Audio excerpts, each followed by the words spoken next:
Chapter 52-28. I didn't expect to see you here, sacred monk. Sky Sword Dao Lord greeted. Ba, I am making a fool out of myself for being tempted by worldly matters. The monk placed his palms together. For heaven reckon? Suppression Conqueror's brows furrowed since he was here for it as well. He heard rumors of this ruler being capable of gauging the heavens' will and measuring the immensity of all things. It had limitless potential and he would be able to carry out his personal goals with it. Xiao Qingtian also wanted the ruler. No other treasure could peer into the secrets of heaven itself. Ba, heaven reckon once belonged to us, our legacy, before being lost to the outside world. I am here to bring it home. The monk said. So it is true. The crowd murmured among themselves and wondered how Boss Tang got a hold of it. First, stealing it from Pure Land was virtually impossible. Moreover, if he had done so, he wouldn't be auctioning it right now. The others didn't comment. Regardless of the treasure's history, it would belong to the highest bidder now. Boom! A branch manifested into reality out of thin air and grew into a great tree with more branches and leaves. Instead of giving off a refreshing aura of life, it felt as if the branches and leaves were metallic weapons with shudder-inducing gleams. This was the first time for many to see a tree of this nature. An old man walked out from the trunk, looking as if he was made from metal. He sat down on the throne belonging to Azure Peak. Brother Sentinel. Sky Sword bowed slightly and asked respectfully, I hope Azure Ancestor is doing well. Yes. The old man nodded and accepted the gesture. The crowd found this unbelievable. Someone commented, who is he, to be deserving of this greeting from Sky Sword Dao Lord? Sentinel Treyant. A big shot said. It's because Sky Sword Dao Lord is a sky spirit. Someone explained, he proved his Dao at Azure Peak and might actually be a descendant of Azure Ancestor. As for the old man, he is the guardian of Azure Peak. I see. Listeners understood after hearing this. Azure Ancestor was one of the oldest Dao Lords, widely believed to be the progenitor of the sky spirits. As an apex Dao Lord, he chose to stay in the upper continents instead of ascending to the immortal continent. Azure Peak became the home for all sky spirits. It was rather reclusive and rarely dealt with the outside world. Why did Sky Sword Dao Lord join Dao Alliance and not Azure Peak? Someone else remarked. For the full version, visit Pori.com. Given his power and connection to Azure Peak, he would be able to propel it to the next height. He has his own ambition, I'm sure. A big shot said softly. So do you think they're here for the leaves? The questioner inquired again. People knew that Azure Peak had a reincarnation 9 leaves just like the one up for auction. They will probably bring it back to cultivate too. One ancestor said. Great, I'm not last. Suddenly, an old man sat down in the spot reserved for immortal Emperor Yaozu. No one saw how he got there. The first thing people noted was his age, a face covered in wrinkles with a lifeless complexion, a pair of muddled eyes, and other characteristics seen in an impoverished old man. The only sign of his greatness was the occasional flare of fire deep within his eyes. These embers seemed rather frightening. Everyone stood up after seeing him, even Celestial Stone Dao Lord. Greetings, Immortal Emperor. They said respectfully to the Emperor who lived in the same generation as the Ancient Ones. This famous alchemist was sought after by everyone. Even Celestial Court required his help. Later on, he lived reclusively and this gave enough room for Heavenly Sage Yuan to enter the spotlight. If he hadn't done so, she wouldn't have been as prestigious and famous. Thank you, everyone, I am too weak to return the gesture. He only bowed his head slightly without standing up. Everyone exchanged glances and sympathized. The end of life was inevitable even for the strongest cultivator. It was only a matter of time regardless of one's fortune in life. Immortal Emperor Yaozu was naturally mighty, surpassing many contemporary Dao Lords and Conquerors. Most importantly, his alchemy was second to none, so he had access to the best longevity pills. Alas, death had knocked on his door. Therefore, the top cultivators present saw their future in him. Of course, that was only if they were lucky enough to live as long. This fate was the reason why they all sought immortality. Unfortunately, only immortals had everlasting life. 1. Changing Jade Sword to Sky Sword. Chapter 52-29. Only one spot was left among the 13, so people waited eagerly for the last. I see that I am late. Someone appeared in a mysterious manner, old in age but not in body and spirit, tall and muscular with a broad frame, capable of raising the sky. No blinding aura and frightening divinity came from him. Despite the absence of Tao signs, everyone could see that he was immensely strong physically. It felt as if as long as they were near him, even the sky falling down would be perfectly fine. Anyone would be willing to stand by his side. Brother Immensity. Sky Sword Tao Lord stood up. The young geniuses performed a respectful bow despite already being on the 12-fruit level. The cold Ju Xiener bowed in her seat without getting up. This was as much civility as one could hope for from her. Others were more than willing to pay their respect to this particular cultivator. He was once a supreme genius, most likely even more brilliant than the current 3 Tians. However, he stopped at 1 fruit and didn't improve. Even his sons and descendants surpassed him eventually. Thus, he became a topic of ridicule, at least behind his back. His achievement didn't match his talent. Nonetheless, his Tao heart remained steadfast and eventually, he obtained 11 fruits in one go and finished an immortal shell at a later date. He stood shoulder to shoulder with apex existences such as Supreme, All Things Tao Lord, Sword Sea Tao Lord, Azure Ancestor. The 3 Tians felt close to him and viewed him as a role model because they were experiencing the same pressure. He greeted everyone back before sitting down. His humble display put Suppression Conqueror in an awkward position. Suppression came with fanfare, exerting his dominance and aura over everyone.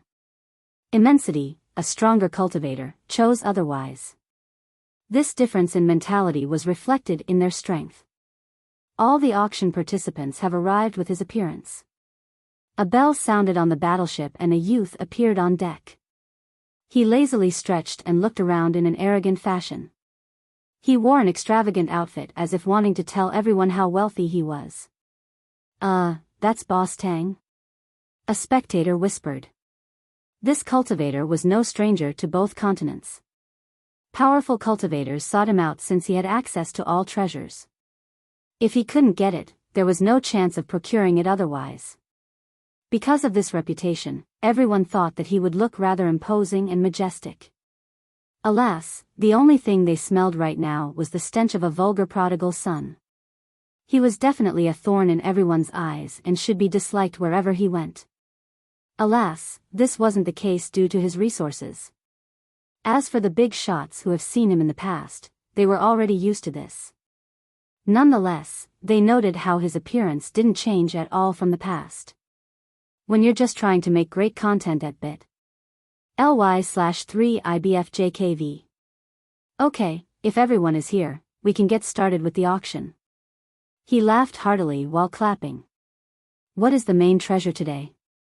The quiet celestial stone Tao Lord asked. He spoke slowly but every word was full of power and resonated deeply into the ears of listeners. All eyes were on Boss Tang. This was an important question since it could change the bidding strategies of the participant. Allow me to keep it a secret, it will be revealed in due time. Boss Tang smiled. What are you looking for today if it is indeed an immortal level item? Another asked. It depends on what is available. I hope I won't be disappointed because the item is not from this world. Boss Tang smirked. Not from this world. Everyone took a deep breath after hearing this. The main participants put on a solemn expression as well.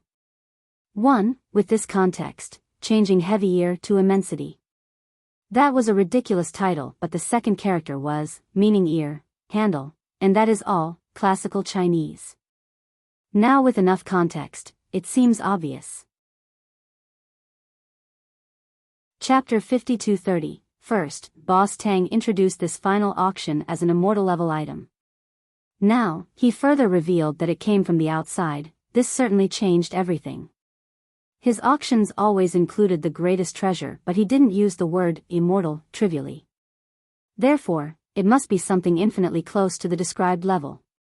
Can you elaborate on its origin? Where did it come from? Immensity Conqueror asked with a soothing tone. Not from 8 desolaces or the 6 continents. Boss Tang smiled.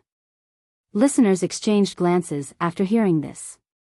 Which world was capable of birthing such an item? Above the high heaven then? Sky Sword Dao Lord became emotional. From above? Cultivators currently staying in Imperial Attendant looked up at the sky after hearing this.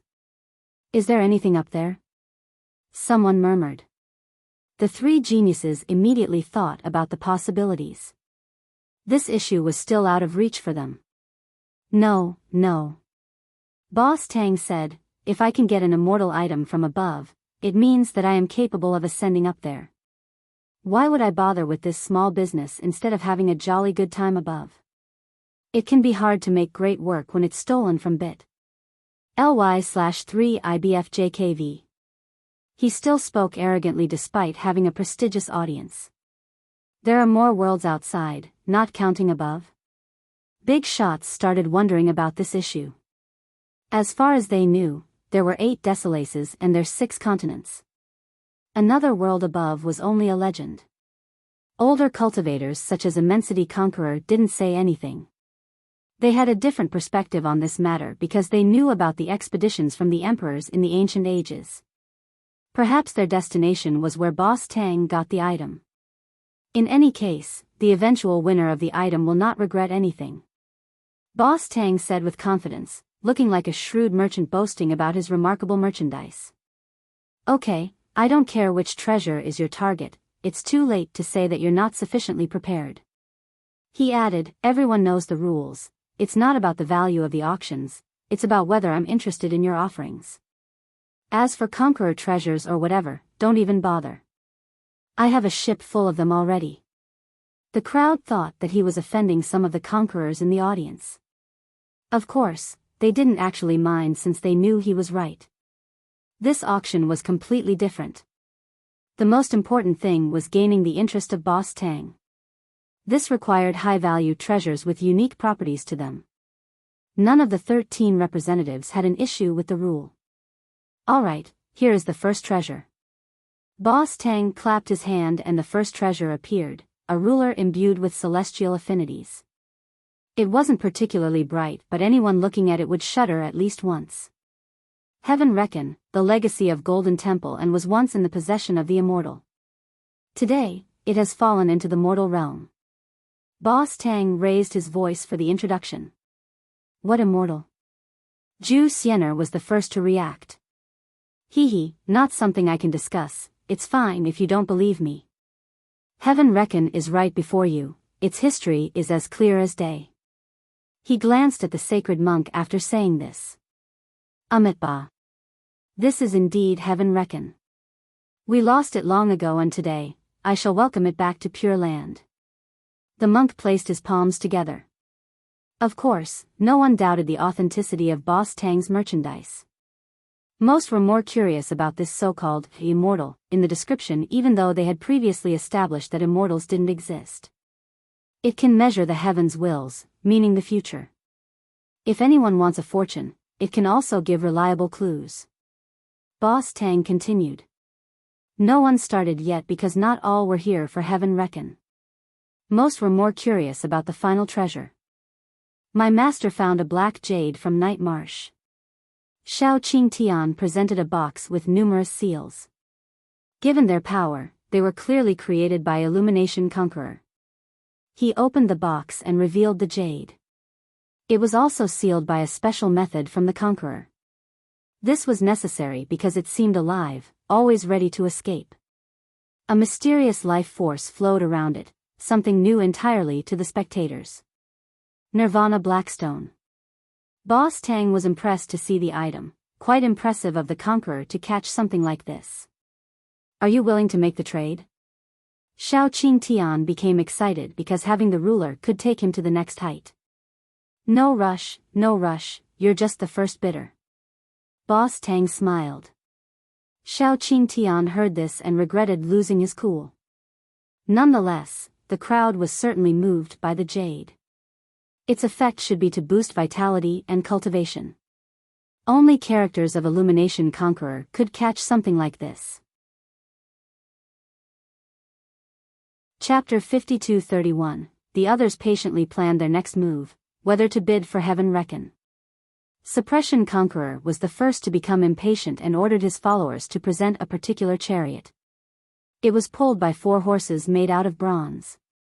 They were animated and seemed to be alive.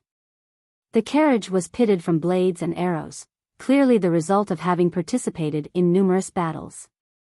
On the right side was the carving of a dragon, and to the left was a phoenix. The front had a qilin and the back was a white tiger. The original color had faded with time. I wish to exchange this bronze chariot. Suppression Conqueror presented the treasure.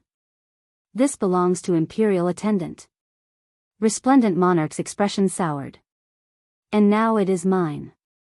Suppression Conqueror asserted. Resplendent scowled and didn't wish to continue this argument in public or it would harm Imperial Attendant's reputation. This chariot, a few participants recognized its history. Tetra War. Omniscient Dao Lord's expression changed for a moment. You cannot sit on it. Zhu Xiener did not hold back. Suppression looked visibly annoyed but didn't engage Zhu Xiener. The legendary chariot. Yi Fantian talked to her peers. Although they were juniors, they have heard stories about it from their emperors. Sentinel Treyant scowled after seeing this, clearly unhappy to see it being used as a bid. Is this a famous artifact? One crowd member didn't recognize the chariot.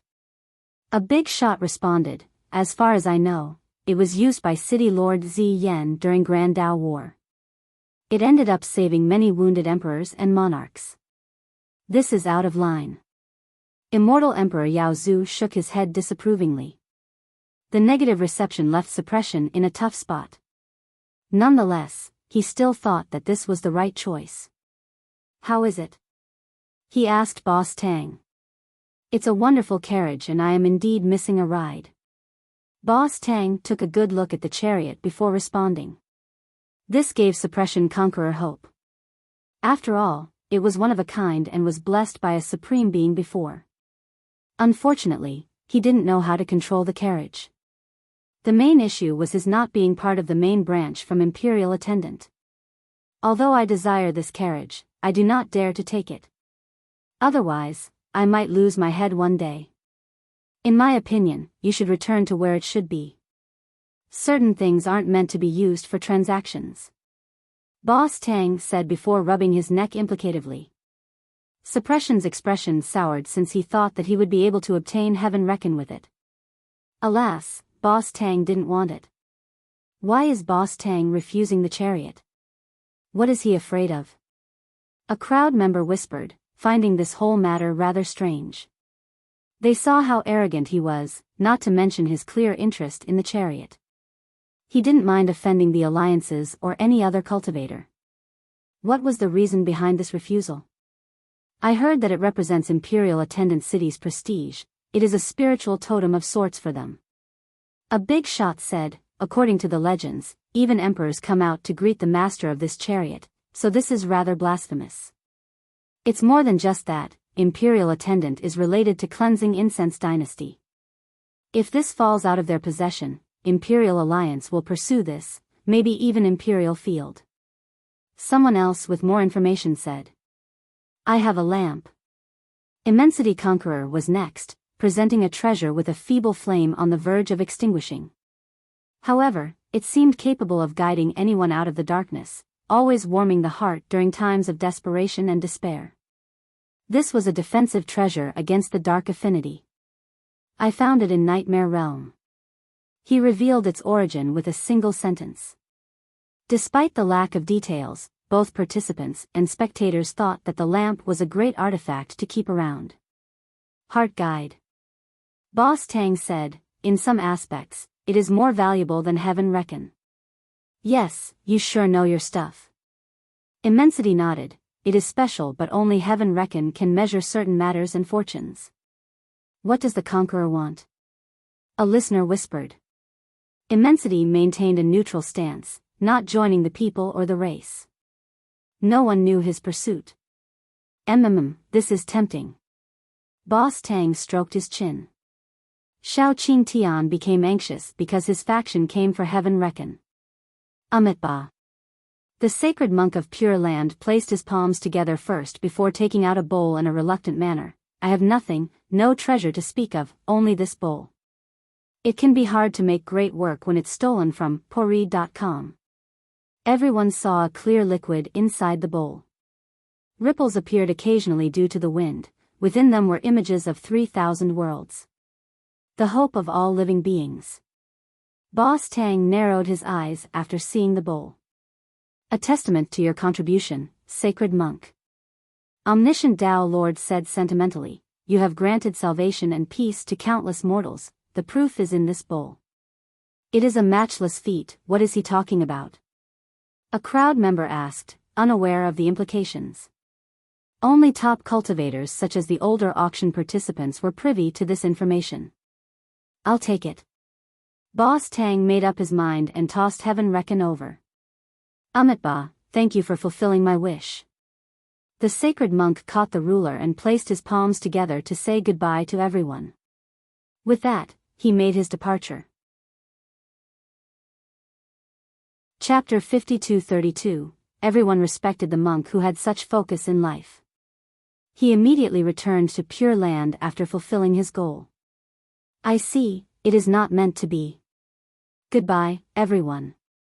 Immensity Conqueror shook his head and left as well, surprising the crowd. They thought that he would stick around to see the immortal item. Does he not want anything else? One curious soul asked. It is best to keep it simple for the sake of the Tao. A big shot said, having too many desires will slow one down regardless of their talent. Since he has nothing else on his mind, he is able to go far. Boss Tang didn't mind losing 2 participants. He laughed and continued, okay, the second auction will be for reincarnation 9 leaves. He clapped his hand and a treasure box was brought forward. Opening it revealed the plant with 9 round leaves with fine serrations, giving the impression that they were constantly rotating. The plant occasionally exuded a faint light, akin to the shining of a gem, the same for the leaves. This is it? Spectators took a look and some weren't impressed by its appearance. This is more precious than heaven reckon. Another said. It might not be useful to young cultivators or regular people because death is death. An ancient ancestor stared at it with a coveting gleam. Those near dead like him wanted nothing more than to grab the plant right now. Even the apex cultivators participating in the auction stared at it intensely. As for the 3 geniuses, they understood its value but didn't share the same intense feeling.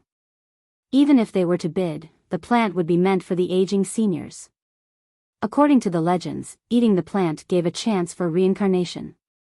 The first leaf had a 20% chance of success. The subsequent ones had an increasingly lower chance of success. Failure meant dying, but eating all 9 could allow someone to maintain their memories after reincarnation. All in all, due to the rarity of the plant and a dire lack of information, some who were lucky enough to come across it didn't dare to eat without thinking twice. I've been searching for a long time now. Here it is right before my very eyes. Immortal Emperor Yao Zhu commented. Is reincarnation truly possible with it? Omniscient Conqueror remained skeptical despite his vast knowledge. I only sell the merchandise, no guarantee. If one of you is successful later, be sure to send me a message. Boss Tang smiled. Every medicine has 3 parts poison. Immortal Emperor Yao Zhu said, backlashes are inevitable when consuming a high number of longevity medicines. One attempt might decrease lifespan instead. The same applies to this plant. It might grant reincarnation or a hellish life, just a matter of cause and effect. Longevity medicines can decrease lifespan? Li Zhitian hasn't heard of this before. This cannot be generalized, medicines are mostly effective, of course. The emperor said, actual lifespan estimation is difficult. Some can last 10,000 years later than they should, and how would one accurately gauge the effectiveness of longevity medicines in those cases?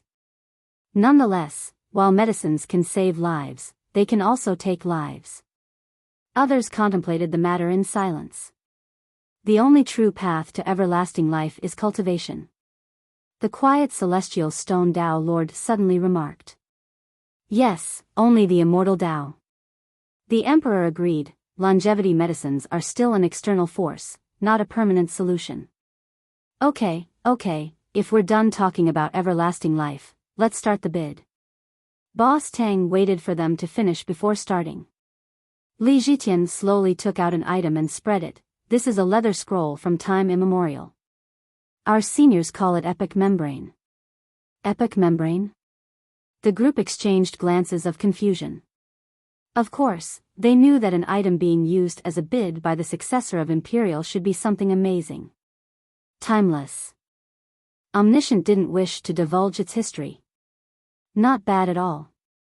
Boss Tang said, unfortunately, it is too small, or I would resew it into a personal robe. It might save me from the next calamity. If you have a bigger piece, then it's a deal. The seniors did everything they could and only got this piece. Li Zhitian smiled wryly. Omniscient Tao Lord took out a jar and said, "A world in a jar." Read the most updated version of this novel and other amazing translated novels from the original source at pourread.com. It had a resplendent light as if there were galaxies within. It appeared to be formed naturally instead of being man-made. Spectators felt that if you were to flip it over, countless treasures would fall out of it. Wish jar, I have heard of it before. Boss Tang said. Yes, I have traveled the world and finally found it. Omniscient Tao Lord said. It is marvelous, but unfortunately, all the treasures dropping from it cannot compare to the jar itself. I am not establishing a sect, so I don't need that many treasures. Boss Tang shook his head. The paradox of the jar was that although it could release endless treasures, all of this couldn't compare to the jar itself. This was useful to those seeking quantity instead of quality. Chapter 52-33. The first two bids didn't seem to interest Boss Tang enough. This wasn't to say that they were not valuable. Unfortunately, Boss Tang had seen the greatest of treasures, so his standard was unreasonable. Of course, Li Zhitian and Omniscient Tao might still be holding back because there were still 2 more auctions afterward. I have a particular seed. Sentinel Treant finally made his move, summoning a celestial seed with endless life force gushing out in waves. Those in the city felt as if they were looking at one green planet after another, each filled with life and possibilities. Others couldn't help taking deep breaths in order to suck in as much life essence as possible. They felt as if they were gaining days of lifespan after inhaling each time. A galactic seed? Boss Tang was surprised after seeing this. You actually have one? 2, but one has been used. Sentinel Treant said. Not bad at all. If the seed sprouts and survives enough calamities, it will grow into a divine tree. Boss Tang stared at the seed and couldn't avert his gaze. Possessing a divine tree would guarantee the survival of a sect in any era. Thus, everyone became tempted. After seeing Boss Tang's interest in the seed, Immortal Emperor Yao Zhu had to join the competition. He took out a box and solemnly said, I have a particular scroll. He opened the box and out came a scholarly musk usually found in libraries. This scroll seemed to have been preserved for numerous auras. The smell alone immersed everyone into an ancient Tao before even having the chance to read it. What is this? Someone asked after seeing its magical property. This is, Boss Tang stared at the Emperor in astonishment. It is related to your dream immortal order. I was in the dream paradise for a long time and eventually came across this wordless heavenly scroll. The other participants focused their gaze, wanting to take a closer look at the scroll. A gift from Dream Paradise? Boss Tang asked with a serious tone. Yes, would not be taking it out if it wasn't for my withering lifespan. The Emperor responded. The older cultivators sympathized with him. Priceless treasures were useless when death was knocking on the door. When they were younger, they risked their lives and spent all their time trying to obtain peerless treasures. As they grew older, they only cared about having more time, or in this case, a chance for reincarnation. Although this ancient scroll was priceless, the Emperor had no use for it now. "Let me take a quick look?" Boss Tang asked, clearly more interested in the scroll than the galactic seed. "Yes." The Emperor nodded. Boss Tang came closer and grabbed the scroll. He gently lifted a corner and celestial radiance filled the air, casting an enchanting glow on everyone. "Is this another immortal grade item?" The crowd was fully amazed even though the scroll was yet to be opened entirely. Incredible. Boss Tang was a dependable businessman and didn't look any further. The Emperor was already generous enough to allow this before the conclusion of the deal. "I'll take it." Boss Tang made up his mind and agreed. The Emperor was ecstatic to hear this. His hands trembled as he held the plant. All eyes were on him. The ultimate alchemist still couldn't reach everlasting life. In the end, reincarnation was the only path. Older cultivators were stricken emotionally. After all, they would not be as lucky as him to obtain this special plant. After dominating their entire life, the last moment was one of helplessness. A particular creed of cultivation was to recognize one's fate from the heaven. Unfortunately, death remained inevitable regardless of their prior confidence. "Goodbye forever, everyone." The Emperor put away the plant and said. The participants stood up to properly greet him.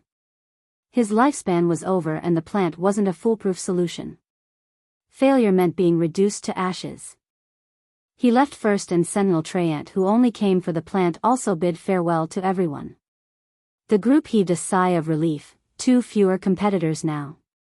Theft is never good, try looking at bit.ly/3IBFJKV. Okay, I don't need to waste my time introducing the third item, Dream Immortal Order.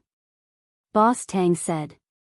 The thing seemed to have been buried underground for a long time and could finally see the sun again now. It grants entry to Dream Paradise. An ancient ancestor swallowed his saliva after seeing this. Can you really make any request there? A big shot had heard of this legend previously. What if I asked to become a conqueror? A youth fantasized. It depends on your own talent, brat. A senior responded, if you are capable, then the paradise will grant you the opportunity. Can I kill my enemies with it? Another youth asked. Idiot, what enemies are worthy of wasting this order on? Plus, are they entering Dream Paradise with you too? To which someone nearby responded. Chapter 5234. According to the rumors, this order granted entry to Dream Paradise, a place that can grant wishes within limitations. Thus, all in the 6 continents coveted these orders. This included apex conquerors and Dao lords who had pursuits above their ability. So this is one of the 5 orders? A participant asked. If there are 5, then this is one of them. Boss Tang said. There are only 5. Omniscient Dao lords said with certainty and paused for a second to look at the group. Moreover, some had found the others before. No one doubted this because Immortal Emperor Yao Zu's ancient scroll was a gift from Dream Paradise. Okay, let's get started. Take out your items. Boss Tang clapped and said. No one was in a hurry this time, waiting for others to make a move first. They were still patient enough to wait for the final item, unlike Immensity Conqueror and Immortal Emperor Yao Zu. I have a bottle of the finest grade 9 form Imperial Remedy, 30 pills. Resplendent Monarch finally made his move since he desired the Immortal Order, unable to wait for anyone else. Finest grade? Top cultivators were startled after hearing this. Although conquerors and Dao lords were difficult to injure, this also meant that curing serious wounds was a difficult task.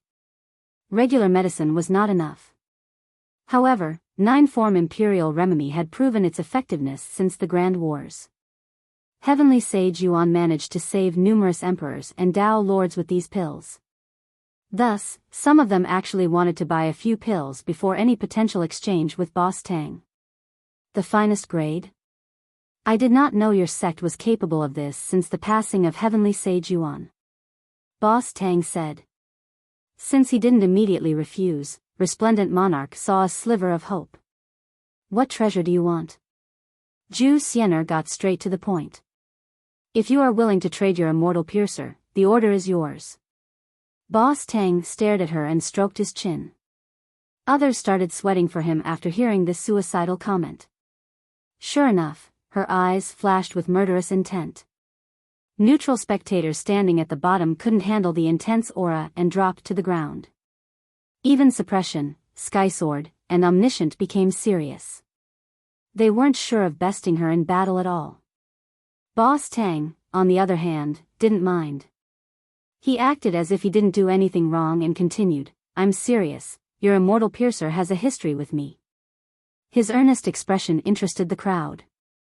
Everyone knew about Zhu Xianer. Her father was Righteous Tao Lord and her mother shared the same name as hers. However, none knew where her weapon came from. At the very least, she couldn't be its creator. What history? She was surprised to hear this. It's personal.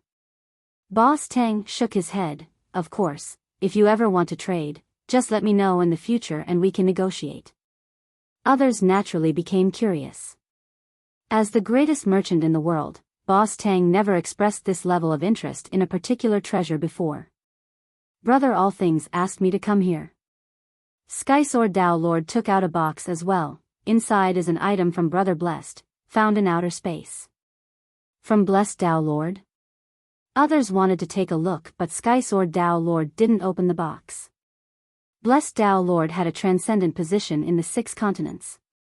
He stood apart from the other emperors and Tao Lords due to his unique stance regarding certain matters. The blessing? All Things had shown it before. Boss Tang asked, seemingly aware of the thing inside. What do you think about this deal? Sky Sword asked. Seems like All Things really wants this order. Boss Tang laughed, having no qualms about making fun of All Things Tao Lord. Yi Fantian joined the competition, taking out a divine box just like the others. However, the seal was not enough to contain whatever was within.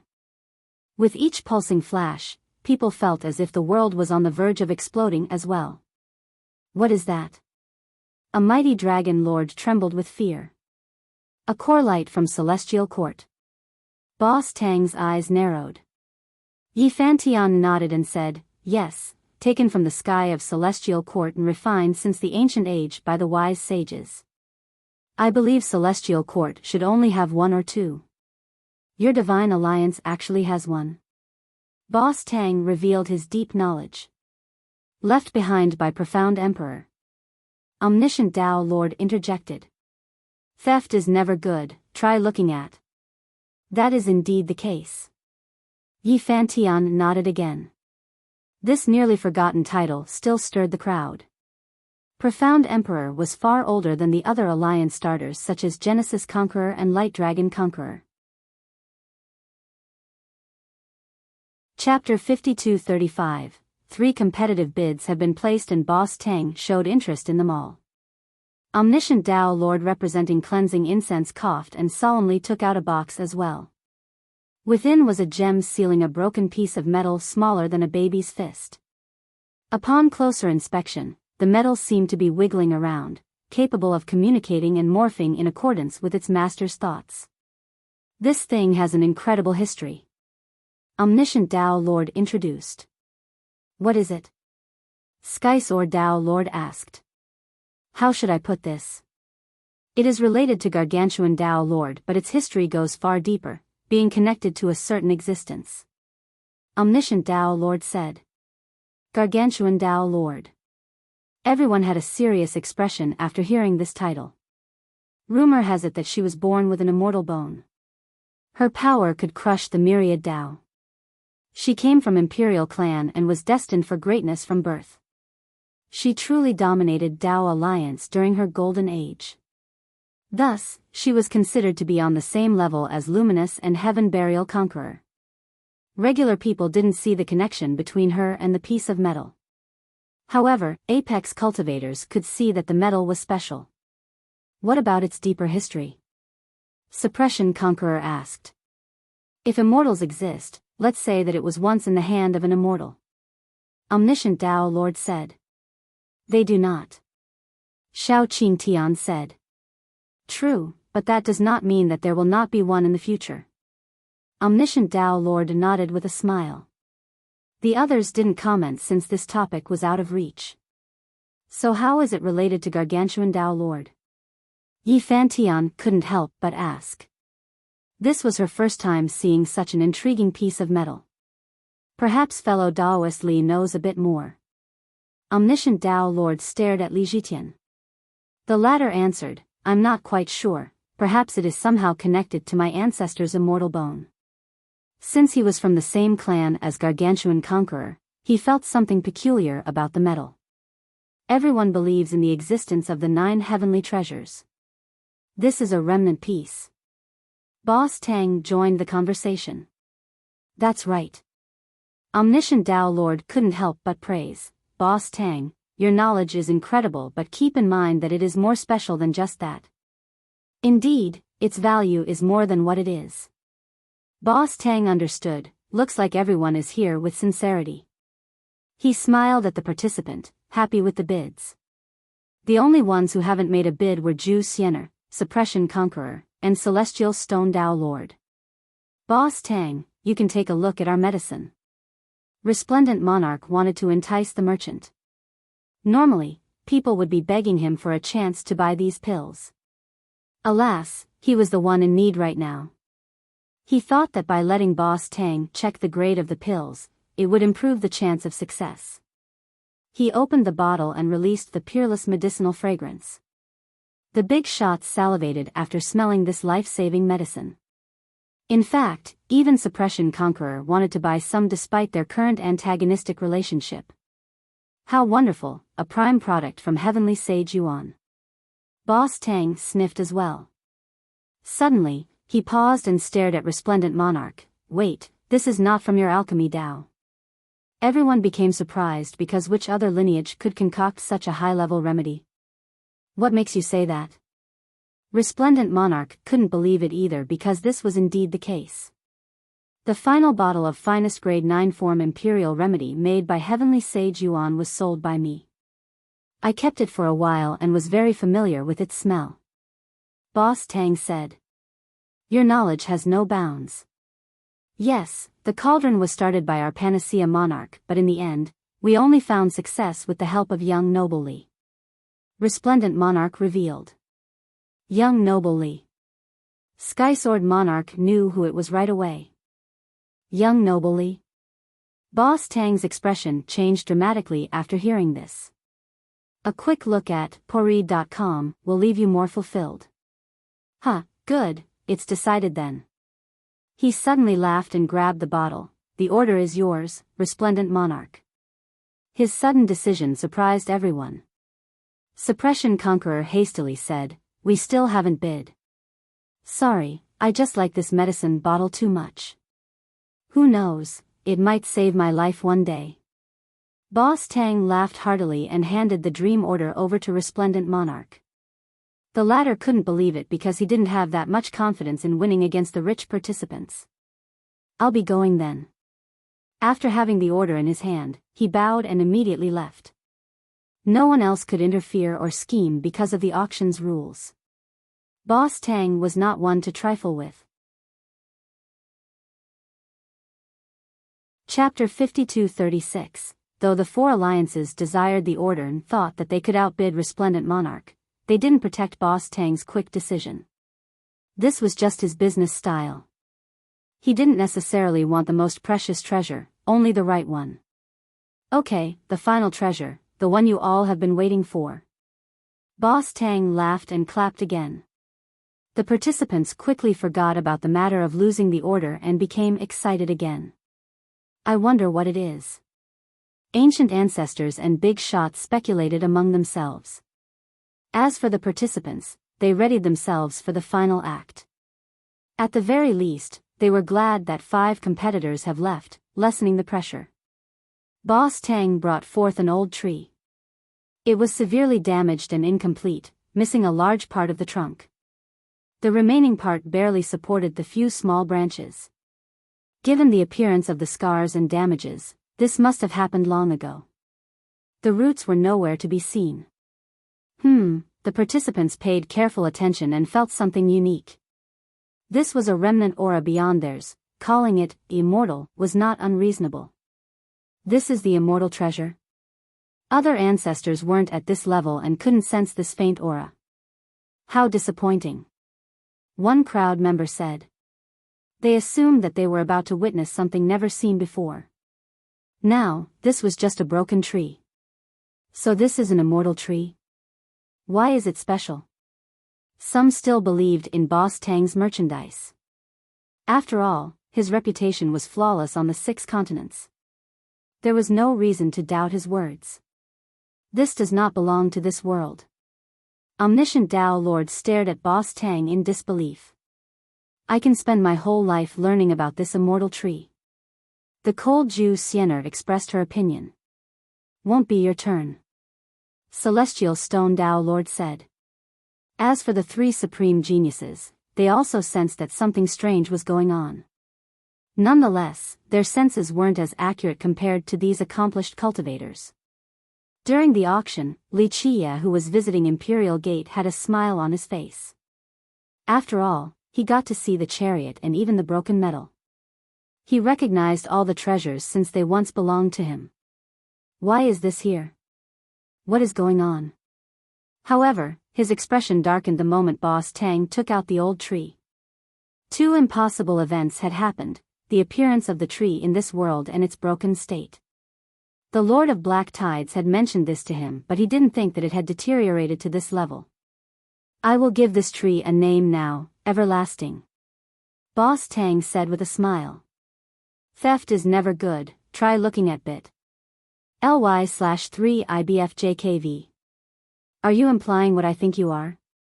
Xiao Qingtian asked hastily.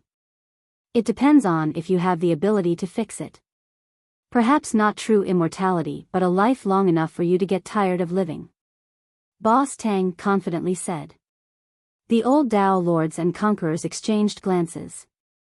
Even in their current state, they were still far from being able to reach this level. This tree can grant everlasting life. The ancient ancestors among the audience had solemn expressions. One could say that everlasting life was the ultimate pursuit of cultivation. All the apex cultivators spent their lives trying to obtain this goal. It can't, not in this state. Ju Xiener said. Obviously. If it is capable of granting everlasting life, would be keeping it for myself. If you wish to pursue this goal, you must mend it first. I have taken out the best possible merchandise, it is up to you all now. Boss Tang said before sighing, time is not waiting for me, otherwise I wouldn't be selling it right now. However, everyone stared at the broken tree and didn't bid. Still not buying it? Boss Tang smiled and said, fine, I will fascinate all of you with its wonders. With that, he channeled his power into the tree and shouted, activate. Buzz. The image of a divine tree appeared before everyone. It poured down delicate strings of immortal Tao that shine with a wonderful radiance. Upon closer inspection, the strings seemed to be made of countless minuscule worlds. The laws came together to form a totem, a world filled with endless life force. Just this image alone shocked the spectators, who thought that no other tree could compare to this one. Even the powerful participants felt as if they were floating up in the air while being basked in this immortal aura. Keep in mind that their Tao heart and mind were immensely stable. Alas, they were still carried away by the phenomenon, unable to maintain their composure. Chapter 52-37. Once the visual phenomenon dissipated, the tree looked the same as before. Only top conquerors and Tao Lords could sense its indiscernible aura. The only difference was people's perception, everyone wanted it now. In fact, the moment the tree was activated, numerous eyes opened to take a look, whether they be out in space or deep in the abyss. They were horrifying and could change the physical fabric of the world. Alas, no one made a move due to various reasons. Perhaps some thought that the tree couldn't be repaired while others might be hesitating because of something else entirely. Boss Tang successfully captivated the crowd by showing the tree's potential. Despite its flaws, the values were still immeasurable with everlasting life as a potential goal. Okay, let's start the bidding. Boss Tang was rather pleased with himself as he announced, "If you can tempt me with your treasure, it will be yours. Otherwise, I'll just keep it." The apex cultivators thought that their treasures might not be enough to make it an even trade. Tempting the boss this time might be virtually impossible. Among the buyers were the strongest lineages and alliances in the upper continents. If they couldn't do it, no one else could. The question was, what do they have to offer him right now? "What do you want?" Zhu Xianer coldly uttered, asking the question that was on everyone's mind. "It would be nice if I know the answer." Boss Tang stroked his chin and said, "It depends on what you all have to show me." "Boss Tang, here is the deal. You say the words, Heaven Alliance will carry it out." Li Zhitian said. He couldn't come up with an equivalent treasure to match the tree, so he decided to go another route. Of course, this wasn't a joke since it represented an unbreakable promise from Heaven Alliance. When you're just trying to make great content at bit.ly/3ibfjkv. No need for that. Boss Tang waved his hand and said, "I'm afraid I will outlast your alliance." Those from Heaven Alliance changed their expression since this was a bad omen. However, Boss Tang didn't have a problem offending anyone. "I see." Li Zhitian didn't become angry. The other participants could see that Boss Tang only wanted to do an exchange, not needing any promises. Okay, the auction ends here. Suddenly, their contemplation was interrupted by someone. An ordinary youth appeared among the thrones. No one saw how he got there. Who else could it be but Li Chia? The three geniuses recognized him but didn't know what he was up to. Boss Tang couldn't believe his own eyes after seeing the newcomer. Omniscient Dao Lord got out of his throne in disbelief. Sky Sword Dao Lord was surprised as well. As for the others, they couldn't believe someone was audacious enough to interrupt Boss Tang's auction. "Who are you?" Suppression Conqueror's eyes exuded an intimidating light. Li Chia chuckled and grabbed Boss Tang's warship, pointing it in the direction of Suppression as if it was a cannon. Boom! He somehow successfully ordered it to fire. Everyone had seen its power previously. Thus, Suppression immediately leaped into a different dimension while his throne was blown into smithereens. "I warned you to leave." Li Chia released the ship and patted the dirt off his hands. "So it's you." Suppression's voice echoed back, causing weaker cultivators to drop down to their knees. As for Boss Tang, he jumped back on the ship and it leaped into the air, ready for a spatial jump. "That's it for the auction, friends," he said while escaping. "Where are you going?" Li Chia smiled and took one step forward, disappearing from sight. Those left behind stood there in a daze. There was no chance of them catching up to Boss Tang, so the dream of obtaining the immortal tree was over. What the hell just happened? Everyone became confused at the abrupt end. "Gentlemen, let's take a break. Allow me to play the part of a good host." Suppression Conqueror calmed down and invited the others. "I appreciate your invitation, but I have important matters to take care of." The others seemed interested in sticking around, but Omniscient Dao Lord, clearly shaken by something, cupped his fist and left with haste. Chapter 52-38. Boss Tang rowed his ship to the end of space, wanting to run as far away as possible from the harbinger of death. Bah! Bah! Bah! Boss Tang slapped himself and complained, "Why did I hold this auction, damn it, to lure this disaster out of them all? I guess you get burned eventually when playing with fire." His tough position required him to carry out this plan. Alas, it failed to attract anyone outside of Li Chia. "Who are you trying to lure out?" A leisurely voice sounded behind him. Boss Tang nearly jumped up after hearing it and thought about running.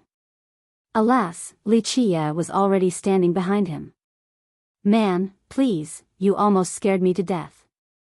Boss Tang sat down on his seat with a pained expression.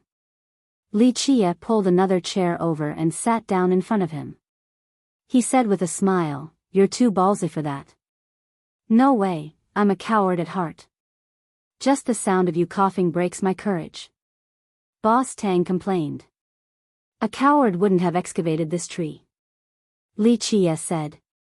"Young noble, please don't misunderstand." Boss Tang became anxious and raised both hands in protest. "I didn't do that, I'm on your side." "Oh. If you are on my side, why did you run when you saw me as if I'm a ghost?" Li Chia questioned. "It wasn't like that, I was just too excited to see you and my brains broke down. This damn ship malfunctioned and Spatial leaped out of nowhere. Idiot ship, I should just throw it away." Boss Tang defended himself. "If I remember correctly, I had personally blessed this ship." Li Chia smirked. Maybe it wasn't the ship's fault, it's me, my mind has been rotting all this time." Boss Tang immediately corrected himself. "If it's rotted, maybe I should fix it for you," Li Chia said. "Let's not do that, I still need it to live," Boss Tang said seriously. "Okay, enough of this nonsense." Li Chia gently patted Boss Tang's cheek and said, "Your father didn't raise a coward. There is a reason why you fled to 8 desolaces and then the 6 continents." Boss Tang stood there in silence as memories of his father resurfaced. "What's the matter? It's not like you had a choice on who would be your father," Li Chia said. "Plus, the 3 geezers didn't mistreat you either. If they had any prejudice, you wouldn't be alive to dig up the tree." "You're right, big brother." Boss Tang took a deep breath and looked up, changing his demeanor. "Let's get to the main point," Li Chia said. "What actually happened?" "Brother, you were amazing and brought unprecedented peace and prosperity to the world," Boss Tang said bitterly. "Doesn't seem to be the case right now," Li Chia said. A monster appeared. Boss Tang said, "I don't even know how to describe it. No one could stop this devilish cultivator who seemed to be backed by immortals." "And the geezers?" Li Chia became serious. "I don't know. Several devastating battles occurred and nearly reduced everything to dust. I barely made it out alive." Boss Tang waved his hand. "What's the origin?" Li Chia stroked his chin in contemplation. "I don't know, the geezers might but they didn't tell me. I had to prioritize my own survival and escaped the moment when things went wrong," Boss Tang said. "The destruction is immense?" Li Chia said softly. "Shattered worlds and dead emperors. A lot of rebuilding occurred only to be destroyed by more conflicts." Boss Tang shrugged. "And the old geezers?" Li Chia asked. "Different and conflicting information. They might be dead or have actually won, I don't know," Boss Tang said. I can see that you didn't give up. Your effort has rewarded you with this tree." Li Chia took the tree and carefully examined it. Boss Tang chuckled dryly and confessed, "I followed the clues from a map left by my old man when I was younger. As I tried to survive in our broken world, I wondered if I should have brought more money from home. The only thing I had with me was the map, so I followed it, hoping to find something to escape abject poverty." "You really didn't see any of the old geezers?" Li Chia asked again. "No, my destinations were all destroyed. I can't say for certain about the rest," Boss Tang said. "Strange," Li Chia murmured. "In theory, such an existence should not be possible in your world. There were many legends." Boss Tang elaborated, "A peerless genius, more amazing than any progenitor before, even the Prime Emperor or whatever couldn't hold a candle to this being.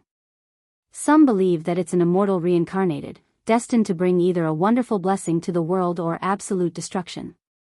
"A reincarnated immortal?" Li Chia's eyes narrowed and a smirk appeared on his lips. "Honestly, I just don't know," Boss Tang said. "In my opinion, only you can straighten things out now. Otherwise, it'll be a ruinous mess forever. Did you meet this being? Li Qie asked. Brother, I was scared out of my mind at the start. There was no way I would want to meet an immortal. Boss Tang said. Is that so? Li Qie stared at him. He couldn't handle Li Qie's gaze and had to tell the truth. I only caught a glimpse from a distance. The immortal probably didn't care about an ant such as myself, so I was spared. What is your opinion? Li Qie asked. He paused for a long period before answering. I'm not sure. It can be hard to make great work when it's stolen from bit. ly/3 IBFJKV. You've met the old geezers, so there is a comparative insight. Li Qie pressed on. It's hard to say, so mysterious and strange, unlike any other cultivator.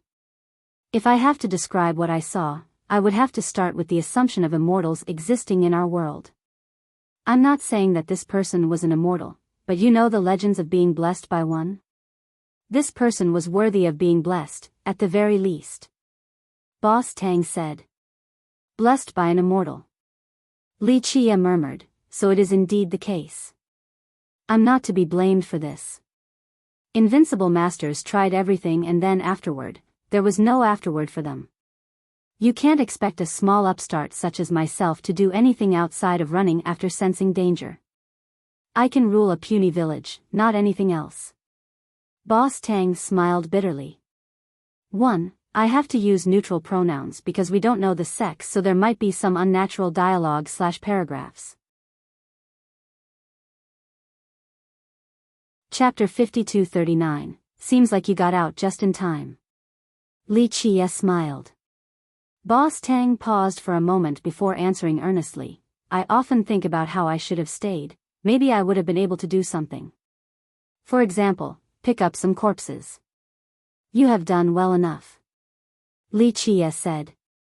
I don't know, maybe it's just wishful thinking.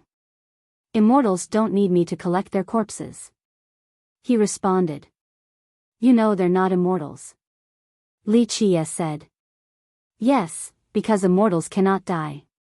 I recall during my childhood, they held me in their arms and lifted me up in the air in that wondrous realm. His expression became dejected as he continued. I didn't understand why I was taken away then, never to see them again. This applies to my old man as well. He let out a sigh and continued. Once I was older, I realized that we were abandoned. Not quite. Li Qie said, the chosen paths were different, thus the outcomes. Perhaps. It just felt like I was living in an immortal realm, then all of a sudden, I fell down to the mortal world and became an unwanted brat. He said. Few knew about it. Li Qie shook his head. I did. I still recall how nobody wanted to even look at me when I was sent away, all averting their gazes. His hands trembled as he said. One wrong step can lead to a lifetime of mistakes and unimaginable consequences. Li Qie said slowly. I don't blame them, I just want to ask the old man why did he pick this path? He said. When your Tao heart isn't strong enough, there will be a time when you are tempted into the darkness. It only takes one thought. Li Qie said. I have memories of him being unbeatable, preparing for expeditions and such. I still don't understand why. He smiled bitterly. You won't be able to get an answer. You know, when he was trapped there, he could have changed his mind. He didn't. Li Qie shook his head. I know. He took a second before nodding. I also knew that the old geezers were merciful. I did want to meet them, it's just that I felt too ashamed. The sins had nothing to do with you, you're just a child who was born into this world. Li Qie consoled. The geezers said the same when I was taken away. He sighed, they gave many a lot too, that's how I became wealthy enough to be a prodigal son. Search bit. ly/3 IBFJKV for the original. You're not though. Li Qie smiled, you want to become strong in order to prove that you're more than just his son. I have thought about this before. It's just that what am I going to prove? My talent and ability are far inferior. Plus, I fled at the first sight of danger. I am fully aware of my cowardice. Maybe he was afraid too, preferring to escape instead of facing our demons. That's why he ended up succumbing. I understand. Li Qie said. In the end, his bloodline courses through my veins, one branded as being tainted and traitorous. I don't have the face to see anyone. He lamented. Let's get back to the issue. Did you take the tree out of greed or did you want to preserve it to maintain a glimmer of hope? Li Qie stared at the tree and asked. He cleared his throat before responding, well, what can I say? I'm a businessman who appreciates valuable merchandise. Plus, I needed something to ensure my survival while running here. Is that so? Li Qie smirked. Fine, I might be an unambitious coward but I still have my moments. He couldn't handle the smirk from Li Qie. And now, here you are looking for someone to repair it because you can't. Li Qie said. No, I'm just a bit tight on funds recently so I'm trying to sell it, nothing more. He denied. Li Qie chuckled and said, you may not realize it but occasionally, you shine just as bright as your father. Do you know why? Why? He stopped messing around. Kindness. Li Qie said, knowing that you can't yet you still try. He fell into silence. Your father was unbeatable so he feared nothing. He never stopped due to believing in his own strength, that's why he chose the wrong path. Li Qie paused for a moment before asking, are you strong? I am just an insect who shouldn't be muttered in the same breath as him. He accepted this reality. Yet here you are, standing before me with it. You knew that you could have died, that the chance of success was virtually nil. Li Qie raised the tree and said, you still recklessly uprooted it and brought it here, fully aware of the unfavorable odds. Now that's courage and kindness.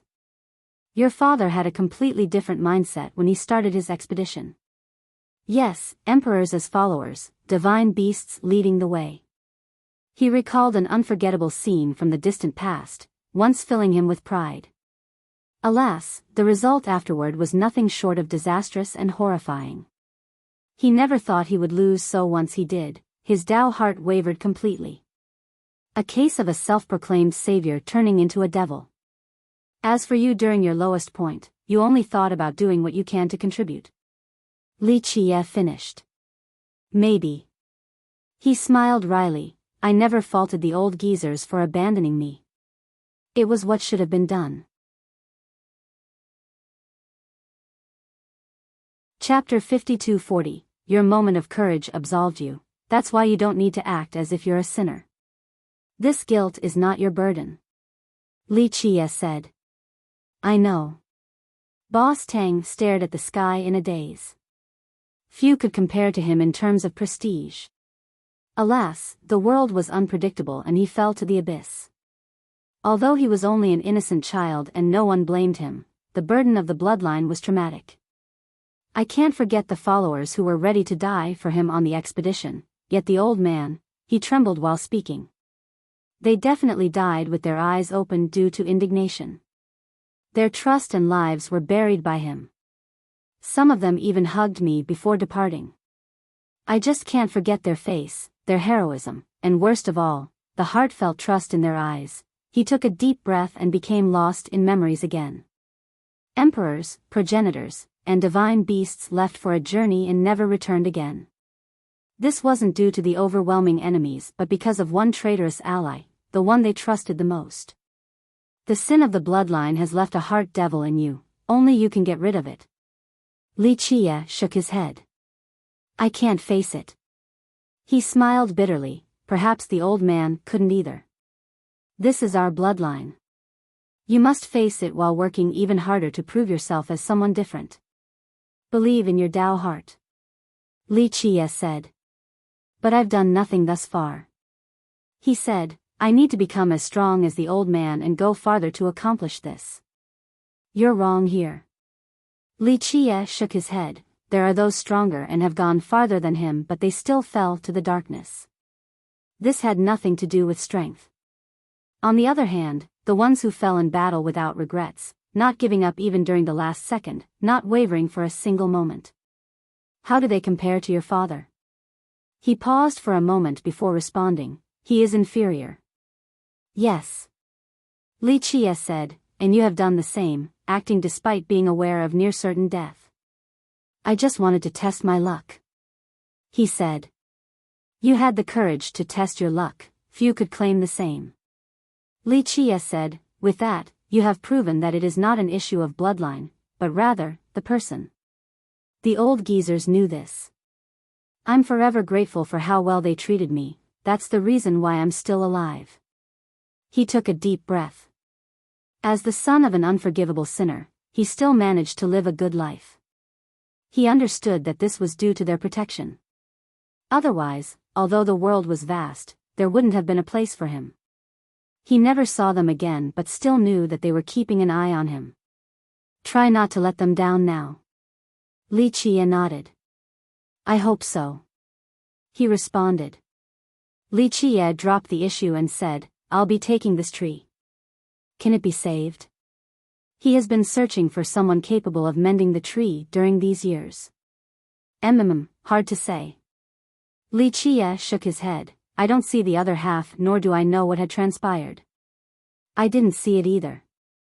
He said, I searched and only found this half. I couldn't withstand it any longer and had to run, maybe the other half is still there. With that, he stared at Li Chia and asked with a hopeful gleam in his eyes, Big brother, do you think they're still alive? His hands trembled since he didn't want to hear the wrong answer. Alas, it was not up to him. I do not know. In theory, the impossible had happened. Li Chia said. The old geezers are supreme existences, completely unbeatable in my memories. But, that monster must have been a reincarnated immortal, so I don't know this time. He said. This world can't have immortals. If there is one, we have some troublemakers. Li Chia snorted. I can't think of anyone else who can wreak so much havoc outside of you, big brother. Even the hidden Dark Lords couldn't have done it due to their deteriorated state while the old geezers were at their prime. Moreover, you took care of a bunch too. He revealed his lack of information. Search Tinural. com/2p9m8w for the original. Everything is possible. Li Chia said while caressing the tree. It seemed to be responding by swaying gently. However, its incompleteness was severe, unable to form a connection with another world. Do you have any idea of who did this? He asked Li Chia. I can only think of one. An unimaginable existence. Li Chia's eyes narrowed. He shuddered. Although he witnessed the events, they just didn't make sense because the world was enjoying everlasting peace due to Li Chia and the old geezer's efforts. The stability was still broken somehow. Then you must return and kill him. He remained confident in Li Chia. I will definitely go back. Li Chia stared at him and said with a smile. Chapter 52-41, I will definitely go back. Li Chia stared at him and said with a smirk. Big brother, don't give me that look, I'm scared. Boss Tang got chills and said, if you want anything, just say the word. What's mine is yours. I know, I'll grab anything I want either way. Li Chia shook his head. True. I'm overthinking it then. He let out an awkward smile. Have you thought about going back? Li Chia suddenly asked, stunning Boss Tang in the process. Li Chia saw his expression and nodded, that's a yes. Right, but I won't be returning. This world is great and I'm just like my old man, he's running away and I am the same. Plus, even if I return, I won't recognize anything while still being haunted by the past. He sighed and said seriously, I'm very content with my life experiences thus far. I have numerous descendants and am rather famous now. I see. Li Chia patted his shoulder and said, to each his own. It's perfectly fine to pick a different path. I do feel bad about not returning with you, big brother, I don't have the courage to do so. He said with a smile. Returning home is unnecessary for world travelers. Plus, there's nothing there holding you back. Li Qie said. I hope everything will go well with your trip, big brother. I'm counting on you. He said while performing a full kowtow. Li Qie accepted the gesture and let out a sigh while looking at the incomplete tree. He returned to the courtyard. The old man who was sunbathing sniffed the air and said, Looks like you got it. Li Qie sat down and nodded. Interesting. The old man smiled and said, We tried so many times to break it down in order to devour them, but they persevered each time. Now, a junior managed to take them down instead of us. Not necessarily. Li Qie closed his eyes and relaxed.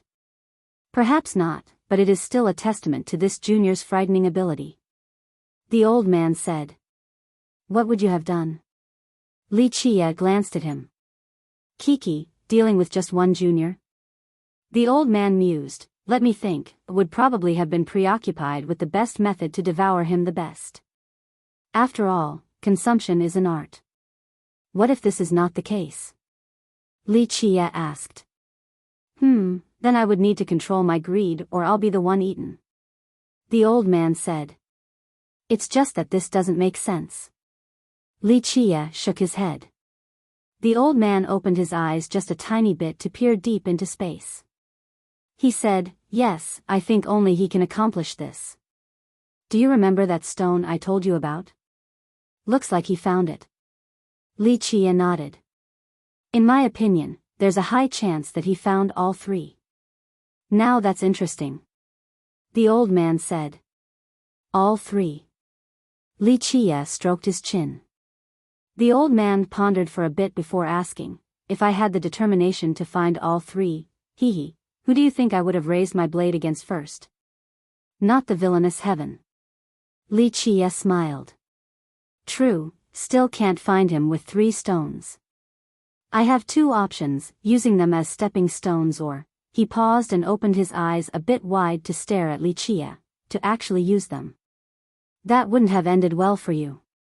Li Qie smirked. I didn't mean aiming them against you alone, perhaps they would be better served as sharpening stones, the perfect setup. The old man said. It's rather reckless, who knows who will be the sharpening stone in that scenario after one mistake. Li Qie said. See, if I were the villainous heaven, I would be delighted to see such a situation. A little patience before seizing the right moment for a decisive blow, resolving all loose ends in one go. Pests and shadows, gone once and for all. The old man said. Depending on the alliances, the one with the upper hand in this scenario remains unknown. Li Qie said. I would have gambled it all. The old man said. That's why you're not the villainous heaven. Li Qie smirked. Yes, my biggest flaw is my insatiable appetite. If I could have controlled it, I would have been able to test my strength. The chance is gone now. Li Qie said. Discover the complete story on poread.com. Sigh, so harsh. Why can't you let a dead man amuse himself for a few seconds? The old man complained. It's just not a realistic scenario for you. If you could have changed your way, then I might be the one laying here as a corpse right now. Li Qie smiled. Hard to say, could be him too. The old man said. Li Qie chuckled in response, not denying this possibility. If you want to find him, now might be the best chance. A clear path is laid out before you. The old man said. That's just as he wishes. Li Qie smiled. Of course, you can take a different path and catch him off guard. In fact, this might make it possible to catch the villainous heaven off guard too. The old man said. Really now? Li Qie asked with a faint smile. I am sincerely discussing this matter with you. The old man felt a bit uneasy. It feels like you're trying to lead me astray. Li Qie said. Oh. Not confident in your Dao heart this time? Afraid of succumbing to temptation? You know, that is not a sin. Falling into the darkness is wonderful, you can freely indulge in your desires and experience incredible pleasure. When I feasted back in the day, the joy, he licked his lips and his eyes lit up brightly. No need to fantasize, you're already dead. Li Qie interrupted. Damn it. Being dragged out of his fantasy left him sad. He then said, what's the point of your approach, acting like an ascetic monk? On the surface, it seems like you are in control of everything, but in reality, you're shackling yourself and restraining your potential. You are your own slave. My Tao heart has no bounds and my freedom is limitless. Li Qie smiled. What have you gained with all of these restrictions? Nothing. At least the villainous heaven above is actually in charge. Even when you defeat him, there is nothing for you. The old man remarked. Our difference is why I'm alive and you're not. Li Qie said. Ha ha ha, say whatever you want. The old man laughed. I'm sure you will reconsider in the future. Remember my words then, the sweet temptation is irresistible.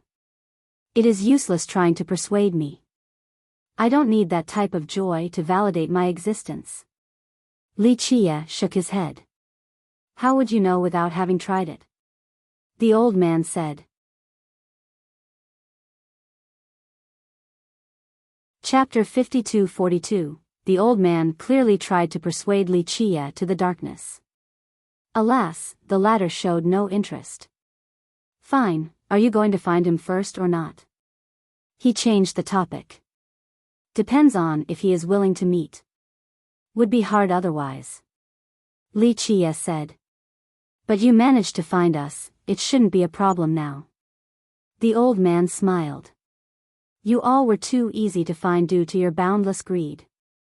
Even if I didn't search, you would have come knocking on my door eventually. Li Qie said. If you truly want to, you will be able to find him as long as you are willing to pay the price. I'm sure you have thought about it before. The old man said. Well, it's just a matter of time, I don't need to pay anything. Li Qie said. You will find him before your expedition. The old man understood. The same applies to him. Li Qie said. Everyone wants to get rid of the pests in the garden before focusing on the main objective. The question is, which of you is the true pest? The old man asked. I view him as a pest and I'm sure he doesn't have a favorable opinion of me either. Li Qie said. If I had really wanted to, I could have followed his clues. The old man said. He didn't want you though. Do you know why? Li Qie said. Greed, and I would have felt the same way. The stench of our greed could be smelled across 3,000 worlds. The moment we stepped out, we would have become the villainous heaven's targets right away. The old man shrugged. He needs a place to settle and that's not possible with your group around, the heaven will come knocking eventually. Li Qie agreed. But the heaven didn't, do you know why? It was the old man's turn to question. It's rather simple. Li Qie said, if you got shit that you want to be eaten, you need dogs. When the job is done, you can kill the shit-eating dogs afterward. Asshole, can't you be more refined in your speech? The old man cursed. My language is vulgar, not my logic. Li Qie said, the truth is not far from this. Why was I kept around? To take care of you bunch, of course. It's the same for your group too, I didn't see any brotherly affection during the internal strife. So you're a dog as well.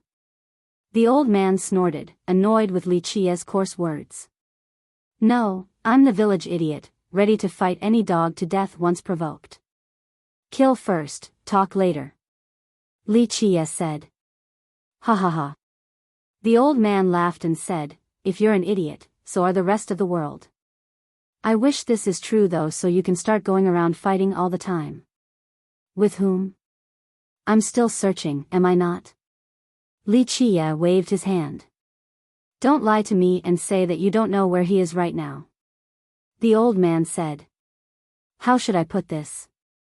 Anything that hasn't been confirmed is mere speculation, that's not my style. Li Qie said. Time will tell. The old man laughed and said, aren't you afraid that the villainous heaven will find someone else? Who else? There are only 2 idiots in the village and they aren't interested in the position of the chief. Li Chia said. The old man paused for a while before asking, you truly haven't considered obtaining immortality? The immortal can be you. No, there is nothing good about being an immortal. Li Chia answered directly. Indestructible, eternal life. The old man said. Not interested. Li Chia shook his head. Everyone wants to become an immortal, there is no exception, the same for him. Death is eternal torture. The old man said. The same for living. I call an eternal life a fate worse than death. Li Chia smiled. That's why I said you are ignorant in this regard, having not experienced the true pleasure of freedom. At that point, you will want to live forever. The old man said. Dogs also think that shit is the most delicious meal in the world because they have never considered the possibility of not eating it. Li Chia retorted. Fuck you. The old man cursed again. You all refuse to acknowledge this truth. Did you or he ever say no once? To overcome the desires in your heart. Li Chia said. The world was ours, dependent on our whims. There was no need to say no. The old man said. That's why we are different, the world is the world, I am me. Li Chia said. And that's why your life is miserable. The old man concluded. Sure, but at the very least, I'll still be human. I know what I seek and what I have to give up in order to maintain this. Li Chia nodded and closed his eyes. To be a human. The old man murmured. Boom. An explosion resulting in massive heat waves detonated inside Imperial Attendant City. Everyone sensed an imperial aura within the inferno along with a green light. Vines began coiling up into the air to contain the flames. What's going on? They became startled. It's Jade Cure Conqueror, is she refining a cauldron? One big shot became startled. Boom. On another side, an inferno with a dark beam inside rushed into the air. It exuded a tyrannical aura and spread across Imperial Attendant, seemingly wanting to light the city ablaze. If this continued, the taller buildings could be reduced to ashes. Explore the extended edition on Poread.com. Dark Flame Cauldron Emperor. Ancient ancestors recognized the owner of this flame. Why is he here? Is he starting a cauldron too? Most became confused. They're competing, maybe this will decide whether Suppression Conqueror will return the post back to Imperial Gate. Experts from the city understood the event. What does Dark Flame Cauldron Emperor have to do with Suppression Conqueror? One cultivator asked because this alchemist was not part of Imperial Attendant. Dark Flame Cauldron Emperor is an honorary member of 100 Dao. Since Suppression Conqueror wants to maintain his control, he has to go by the rules and defeat Jade Cure Conqueror with alchemy. The Cauldron Emperor is the only likely candidate. Someone explained. Time is flying by fast, it's another election. A last-gen member from the city said, if Suppression Conqueror and 100 Dao win again, they'll lay an even stronger foundation than the previous, one step closer to becoming the Orthodox branch. Chapter 52-43, Find the original at bit.ly/3IBFJKV. The duel between Jade Cure Conqueror and Dark Flame Cauldron Emperor would decide the next ruler of Imperial Attendant City. If the former were to win, Suppression Conqueror would have to return the Dominion back to Imperial Gate. On the other hand, his success would allow him to slowly change the system and guidelines, allowing 100 Dao to be in charge legitimately in the future. Rumble. A lightning tribulation seemed to be forming above the city. Waves of vines and leaves came together to form a barrier to stop any lightning bolt. An alchemy tribulation is forming. An expert said, seems like a cauldron of time-honed longevity pills. It's about to be refined 100 times now. Her fire mastery is superb, can she catch up to Heavenly Master Yuan in the future? Another alchemist commented. Everyone understood that the presence of a tribulation indicated greatness, the finest grade of pills. If it's really at the finest grade, then just 3 to 5 pills are enough to last for a very long time. An ancient ancestor felt his heart beating faster.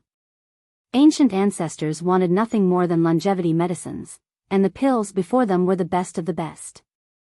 Of course, Dark Flame's pills were effective as well, albeit carrying considerable side effects. If cultivators had a choice, they would certainly pick Jade Cure Conqueror's longevity pills before Dark Flame's. Boom! Jade Cure Conqueror's green inferno rushed above Dark Flame's cauldron and prevented further refinement.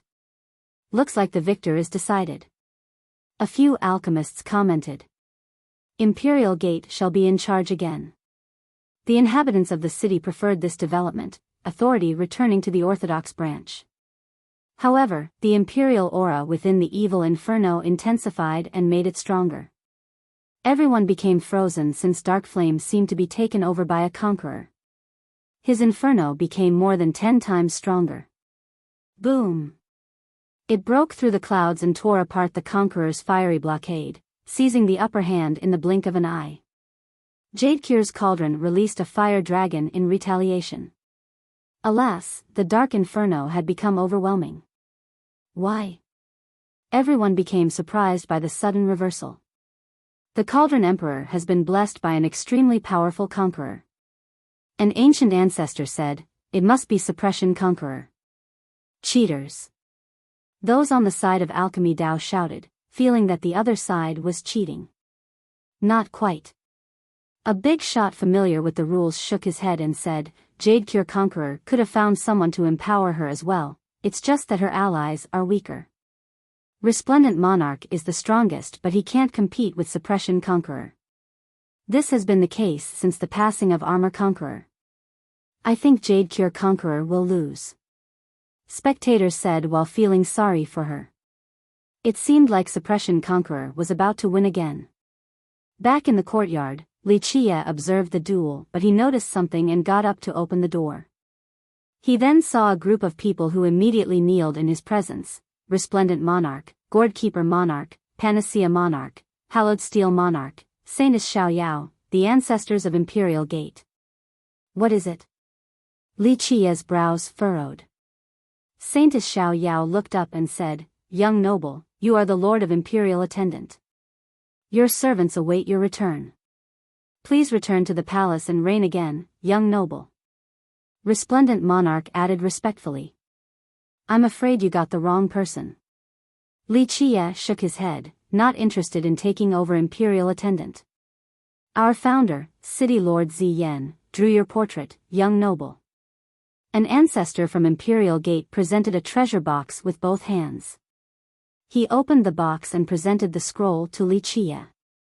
He sighed and opened the scroll to see a vivid picture of himself and Ziyan's signature. At the bottom was another line, "Waiting for your return, young master." Buzz. The signature started moving and exuding a violet light. This energy rushed out and turned into an ethereal woman possessing a graceful appearance with a mature charm. She appeared solemn and dignified, seemingly capable of commanding an army with a simple gesture.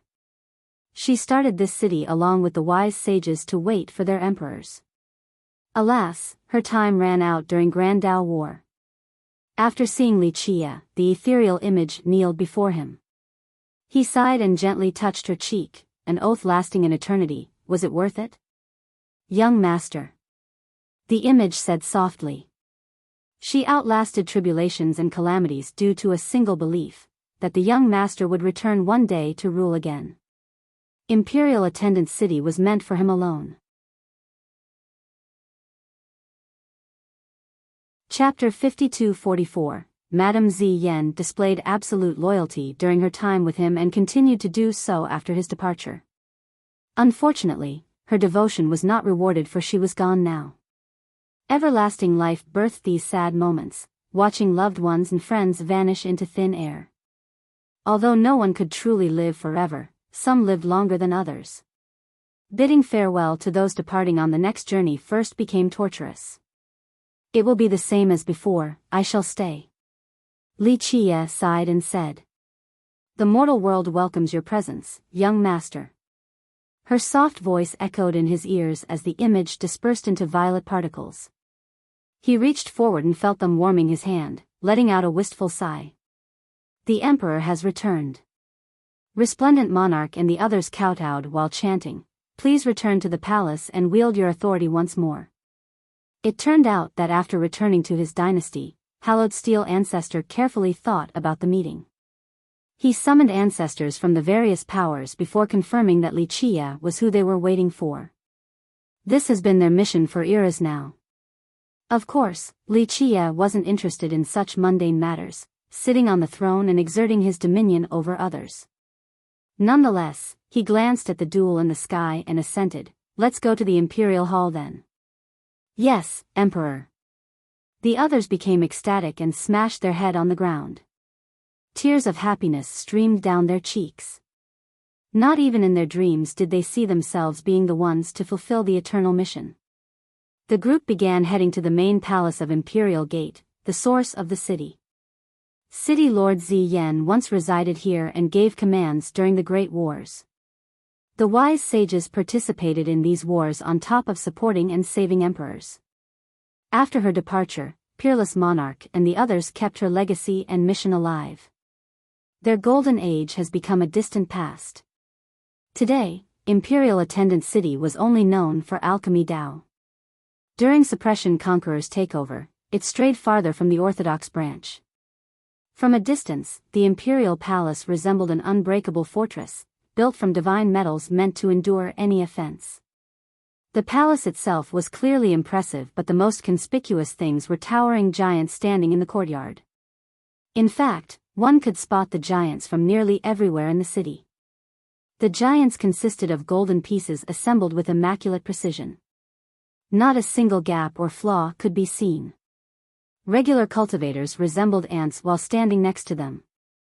Seeing this for the first time would leave everyone in awe. This was a legion known as Machine.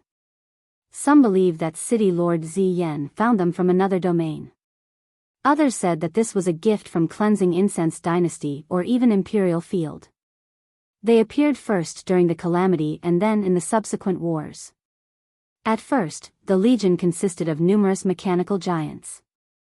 Unfortunately, only a small number made it to the present day.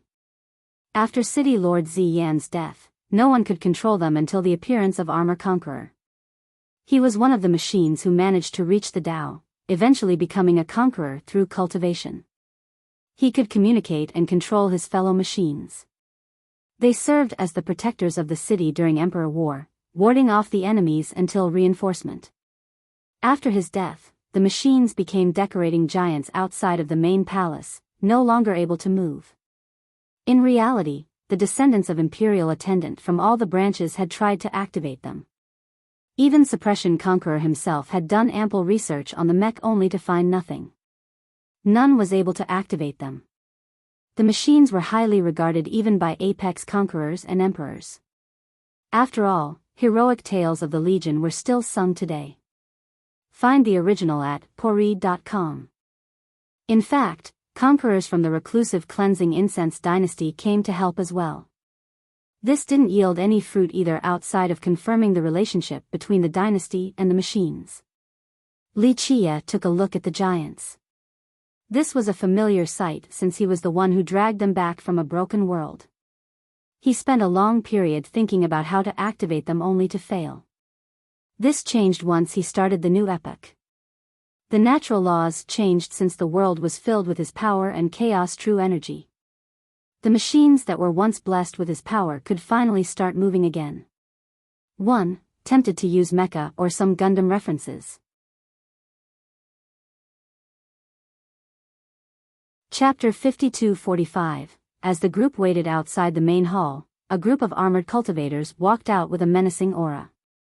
They pointed their spears and arrows at Li Chia and the others. Rumble.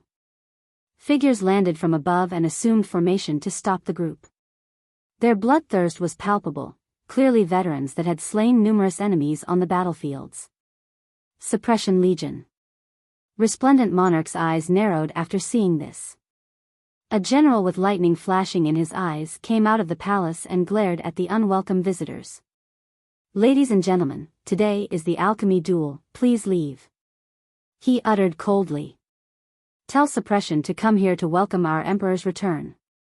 Hallowed Steel Ancestor shouted in response. Ancient Ancestor, choose your words carefully. My lord is the leader of Imperial Attendant, he needs not greet anyone. The general barked back.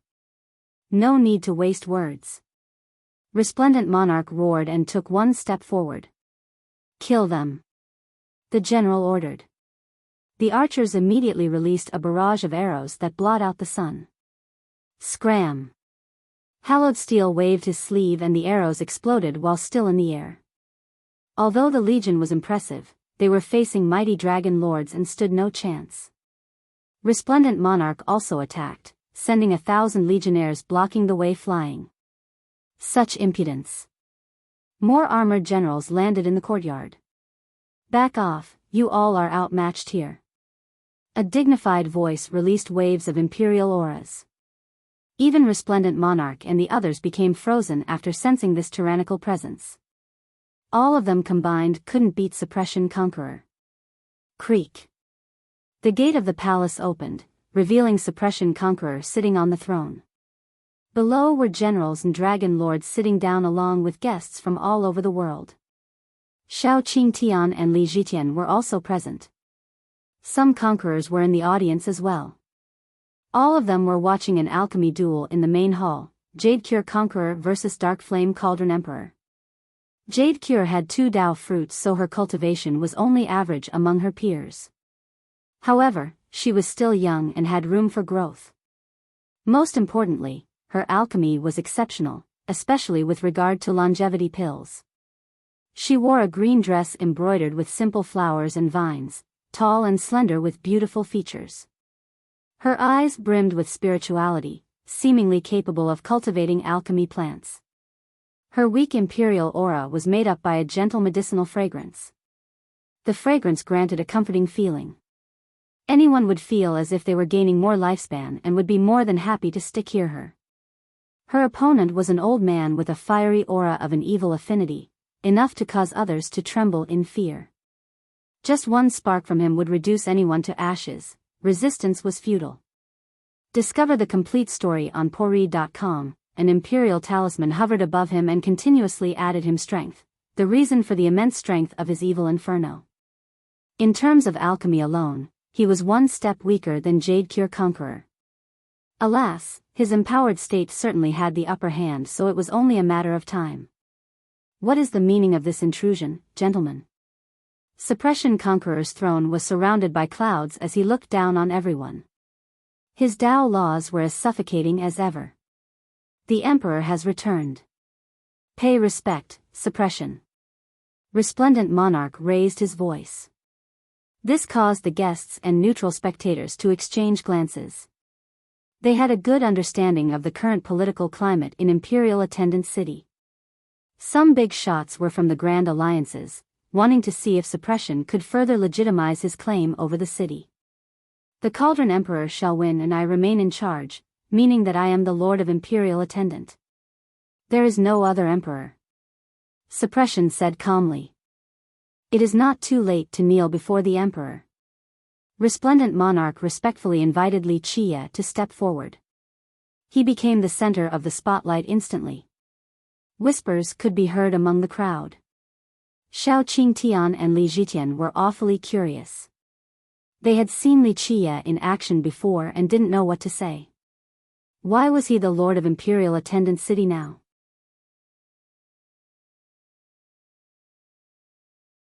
Chapter 5246. Imperial Attendant City doesn't use Emperor as a title, right? A youth whispered. A senior shook her head in response. No, Imperial Gate was usually in charge and the leaders were known as city lords. The current leader is Suppression Conqueror. This is nonsense. One crowd member snorted. Outsiders had no problem with Suppression Conqueror being in charge. After all, he had 11 Dao fruits and was rather capable.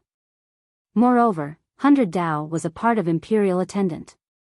They followed the ancestral rules and took control as a result. No one else was more qualified than Suppression Conqueror. Under his leadership, there was a chance of Imperial Attendant becoming the leader of Imperial Alliance, a return to its golden age. Explore the extended edition on Pori.com. Some preferred to see the city flourishing under his reign than declining for the sake of legitimacy. I've heard of something like this regarding the very title of the city. Imperial Attendant. The word imperial implies an emperor. Rumor has it that city lord Zi Yan and the others were waiting for someone. An ancient ancestor said. It's just a legend that is most likely fabricated by future descendants. Another disagreed because this so-called emperor didn't appear during the previous eras. 100 Dao and Suppression Conqueror didn't recognize this legend and mission either, only the powers in the main branches such as Alchemy Dao.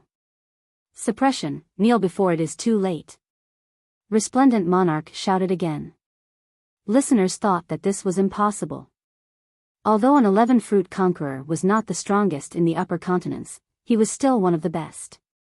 Telling him to kneel before someone was an idiotic demand. Suppression became annoyed and focused his gaze.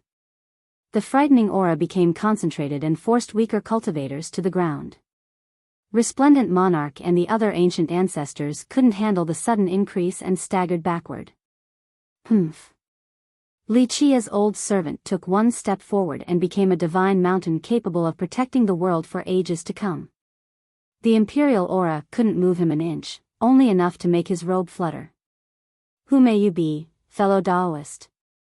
Suppression became serious after seeing this. He couldn't believe that this old servant was able to stop his pressure so easily.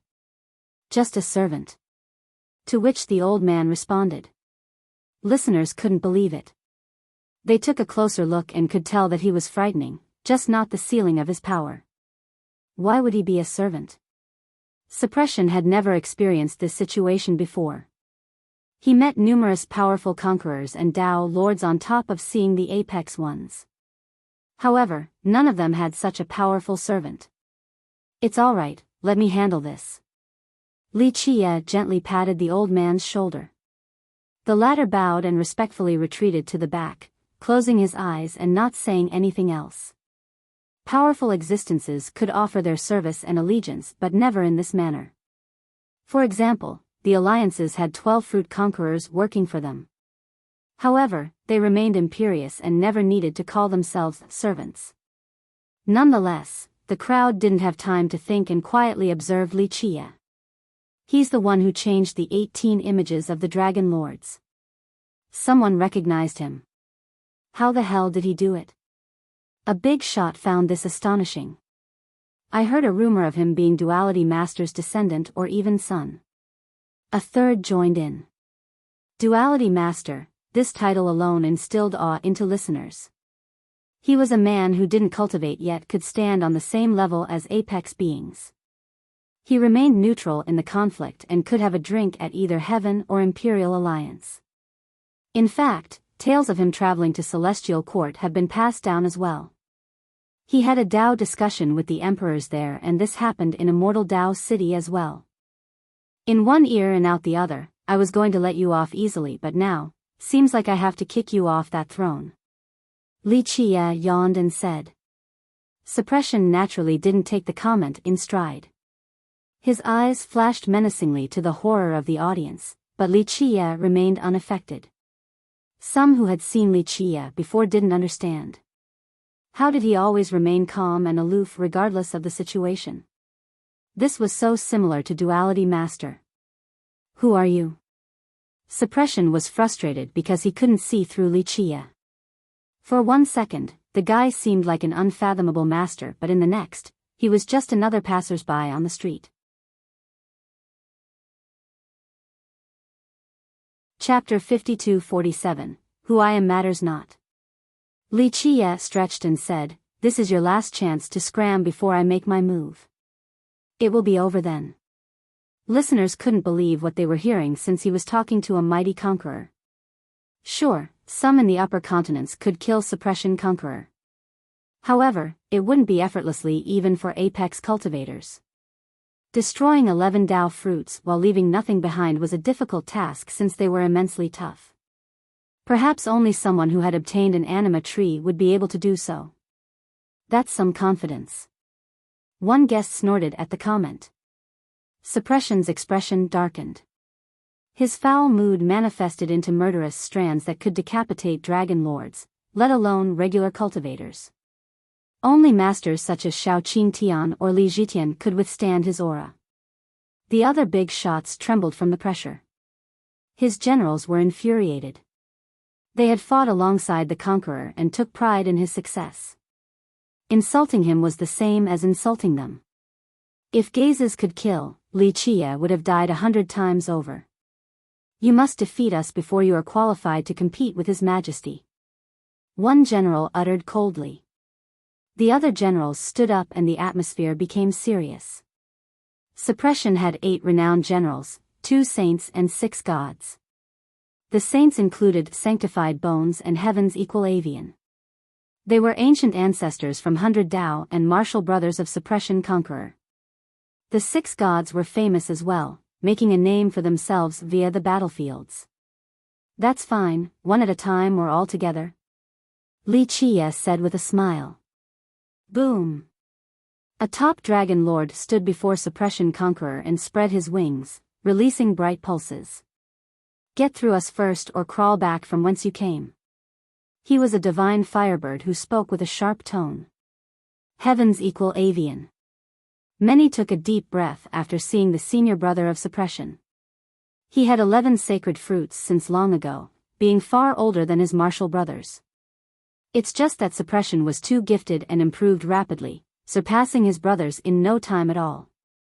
As for Sanctified Bones, he reached his limit and had to rely on the 18 images to possess 12 sacred fruits. Talent-wise, he was not a match for Heaven's Equal. Heaven's Equal was the second in command, dealing with mundane and administrative matters that Suppression didn't care for. I'll greet him first with my blade. One general jumped forward and shouted at Li Chia, "Brat, you think you can get through me?" He resembled a bug with a metal carapace and a gleaming blade-like horn. The external runes looked attuned to the Tao. Skyhorn General. Someone shouted, recognizing one of the 6 gods. His horn had killed numerous mighty foes due to its tough and sharp characteristics. Weapons were always pierced, even sacred fruits. Brat, take out your weapon already. He smacked his horn, issuing metallic clanks. Very well, seems like I must show you fools what a real weapon is. Having said that, Li Chia glanced at the middle of the hall where there were numerous seats meant for the wise sages of the past. At the center was an oval item looking like a ship with a dark color, seemingly made from unknown materials. Upon closer examination, one would discover that instead of being made up of metals, the exterior actually consisted of runic lines. Because they were seamlessly integrated together, the gaps between them couldn't be seen at all.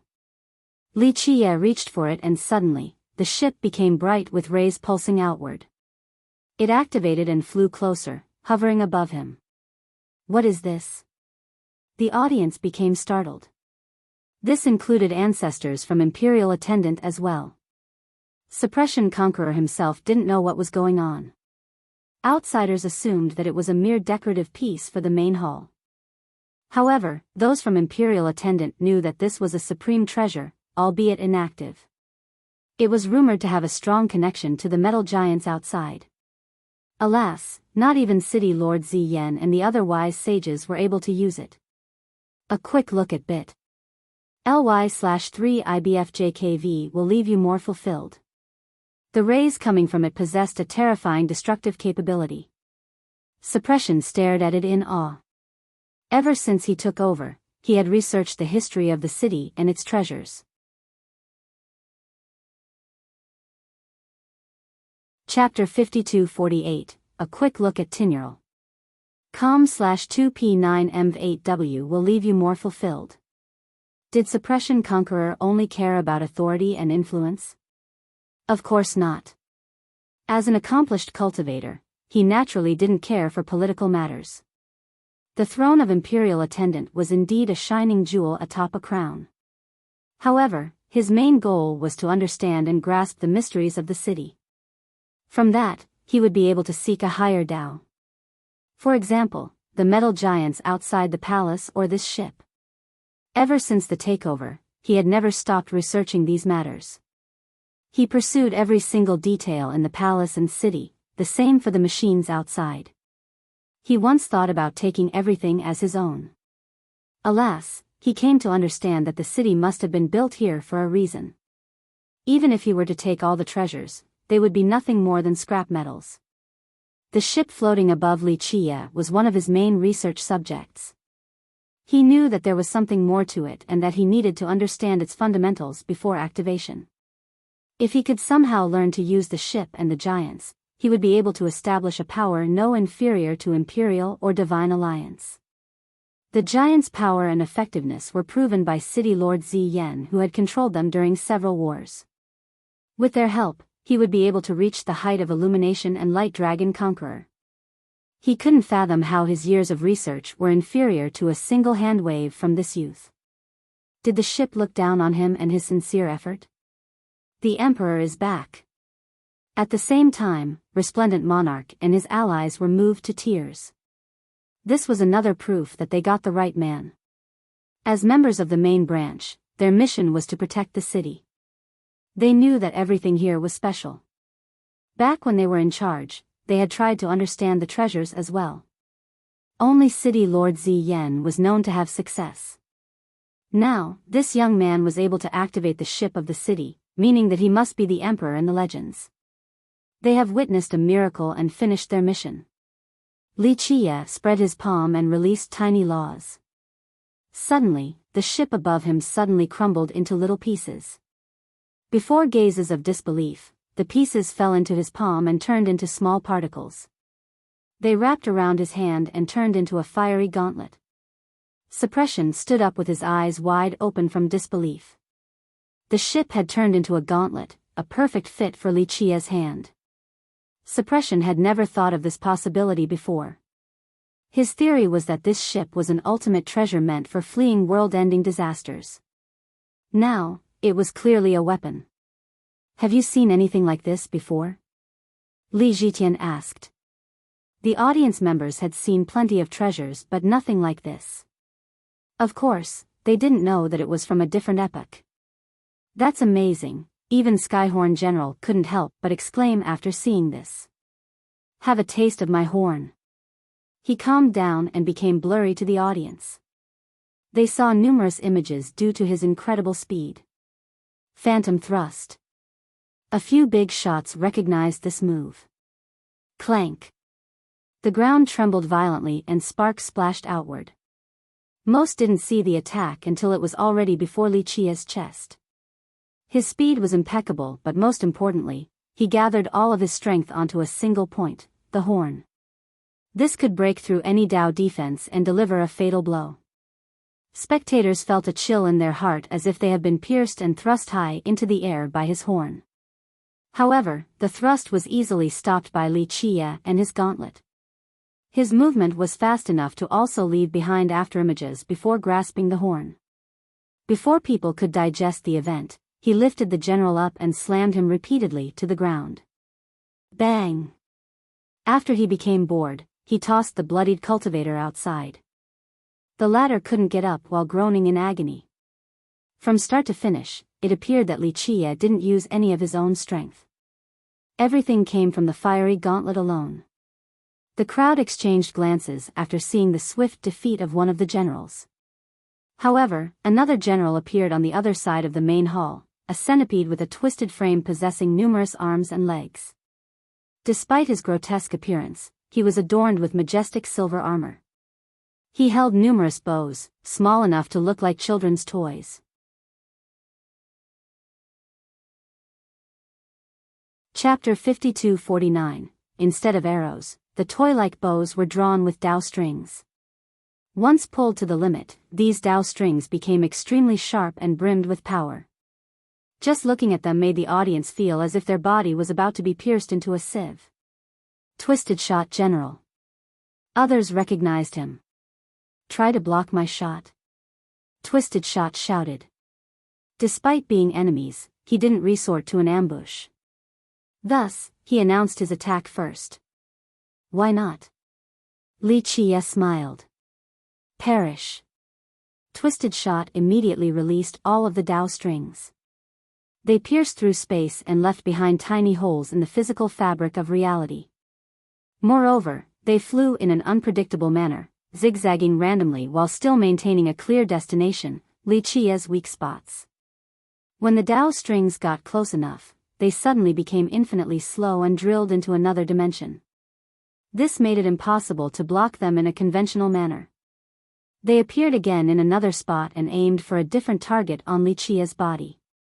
Li Qia didn't mind because the gauntlet took a comprehensive approach by spreading out and covering him entirely in armor plates. The Dao strings were certainly unblockable, but ultimately, they still had to hit Li Qia in order to deal damage. Alas, the complete barrier rendered them useless. This wasn't due to the general lacking power. In fact, that barrage just now was enough to reduce even sacred fruits into bits. It's just that the armor plates surrounding Li Qia were unbreakable. What kind of metal is this? The general stopped shooting and became startled. Once he slowed down, people could see that the Dao strings were actually made from sticky mucus oozing out of his body. He used a special method to condense and imbue them with the Dao. This gave him the ability to injure even Suppression Conqueror while the latter was in full battle regalia. In this case, he didn't see a single mark on Li Qia's plate. My turn, take this. A different general landed in front of Li Qia. This was a large frog with a tree growing on its back. On the branches were trees of various colors. Treasure Fruit General.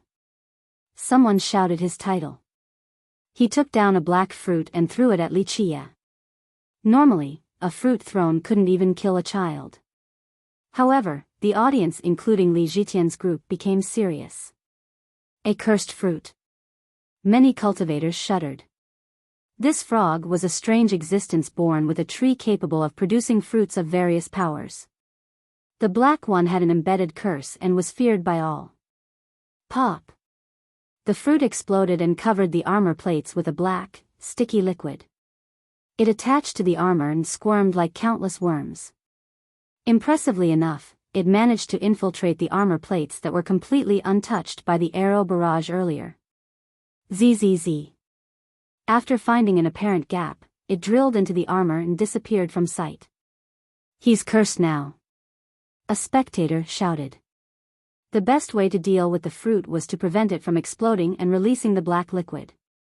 Its offensive potential included drilling into the body and even the true fate.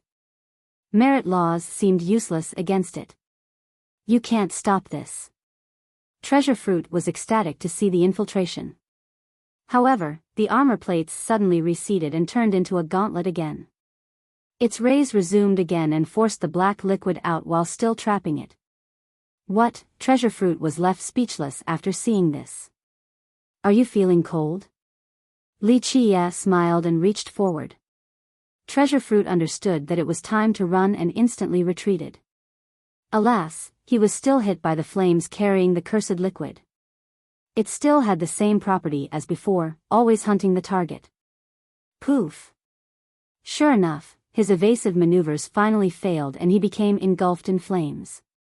For the full version, visit Pori.com. The other generals immediately ran over and helped him extinguish the flames.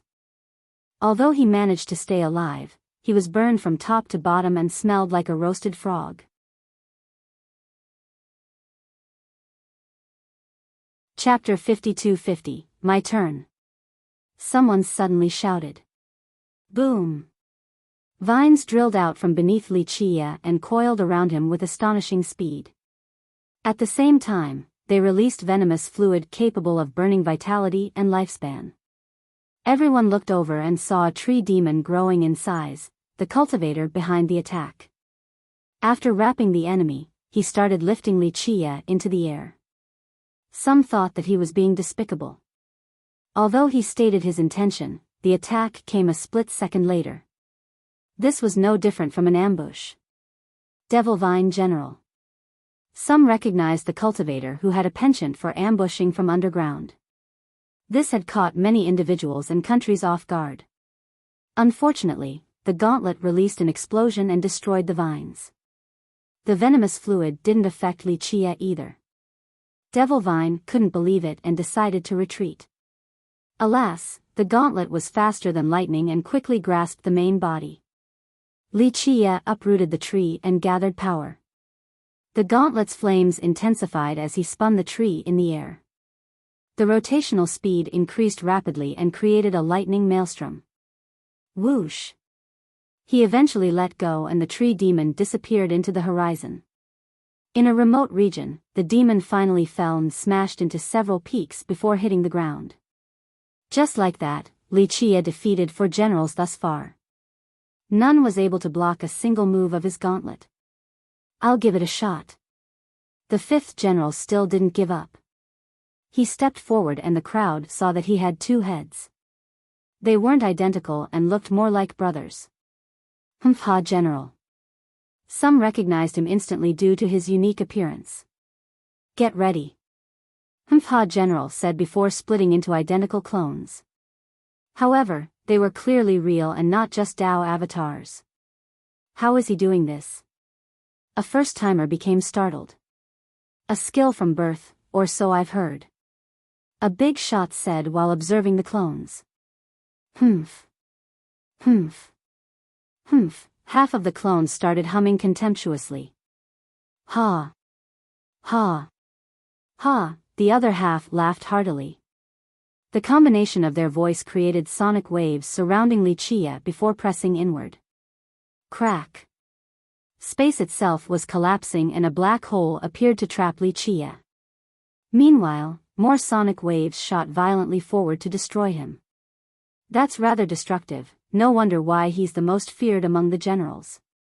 A famous dragon lord commented, unsure whether she could stop the sonic attack. Li Qie simply raised his hand, still unperturbed by the black hole surrounding him. Instead of turning into fortified armor like last time, the gauntlet disassembled and turned into concave shields. The shield sent back the sonic waves with greater intensity right back at the general. The incoming sonic waves couldn't neutralize them. The clones were sent flying while still being battered by their own sonic waves.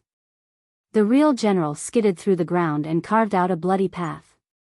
He was mangled to the point of being unrecognizable. Just one move again. The gauntlet's retaliatory measure easily took care of Li Qie's opponents. The crowd couldn't believe their eyes. Suppression Conqueror trembled with excitement while being fully fixated on the gauntlet. That thing is too strong. One crowd member said, fully impressed by this treasure. Imperial weapons required power and vitality for usage. Some of them even demanded a great cost such as blood or lifespan. However, this gauntlet or ship didn't seem to require power channeling. It had an auto-response against all attackers. Thus, even a child could have defeated the generals with it. Generals? Mediocre at best, not worth mentioning. Li Qie commented with a smile. Let's go again then if you dare. Heavens equal Avian shouted.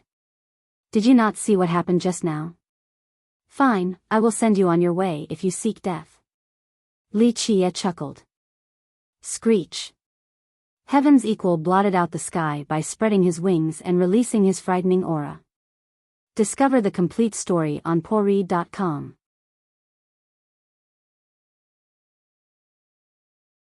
Chapter 52-51, Rumble.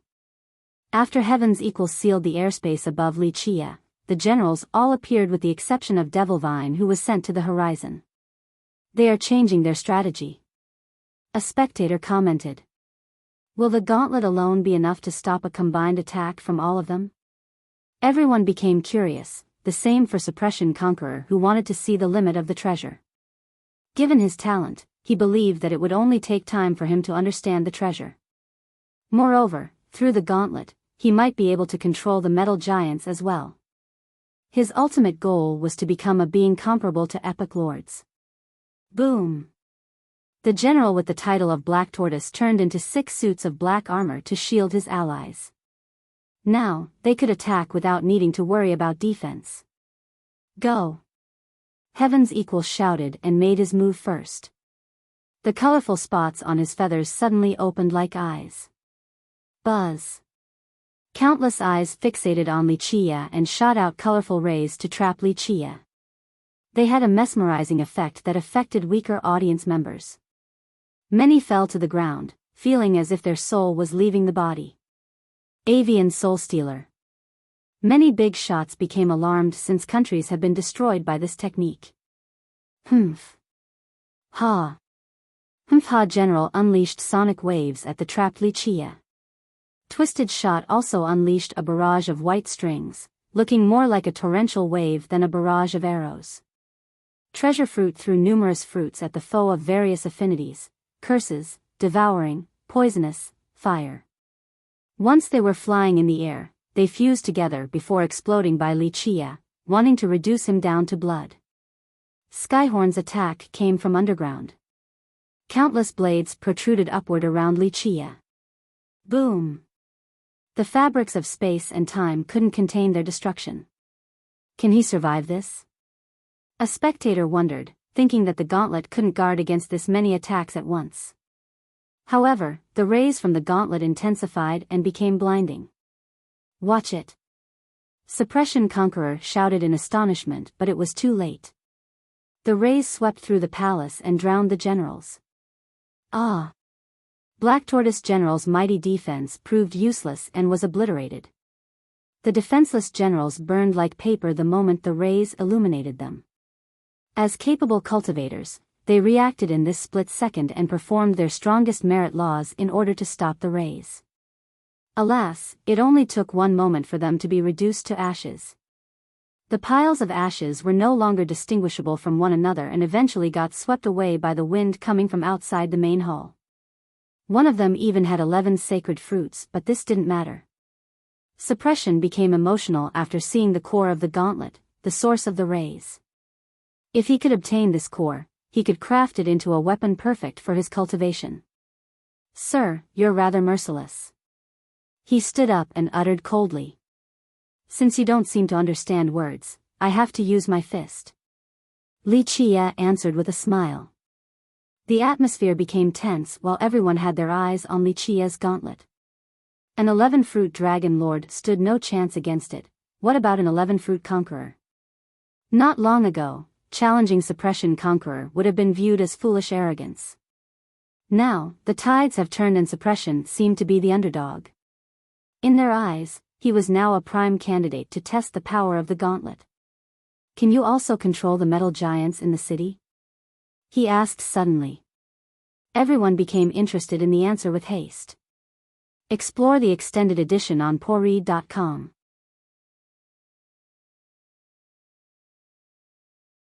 Chapter 52-52, If you don't roll off that throne, we'll either kick you out or worse, wring your head. Which outcome do you prefer? Wuxia smiled. The crowd thought that this was finally time for the finale. Is that so? Suppression's pressure continued to make everyone tremble in fear. A few big shots stared at him and thought that if he were to give up now, it would be utterly humiliating compared to dying in battle. This throne is mine. Suppression said before shouting, erupt. On another side of the palace, Jade Conqueror had managed to stabilize the situation after expertly controlling the flames in her cauldron. She stopped the interference and continued to refine the pills within. Boom! However, the imperial rune floating above Dark Flame Cauldron Emperor became resplendent, no different from a Dao fruit. The influx of power made the alchemist tremble in pain.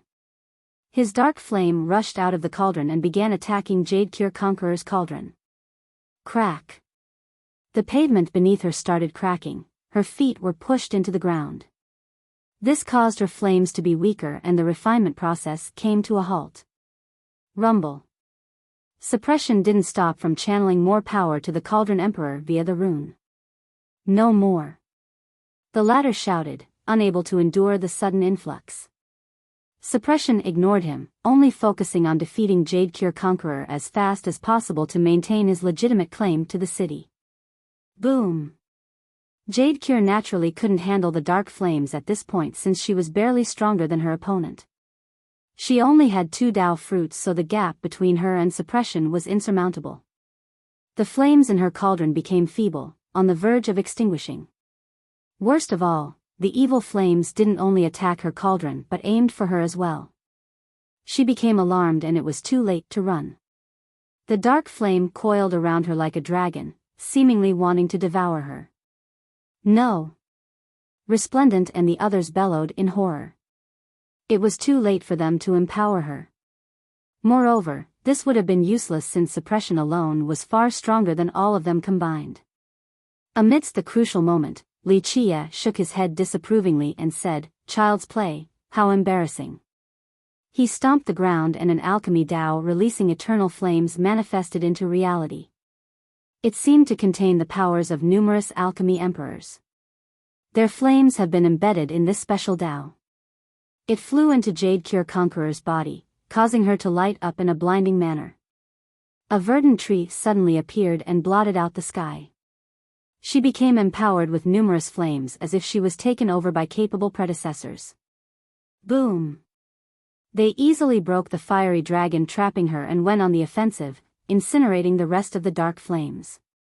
To access the premium content, go to Shit! Dark Flame Cauldron Emperor couldn't believe it and turned to flee. Alas, this Dao flame engulfed him in no time at all. Ah! He let out one scream before being reduced to ashes along with his cauldron and the content inside. Suppression Conqueror was affected as well and staggered backward. The Dao flames then returned to Jadecure's cauldron. She could only stand and watch since these flames were beyond her control. The refinement process changed constantly in a profound manner. Alchemists became immersed in this scene, even regular cultivators observed carefully. This was the apex of the alchemy Dao. Suppression himself couldn't help staring at the refinement process and the Dao flames, unable to think of another soul in the upper continents capable of this. Boom! A tribulation appeared again in the sky. "It's coming," someone said. A medicinal fragrance wafted in the air next. Whoever breathed in immediately became shrouded in a golden light.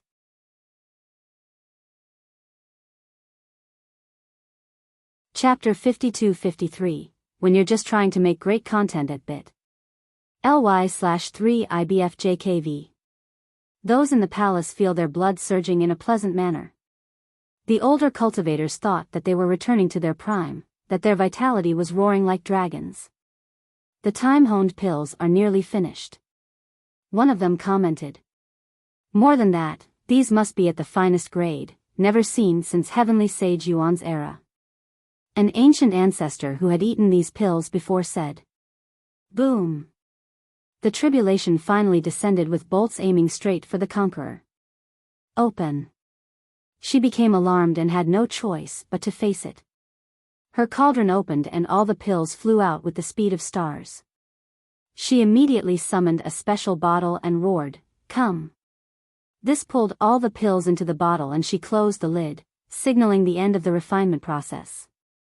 The tribulation also dispersed since the cauldron was no longer active. As she held the bottle, she saw the colorful light flowing on the exterior, realizing that she had just refined a finest-grade longevity bottle. Of course, she knew that this wasn't because of her own ability, hence her look of astonishment.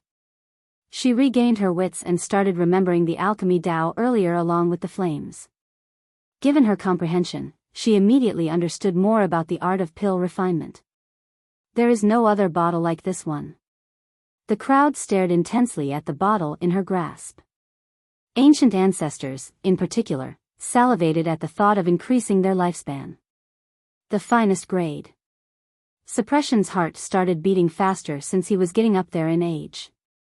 Despite his exceptional cultivation, aging was still inevitable.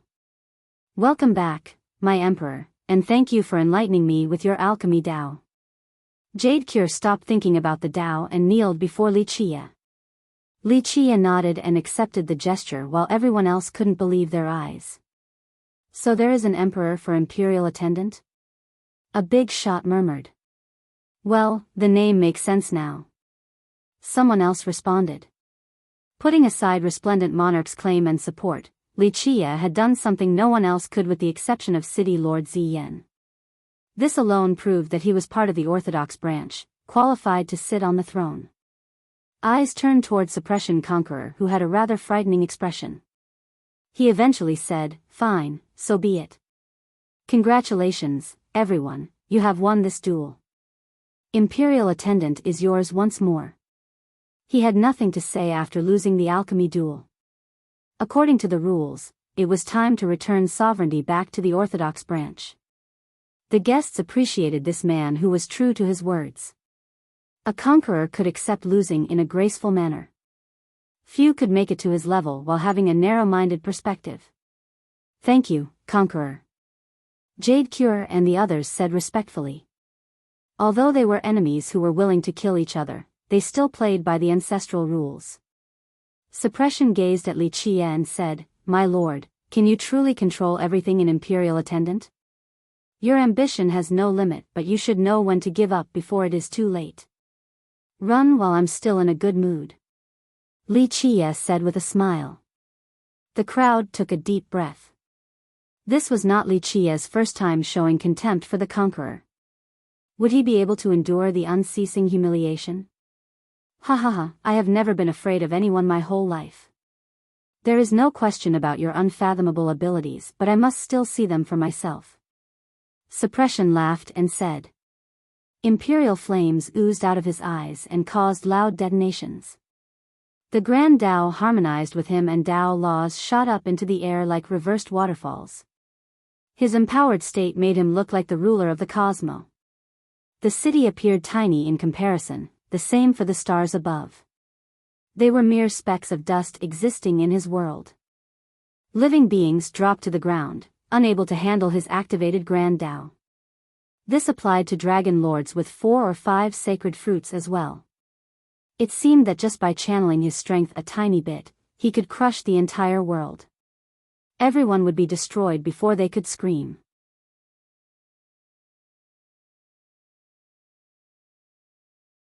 Chapter 52-54. Suppression lived up to his fame, far superior to the average conqueror. Each of his steps caused a loud detonation as the Grand Tao appeared beneath his feet. Runes emerged and twisted together, creating wondrous phenomena. Space and time worked together to form a domain large enough to reach the sky. The runes became as large as mountains, capable of suppressing all living beings. Everyone within his domain became frozen, including Shao Qingtian's group, who had 12 sacred fruits. Emperor Suppression Art. A crowd member shouted while feeling an immense weight pushing down on them. "Are you ready?" Suppression was the lord of his domain.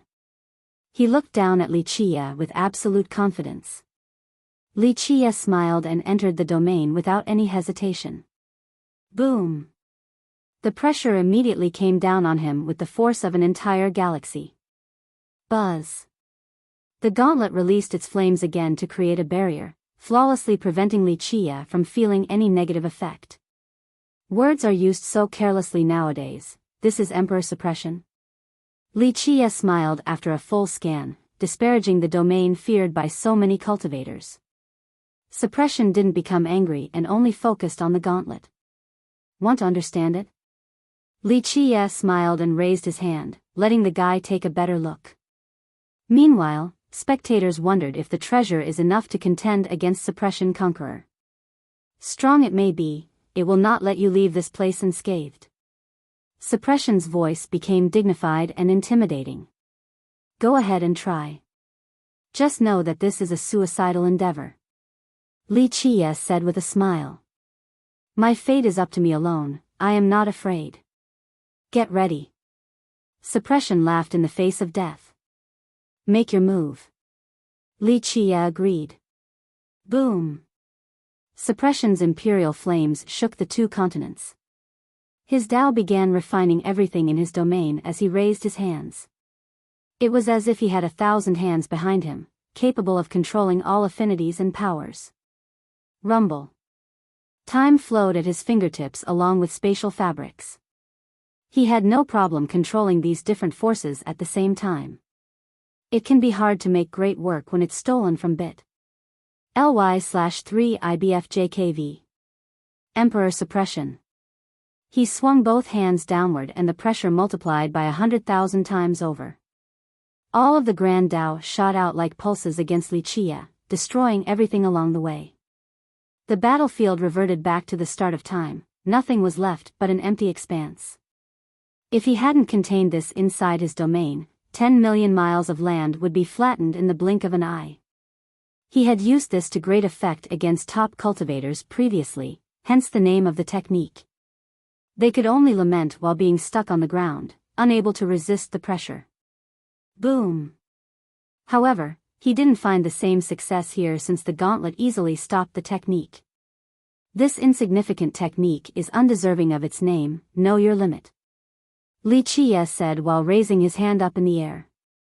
Flames rushed out of the gauntlet and formed a larger palm, seemingly capable of flipping 3,000 worlds over. Suppression's technique was nullified while he got sent flying as well. Boom! The palm changed into a fist and punched the flying conqueror. Ugh, the latter smashed into the boundary of his own domain and vomited blood. When he stood up, cracking noises could be heard as if several bones had been broken. The front of his robe was stained with blood. Nonetheless, he channeled Chaos True Energy and successfully healed his wounds in no time at all.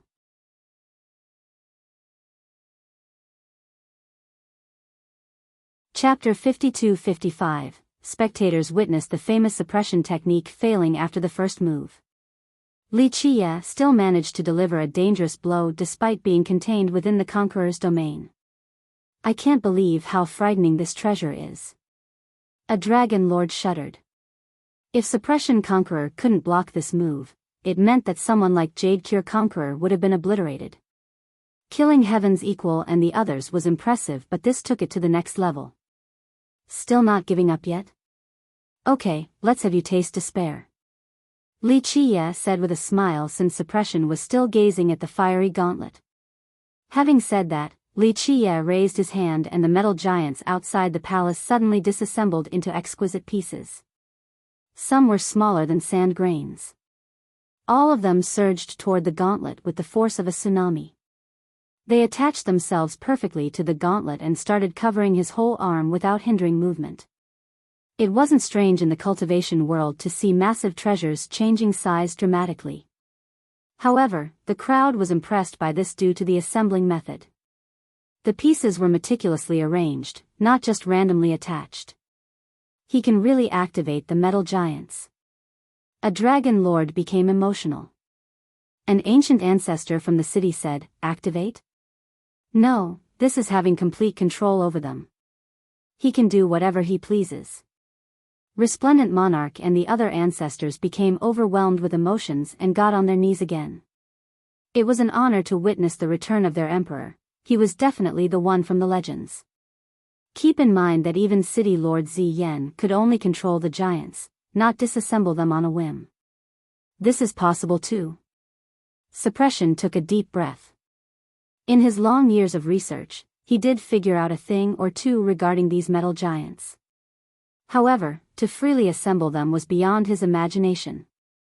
He thought that he would just use them as a powerful legion just like City Lord Zi Yan. Now, it seemed that controlling them in that manner was only an elementary step. I heard Celestial Court coveted these giants back then too but couldn't get to them. Xiao Qingtian quietly said. During Emperor War, a group of gods and emperors surrounded Imperial Attendant City in order to obtain these giants. Unfortunately for them, Armor Conqueror defended heroically until the arrival of his allies, Cleansing Incense Dynasty, Dao Alliance, and Imperial Alliance. Very well, I do want to learn the taste of despair. Suppression still didn't give up and summoned his weapon, a bronze staff that has been used extensively. Of course, his weapon wouldn't be just an ordinary staff. Discover the complete story on Pori.com, Chaos Staff. Someone recognized it instantly due to its notoriety in the upper continents. It had killed numerous dragon lords and even a few conquerors previously. Thus, it also had an unofficial moniker, Emperor Beating Stick. Boom! As the conqueror channeled his power into the weapon, it became resplendent and exuded golden imperial rays. The staff became longer as if the entire world has been refined within. Just one smash contained an incalculable force from its weight. Made from chaos metal and refined by imperial flames. Its weight is immeasurable. One spectator said. How does it compare to Sword Queen's heavy sword? Someone else became curious. It can't. Sword Queen is at the apex, that heavy sword is something else. Of course, when strictly talking about weight, this staff can be ranked second. A big shot said. I'm not so sure about that. When talking about weight, Titanic Conqueror should be the heaviest due to her special physique. Next should be Sword Queen's heavy sword, but she doesn't quite need it anymore. Now, this staff should be third in the upper continents. A different cultivator interjected. Take this. Meanwhile, Suppression Conqueror finally made his move, leaping into the air for a vertical swing. This had no technique or Tao profundity, only pure force. This was enough to create black holes along its path. Spectators couldn't help but bellow in horror.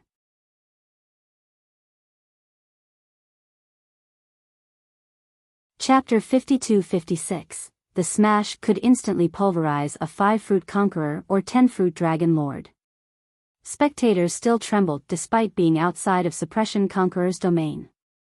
It had enough force to put an end to Imperial Attendant City without its defensive barriers activated.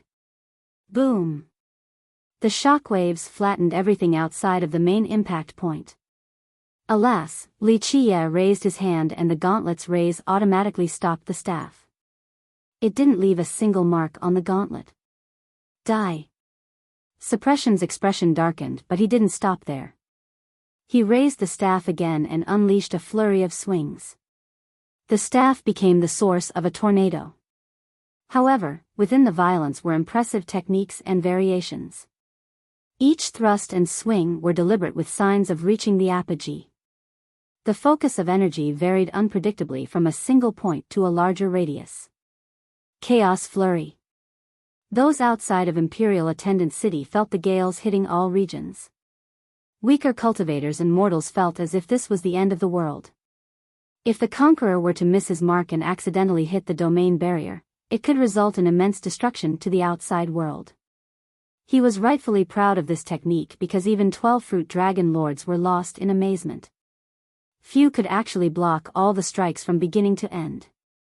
Resplendent Monarch and the others understood that they would have been powerless. The best of them could only last a few strikes before being reduced to a mist of blood. Unfortunately, his opponents still didn't move an inch. Just raising the gauntlet was enough to stop the tempestuous attack. Eventually, Suppression finished all 3,000 variations while going all out. He was a bit out of breath after expending a considerable amount of energy. On the other hand, Li Qie only raised his hand and didn't put in any effort.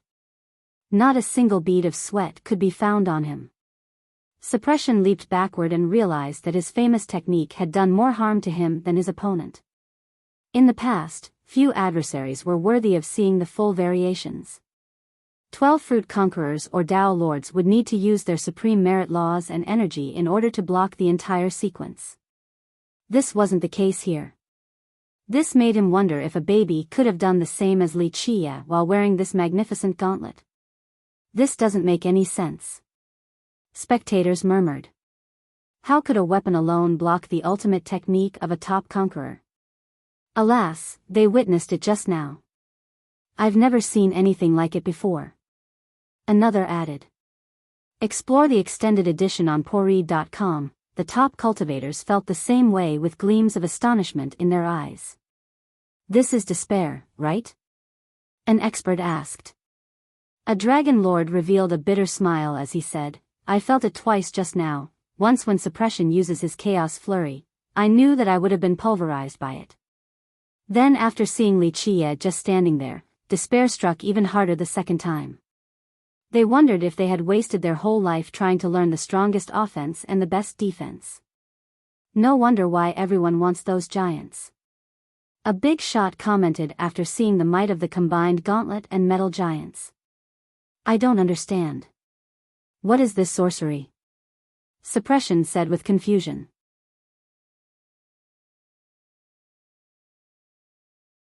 Chapter 52-57. It's not sorcery, just a simple block. Li Qie answered with a smile. Everyone took a deep breath after hearing this. Blocking chaos flurry without resorting to merit laws and techniques? Even a 3-year-old knew how to block. Suppression Conqueror was at a loss for words since he knew the might of his technique. Now, he began to see a hint behind Li Qie's statement regarding despair. He felt helpless. Sure, Chaos Flurry was not his strongest ace card, but it represented 80 to 90% of his power. This situation was unprecedented even during his battles with Apex Conquerors. To access the premium content, go to. How can this be? A spectator questioned his own eyes. These metal giants are this strong? Another asked while looking at the remaining statues outside the palace. Well, if they were, Imperial Attendant City could have taken down the alliances without any problem. They could even attack Celestial Court. A big shot commented. It's different. As far as I know, City Lord Ziyan could only activate the giants, and not all of them either. An ancestor with a good grasp of history said, this Li Qie is doing more than just activating them. You've done 3,000 strikes, it's my turn now. Back to the battle, Li Qie smiled and said before swinging his armored hand. His movement resembled that of a brute in a human village. There was nothing to it outside of a simple movement. However, Suppression Conqueror's expression changed. He raised his staff with both hands, ready to block a falling sky. Bam! Fiery sparks splattered with the force of 1,000,000 erupting volcanoes. Though he managed to stop the blow, his staff clearly bent downward between his hands and almost broke. The impact sent him flying straight into his domain, causing cracks to appear on the barrier. He vomited blood and turned pale since the strike left actual serious injuries. His internal energies and vitality were still churning. As for the crowd, they saw Li Qie's actions from start to finish. He didn't seem to have put that much force behind the swing, acting as if he was just playing with a child. Alas, this was Suppression Conqueror who went all out. This whole thing didn't make sense, a mighty conqueror being utterly defeated after one move. Just imagine all the metal giants in action. A dragon lord commented. Everyone coveted the giants now but knew that this was an impossible feat otherwise, they would have been taken eras ago. Such power, enough to survive a calamity. Suppression stood up and healed his wounds before responding. Still not giving up, I see. Li Qie said. Yes, I am alive so there is still hope. Suppression remained resolute. His embarrassed state had nothing to do with weakness. The problem was the gauntlet being illogically strong. Not for long if you insist on being stubborn. Li Qie's eyes narrowed. Everyone dies eventually. I would prefer dying on the battlefield while seeking the Tao. Suppression laughed heartily and said. His grand comment made cultivators' blood boil. He's right. A few murmured while reflecting on their cultivation goals. There's a reason why he's a top conqueror. Another said with admiration. Resplendent Monarch and the others sighed, unable to say anything negative about Suppression's unrelenting ambition and direct methods. Fine, display your worth so that you can die without regrets. Li Qie said. Very well, I had created a Tao that can borrow force from outer space. You will be a witness today. Suppression announced. Clank. He folded his staff after saying this and surprised the crowd. He folded it into 8 different sections and turned it into a symmetrical octagonal symbol. Bang! He embedded it into the air and made people wonder about his technique.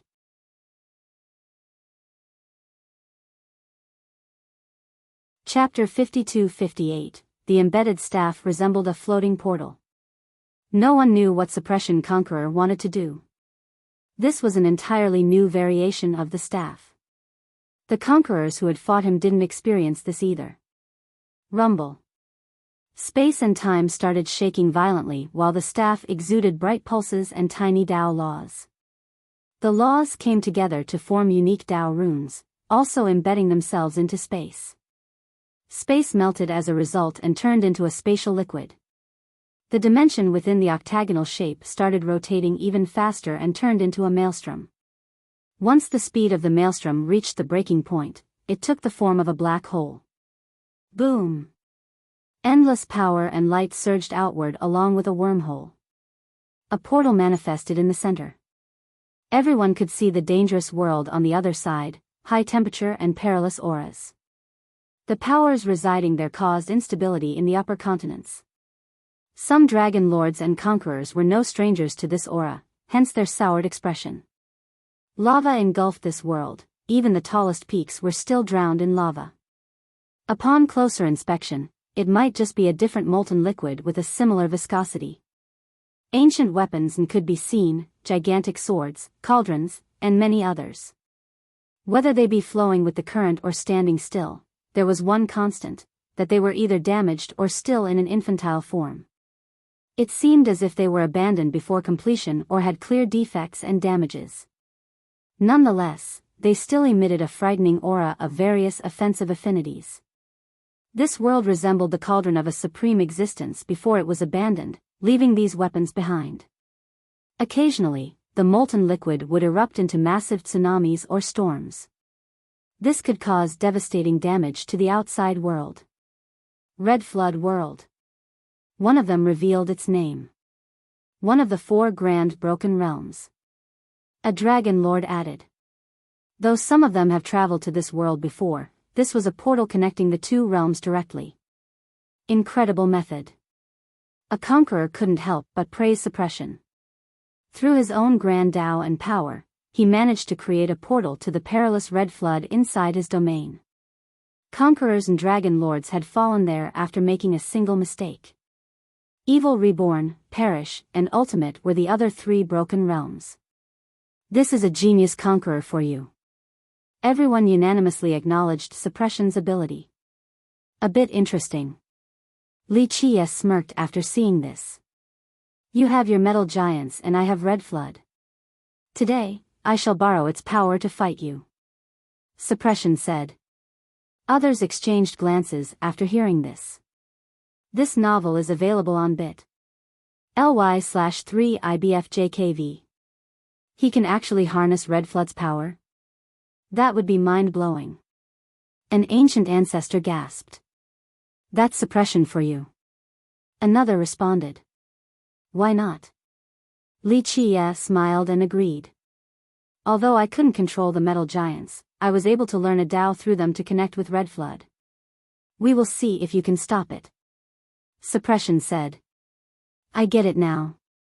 Some listeners finally understood why Suppression was obsessed with keeping control of Imperial Attendant City. After all, an 11-fruit conqueror shouldn't care about authority and influence. For example, although Sword Queen and all things Tao Lord were leaders of the alliances, they rarely exercised this power or performed their duty. 1. He started using a respectful you when speaking to Li Qie.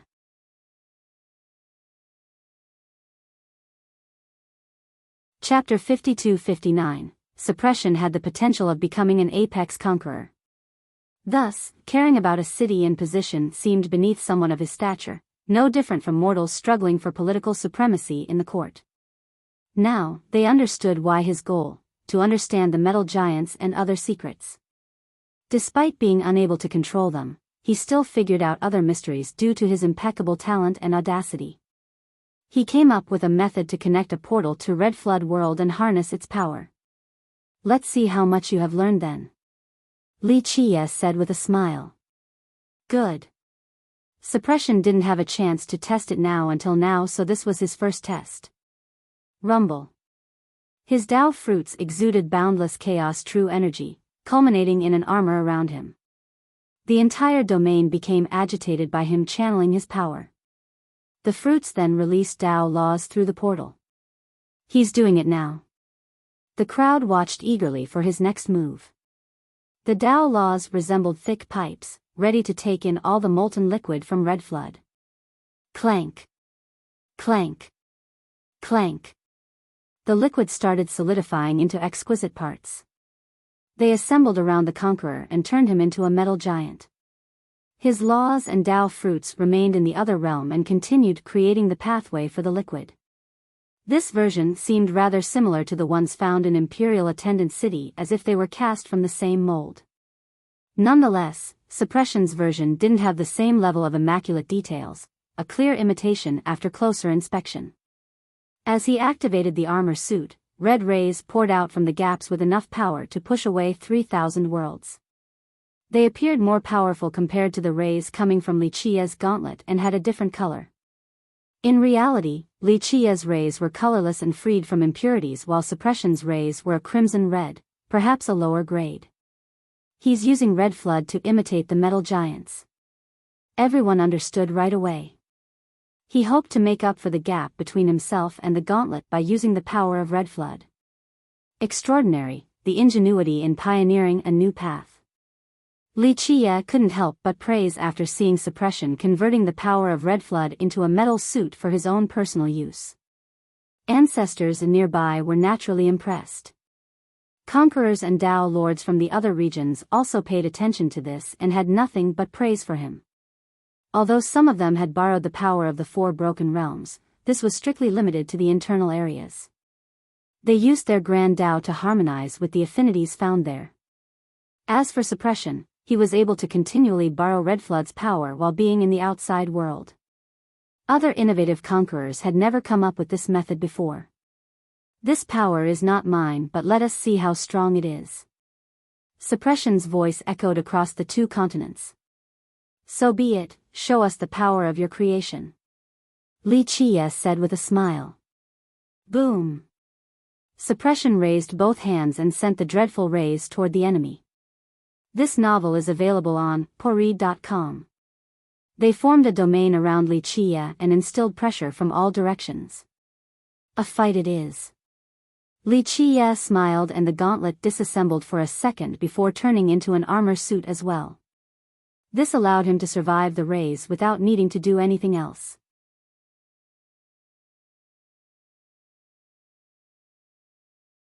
Chapter 5260. Explosions detonated all around Li Qia but didn't deliver any damage. Li Qia then sent out rays in retaliation. The rays from both sides collided and dispersed into nothingness while leaving permanent scars on the fabrics of reality. Rumble. The domain once again saved the upper continents from devastating fallout. This appeared to be an even contest and lasted for a long while. Boom! Eventually, Suppression decided to open all the scales and gaps among the assembled plates. At the same time, he sent more Dao laws into Red Flood to increase the absorption rate. The armor suit turned into a fiery god, its rays received a considerable boost. Die! The empowered Conqueror's rays obtained a physical form and surrounded Li Qia. Alas, this was still not enough to break the gauntlet's defense. Meanwhile, in Red Flood, the liquid there surged violently as if a devil was about to emerge. Now, Suppression gained the actual liquid as well. His armor suit shot out torrents of this scorching liquid on top of the rays. The liquid was the remnants of incredible treasures after a refinement process. They could congeal upon contact and burn anything beneath. This bypassed Li Qia's defensive rays and fully surrounded his suit of armor. It only took a second before Li Qia was replaced by a huge lump of metal. He actually did it? One spectator said, thinking that Li Qia was now ashes within. Suppression didn't know either. He had gone all out just now and understood how frightening this liquid was, enough to reduce a conqueror to nothingness. That move can't be beaten. Another observer said. Crack. Their conversation was interrupted by cracks appearing all over the lump of metal. Suppression realized that the job was not finished. He channeled all the rays and liquid to hit the lump again. Boom! Alas, it was too late and the lump exploded into pieces. Everyone saw Li Qia again. However, the armor suit was gone and he only had the gauntlet now. It seemed to be fully activated with resplendent rays stopping all the onslaught. Unfortunately, it falls just a bit short, not what I'm waiting for. Let's end this. Li Qia shook his head before raising his hand. This time, all the metal giants outside the palace were disassembled into smaller pieces and summoned by Li Qia. The process was too swift for Suppression Conqueror to interrupt. It didn't take long before a new suit of armor surrounded Wuxia. Its main frame had the shape of an enormous metal can, perfectly round and heavy as if 3,000 worlds were condensed into its shell. Crushing stars and blocking all offenses shouldn't be a problem with it. The simple suit exuded immortal rays, causing others to think that this was the ruler of all 6 continents. Spectators no longer dared to breathe loudly before this wondrous creation. Just one immortal ray could wipe out numerous kingdoms. A quick look at bit. ly/3ibfjkv will leave you more fulfilled. Looks like a metal giant that has been blessed with the force of cultivation. Apex conquerors and Dao lords found themselves inferior. So this is the fully activated version? Someone else said. By this point, it became obvious to everyone why Suppression Conqueror coveted the throne of the city.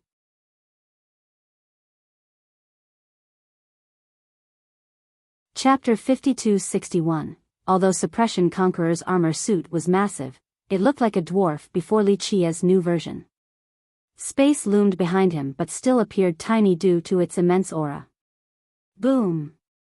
Suppression attacked without any hesitation, sending all the rays and beams of molten liquid against Wuxia. Despite their destructive potential, it looked like a child peeing, completely harmless to the larger giant. It merely waved its hand and instantly dispelled the offense. Did you see that? A crowd member couldn't believe it. Other ancestors felt the same way since they understood the might of the rays and molten jets. Thus, Wuxia's effortless defense left them speechless. Rumble. They then saw Wuxia reaching for Suppression Conqueror, successfully grasping him. A quick look at Tinurl. com/2p9mv8w will leave you more fulfilled. In just a few seconds, he pulled off numerous plates and then punched the guy flying. Suppression became bloodied with numerous broken bones, virtually deformed after just one punch. Suppression roared and tried to channel more power from Red Flood for the sake of assembling an even stronger and larger armor suit. However, something there started dragging his Dao fruits and Dao laws deeper into Red Flood. Shit! He bellowed after noticing something akin to an invisible rope tied around him. He tried to break free but it was too late. All of his Dao laws were embedded in Red Flood and became chains. Clank! This fully immobilized him. What is going on? Spectators didn't expect this development. Instead of him borrowing the power of Red Flood, something was chaining him. Suppression tried to break free but it was impossible since he had connected too deeply with this realm. Whoosh! The molten jets were no longer under his control and turned into a lava giant. It rushed over toward the Conqueror and encapsulated him fully. Zzz, sizzling noises and smoke along with his agonizing screams could be heard as he was pulled into the other side. Spectators watched with bated breath. The molten liquid seemed to be alive and was swallowing Suppression. The liquid giant grew larger and resembled Wuxia's armor suit after the devouring process.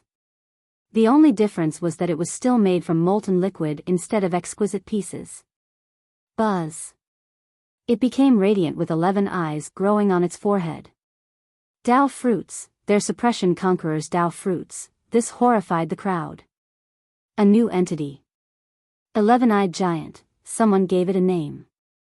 Still not what I'm waiting for. Wuxia inside the armor suit scanned deep into space and all the crevices. Alas, there was no reaction. He prolonged this battle and allowed Suppression to connect with Red Flood, hoping to see a ripple or a reaction for the sake of marking coordinates. Nonetheless, the appearance of this large giant was outside of his expectation. Suppression had gazed into the abyss and was punished for his reckless endeavor. Rumble. The molten liquid in all of Red Flood condensed on the giant. Its rays became monstrous while it continued the extraction process. This horrified all spectators in the upper continents.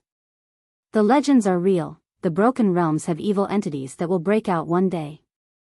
This one looks unstoppable. A top conqueror became aghast. Perish. Wuxia's eyes turned cold and activated his armor suit. The brightest rays shot out with enough power to pierce the high heaven. Everyone felt as if this was the end of the world. Boom! The giant has yet to finish extracting the power from Red Flood, so its head was pierced by the rays. The eyes made from 11 Dao fruits also exploded into ashes. The molten giant fell down to the ocean of lava in Red Flood, causing a devastating tsunami.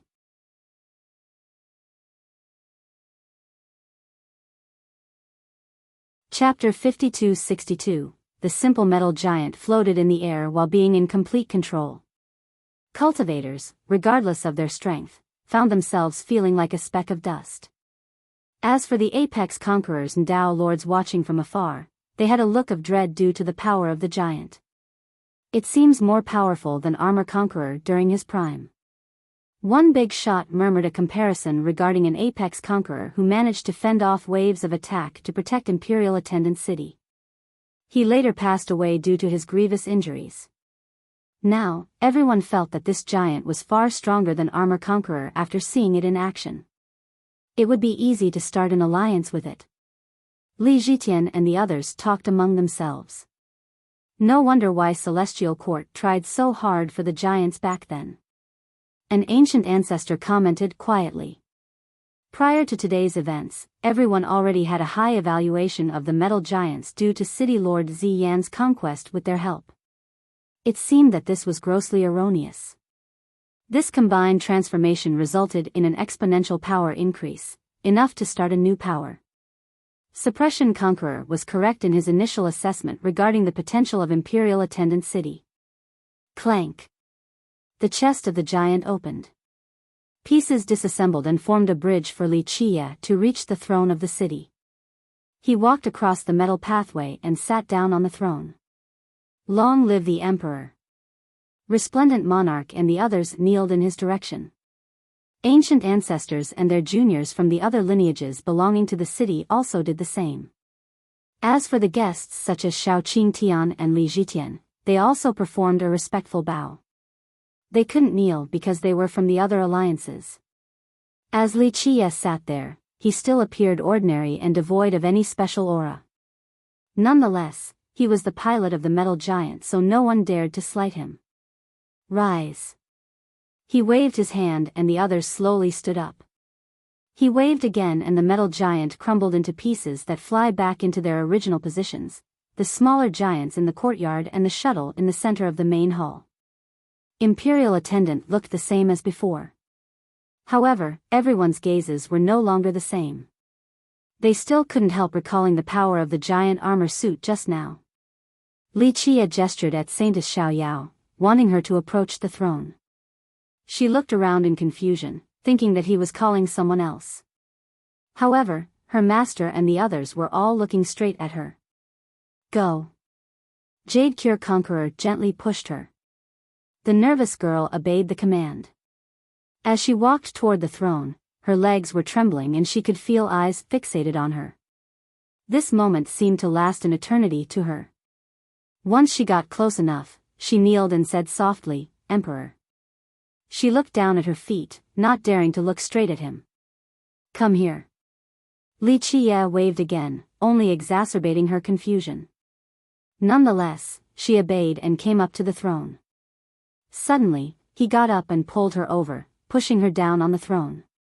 Her mind became empty as he tapped her shoulder and said with a smile to the crowd, "From today henceforth, she is the new City Lord." New City Lord. Jade Cure Conqueror and the others couldn't believe this development. First, there were stronger disciples than Saintess Xiaoyao. Second, Jade Cure Conqueror and the other ancestors were still around. It didn't make sense for the Saintess to be chosen right now. However, who would dare to question Li Chia? His words were the law. A quick look at Pori.com will leave you more fulfilled. The Saintess herself stammered. Try your best now, don't let down your ancestors. Li Chia gently placed his palm on her head before disappearing from sight. Silence took over the hall afterward.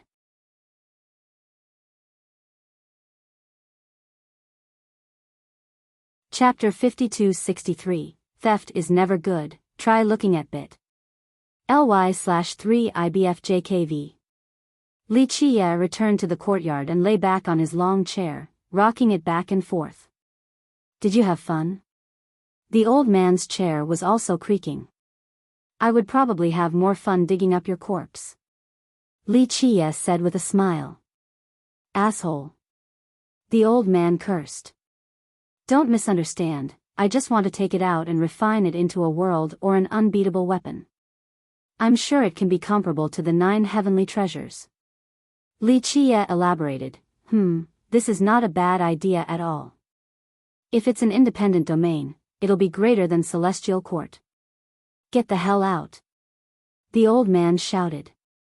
I'm serious, don't you think it's a damn waste just leaving your corpse here? Every part is a heavenly treasure. Li Qiye didn't mind.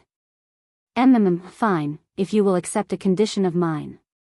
The old man seemingly glanced at Li Qiye despite still having his eyes closed. No thanks, definitely nothing good will come from this. Plus, I don't need anything either. Li Qiye refused. The old man snorted, think about it first and you can come back to me later. No need, at our level, your condition will be shocking. I don't need another problem. Li Qiye shook his head. Coward. The man said with disdain. Whatever you say, psychological tricks don't work on me. Plus, being a coward nowadays is a good thing since cowards live forever. They just need to hide in their shell until everything passes by. Li Qiye said. The old man dropped the issue. After a long while, he asked, have you eaten a metal giant like that one before? No, my taste isn't as heavy as yours. Li Qiye said. We ate one in the past and it was nothing short of extraordinary. I can't believe there are still some left. The old man said, crunchy and satisfying, when you dig out the core for a bite, a tremendous amount of primal electric Tao course through you, it doesn't get any better than that. Perverts getting pleasure from electrocution. Maybe all of you were into some rope play too. Li Qiye said. Please, you won't be singing the same tune after getting a taste, you'll be obsessed with it afterward. The old man said. No thanks. Li Qiye refused. Have you ever thought about the future? If you ever defeat the villainous heaven, just imagine how tasty he is, utterly unmatched. The old man said. I'm not and will never be into eating corpses. Li Qiye said. This is just a part of life. Humans eat chicken and ducks, are those not corpses? Even if you're a vegetarian, fruits are corpses as well, just in a different form. The old man smiled. I understand the reasoning. Li Qiye rubbed his nose. I don't want to hear it from your dog mouth though. Even flowery words become tainted when they came from you. I just don't see the issue. You are an apex being, others are mere insects in comparison, no different from chicken and duck. They're all meals, the only difference is the ingredient chosen. The old man paused for a bit before continuing. You can use a more euphemistic term, instead of people or corpses, call them delicacies or gourmet dishes. Old man, you are relentless. Li Qiye smiled. I see why some peerless cultivators fell to the darkness, it's because they hear whispers from you, instigated and fooled by this kind of rhetoric. Notions that the heaven is heartless and all things are fodders, that reaching the grand Tao is the ultimate goal, nothing else matters. In my opinion, they're mere excuses for unleashing the darkness in the heart. The foundation of your argument is hypocritical. The old man shook his head. Eating is a natural instinct, why suppress and romanticize it? Earliest humans consumed raw meat and drank blood, cannibalism was not rare. This is evolution. Li Qiye said, refinement is essential to reach a higher realm, eliminate impure thoughts and maintain the Tao heart. If I only care about consumption, we wouldn't be sitting here conversing right now. You would have been holding my head and relishing the taste, or maybe, I wouldn't have gotten far enough to that point in the first place. Well, I admit that there is some truth to your path. The old man nodded. Nonetheless, shouldn't you prove your conviction by trying it once? People with an unconventional taste only need a starting catalyst, the first bite to start the insatiable indulgence. When are you going to give up on this idea? You alone can't drag me into the darkness. Li Qie smiled. You can only say all of this because you won. The old man gave up. Sigh, you need a catalyst, perhaps it will be him or the villainous heaven. You're mistaken. I've seen enough of the villainous heaven and I am still fine. The wavering of the Tao heart is due to the self, unrelated to external matters. Falling into the darkness because of reasons? Mere excuses for a personal failure. If I remain steadfast, everything else is only water flowing through an immovable boulder. Li Qie said. Immovable boulder? You're more like a stone stuck in a dung pit, stubborn and smelly. The old man said. That's fine. The stone is certainly despised, but it won't change just because there is shit around it, nor will it change because of others' opinions. It will remain a stone regardless of whether it smells good or otherwise. Li Qie said. Forget it, I'm done. This bone is too hard to gnaw through. The old man gave up. The villainous heaven tried too, don't feel bad about this. Li Qie said.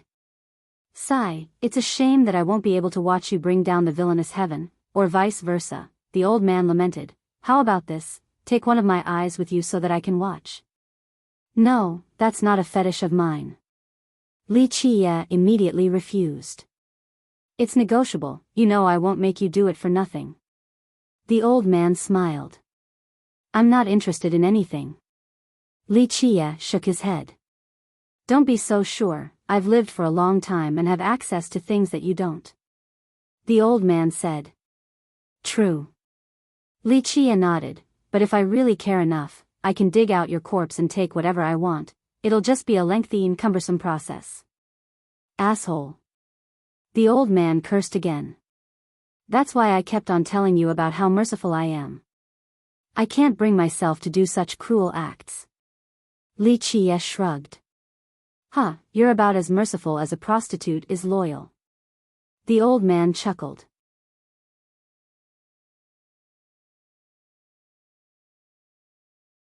Chapter 52-64, Li Qie and the old man had a fun chat. The latter tried to persuade Li Qie to join his side to no avail. Buzz.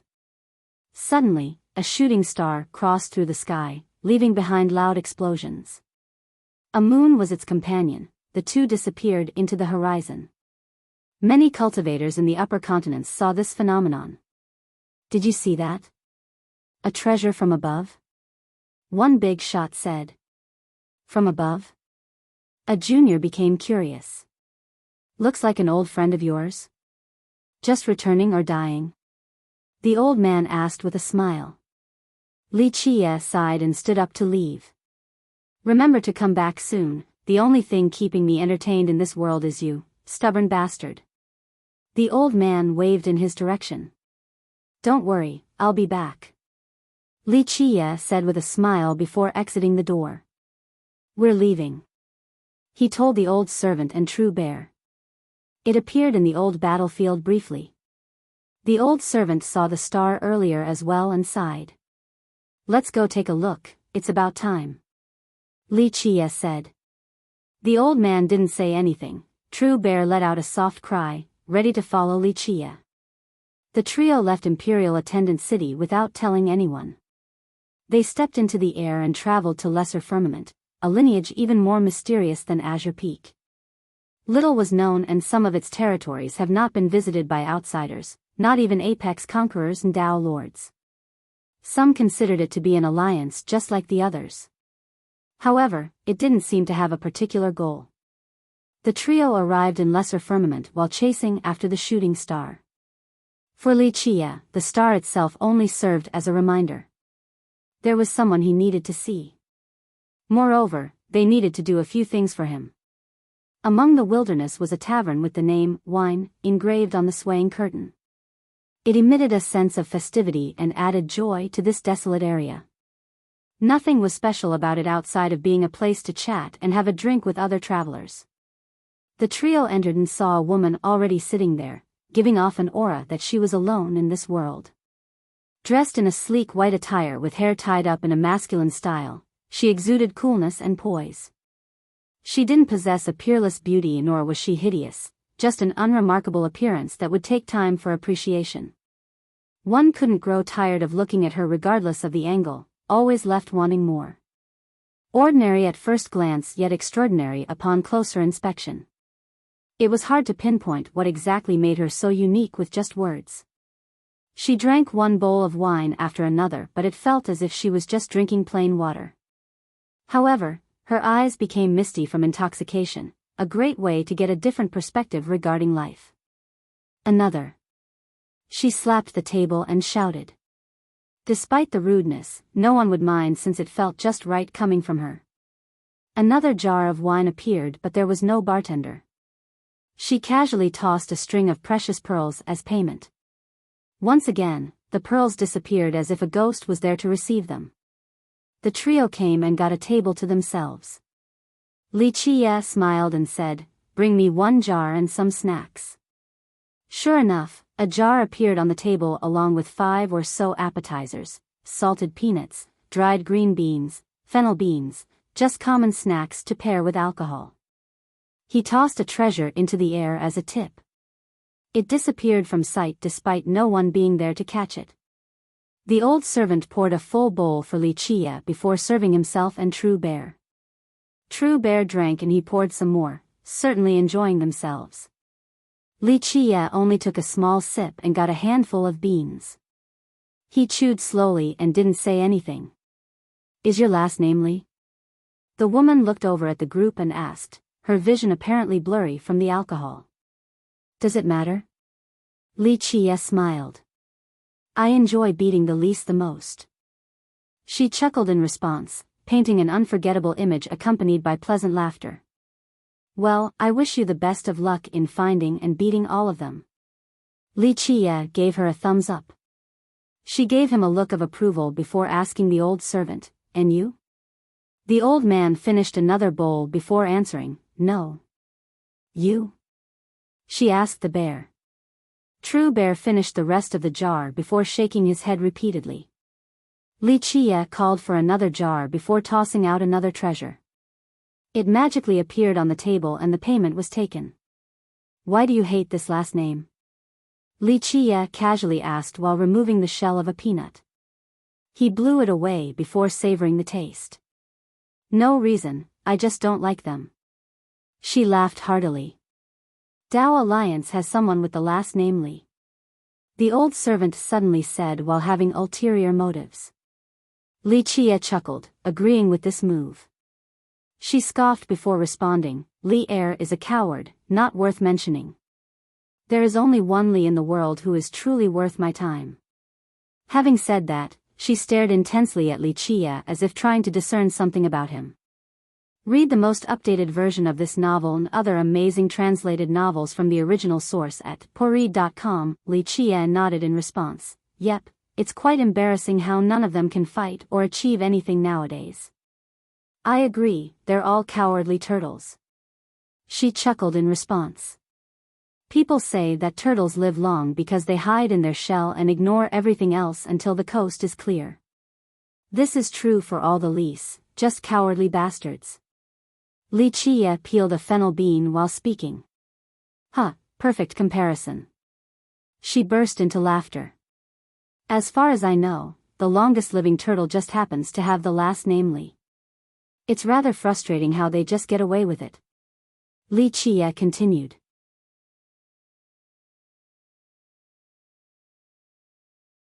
Chapter 52-65, All of them deserve a beating.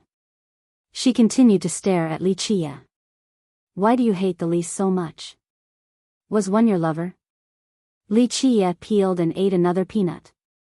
"Pa," she said with disdain, "would never fall in love with any of those cowards." "Makes sense, sorry for the stupid question." Wuxia nodded and said, "This clan must have fallen hard, to be utterly despised by a young lady. You don't agree that they all deserve a beating?" Her gaze remained fixated on him. "This is good, another plate." Wuxia ordered another plate of soybeans instead of answering. A plate appeared out of nowhere and Wuxia paid with another treasure.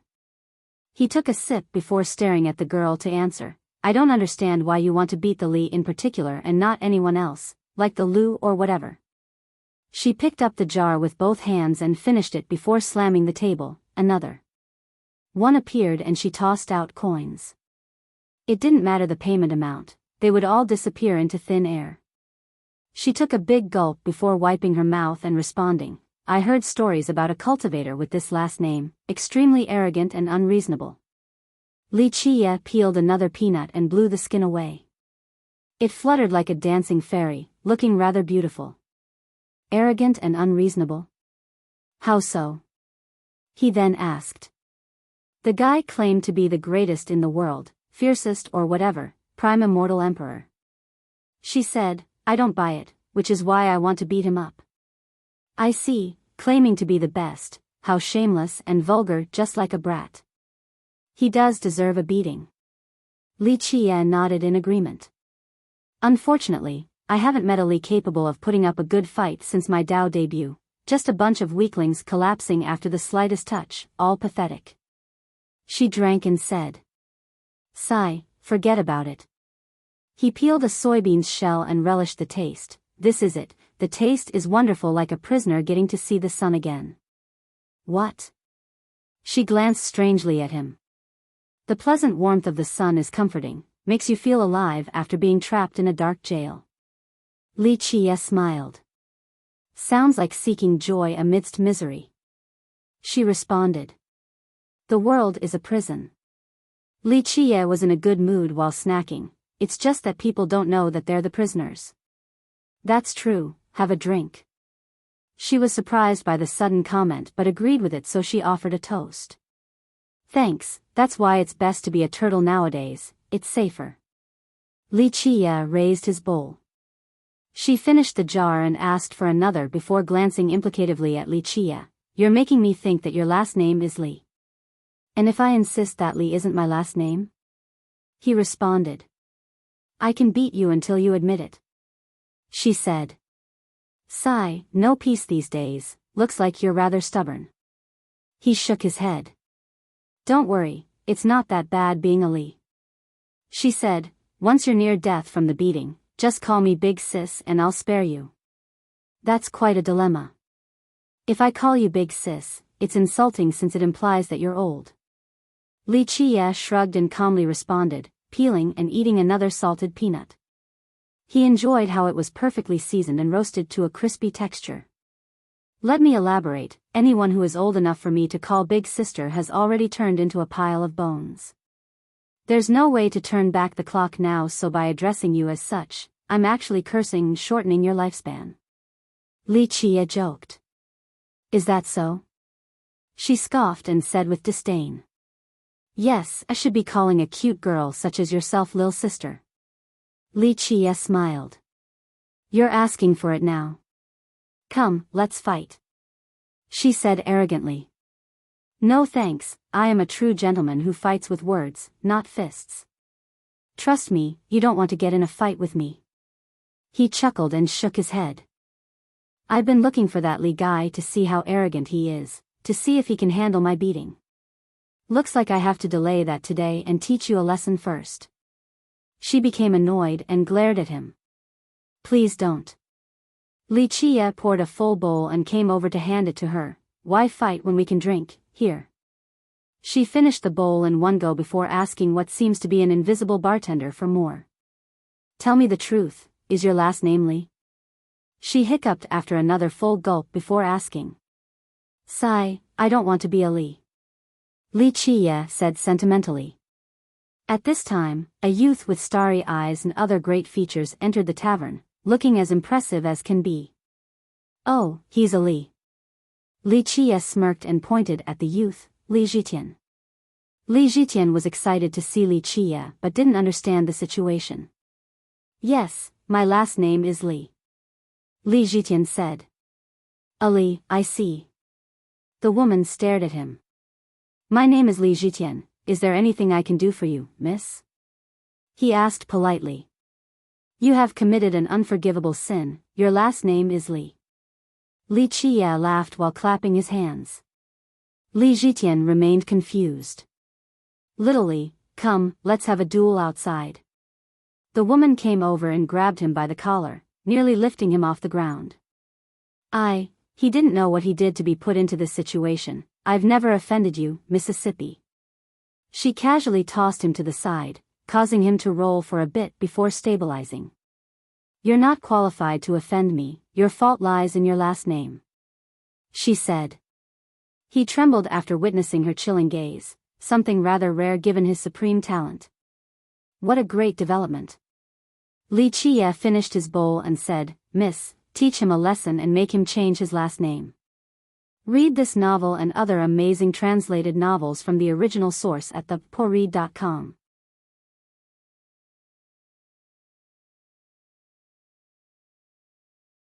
Chapter 52-66. How is it my fault that I was born with this last name? Li Zhitian said indignantly.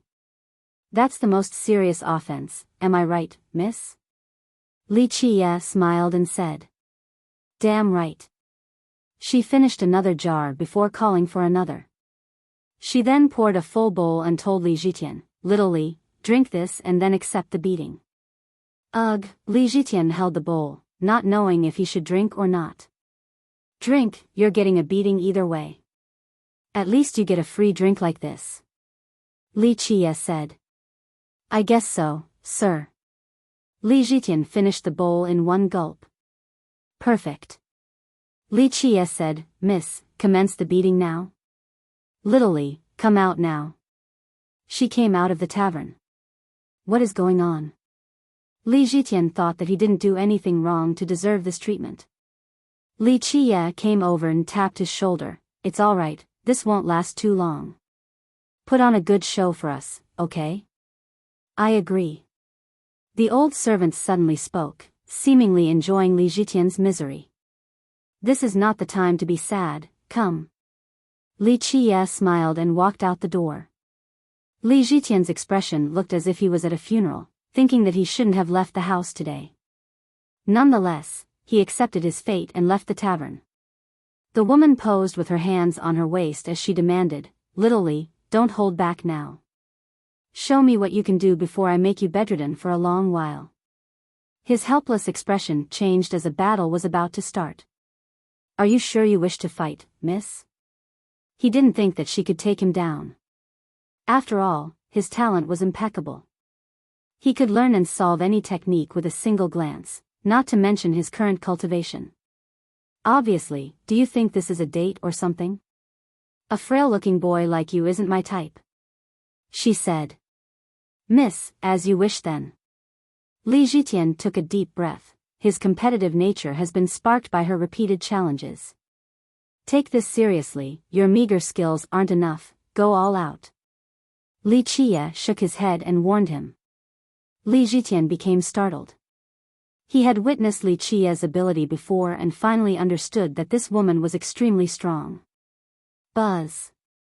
He first took out a shield only the size of a bowl. However, it shot out immortal rays and looked unbreakable. Not bad, void shield of the Imperial clan. The old servant commented. Li Zhitian hesitated, thinking that this was still not enough. He summoned all 12 sacred fruits. They floated above him and poured down Tao laws, creating a barrier capable of separating worlds. Next, he combined all 12 together and started a Tao harmonization. This made him one with the world, connecting with the core of the earth and the heaven above. Decent talent. Li Qie nodded approvingly. Li Zhitian was satisfied with his defenses and said, Miss, this is my grand Tao, one with the world. Good, get ready now. She glared at him. He shuddered and focused, entering a state of zen. He wanted to start with this unbreakable defense first before coming up with an offensive plan. Bam! However, he was suddenly smashed into the ground. During the fall, he clearly saw her rushing toward him. She grabbed him and performed a leg sweep, instantly destroying his defensive stance.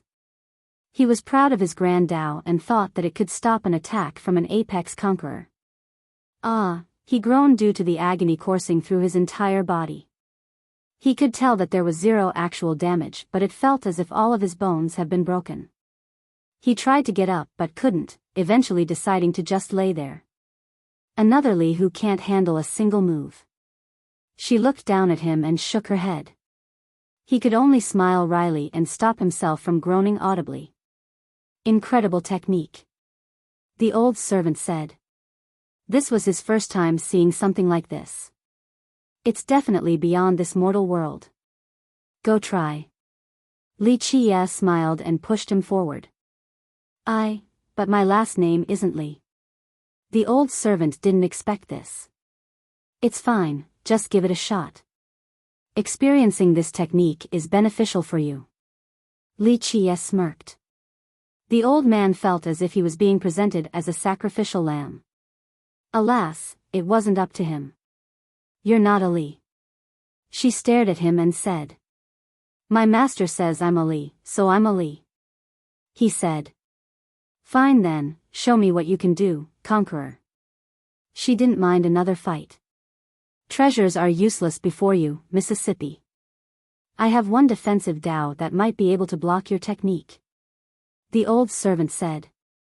Hurry up already. She waved her hand as if she was swatting a fly, not interested in someone whose last name wasn't Li. The old servant raised his hands slowly while partially squatting down. He still looked the same but became a different being, one capable of traversing the eternal realm of time and space. To read the uncut version, go to poread.com. Meanwhile, Li Zhitian tried to endure the pain and observed the old servant. This particular stance reminded him of someone. Though the stance looked simple, it included all of his attainment in the Tao, the culmination of his lifelong cultivation. Oh. Now this is more interesting, not a bad style at all. The woman was surprised and finally said something nice.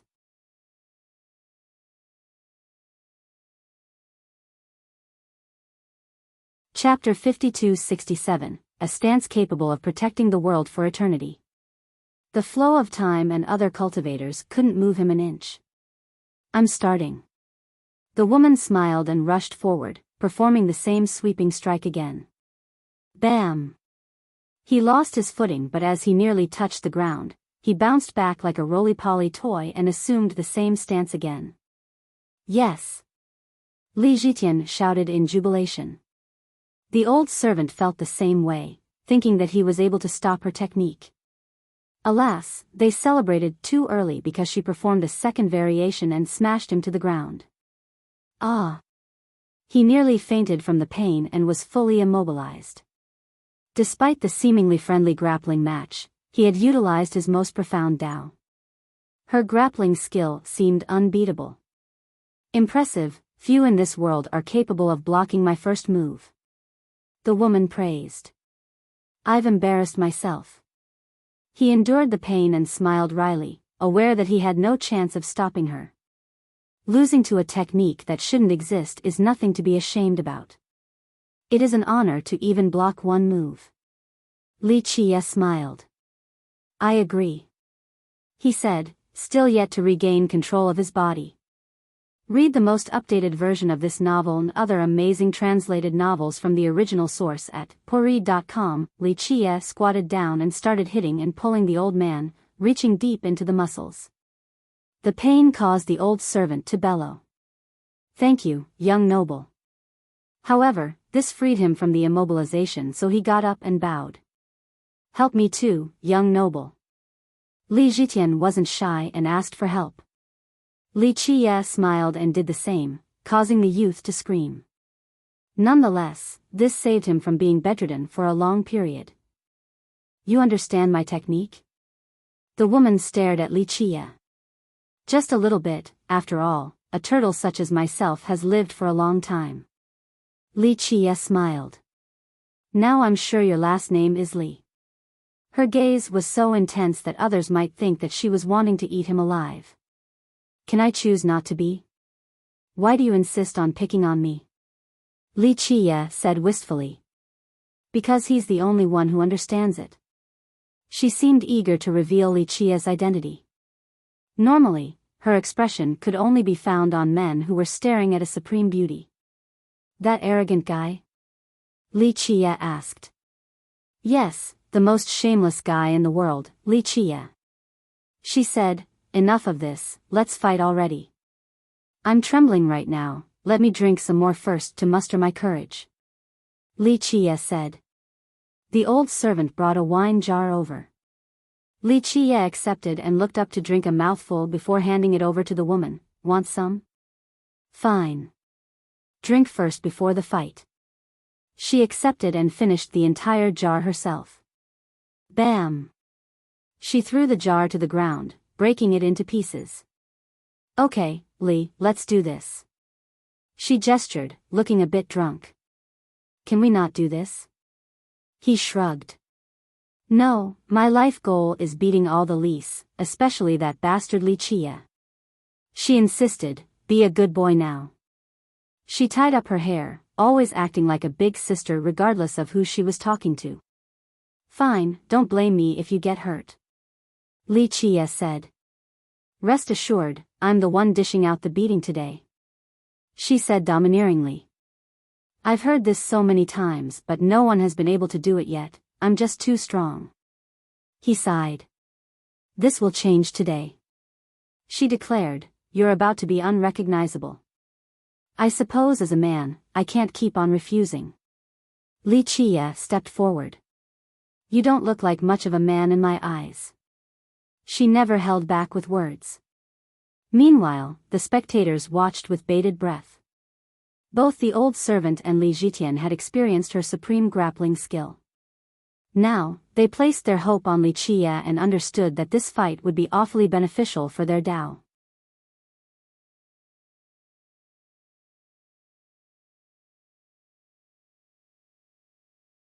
Chapter 52-68, Li Chia stood in a casual pose, prompting the woman to shout, Li, are you ready? Can you address me differently? Like fiercest or young noble, boss is fine too. Li Chia said. No more wasting time, you're going down. She roared and leaped forward, utilizing the same grappling Dao. The old servant and Li Zhitian activated their heavenly gaze to the limit, attempting to slow down time to not miss a single detail. Alas, her moves seemed to surpass time itself, so they didn't get a good look at her movement at all. Bam! Li Chia fell in perfect synchronization with her momentum. It was as if the two had seamlessly coordinated a dance together with an unparalleled level of understanding and teamwork. She fell as well and most importantly, right on top of him. Their faces were close enough that they could feel each other's breathing. Look away. Both the old servant and Li Zhitian turned away while wondering why she fell as well. She herself didn't understand what happened either. It felt like he was trying to play along with her instead of performing a counter. Their rhythm intertwined perfectly, causing them to become a single entity, pulling and pushing on each other. Thus, when he fell down, so did she. How did you do it? She stared at him in disbelief. You're the one throwing yourself at me, I didn't do anything. He raised his hands innocently as if protesting. Cut the act. She glared at him. Sigh, you're making me feel embarrassed. He said.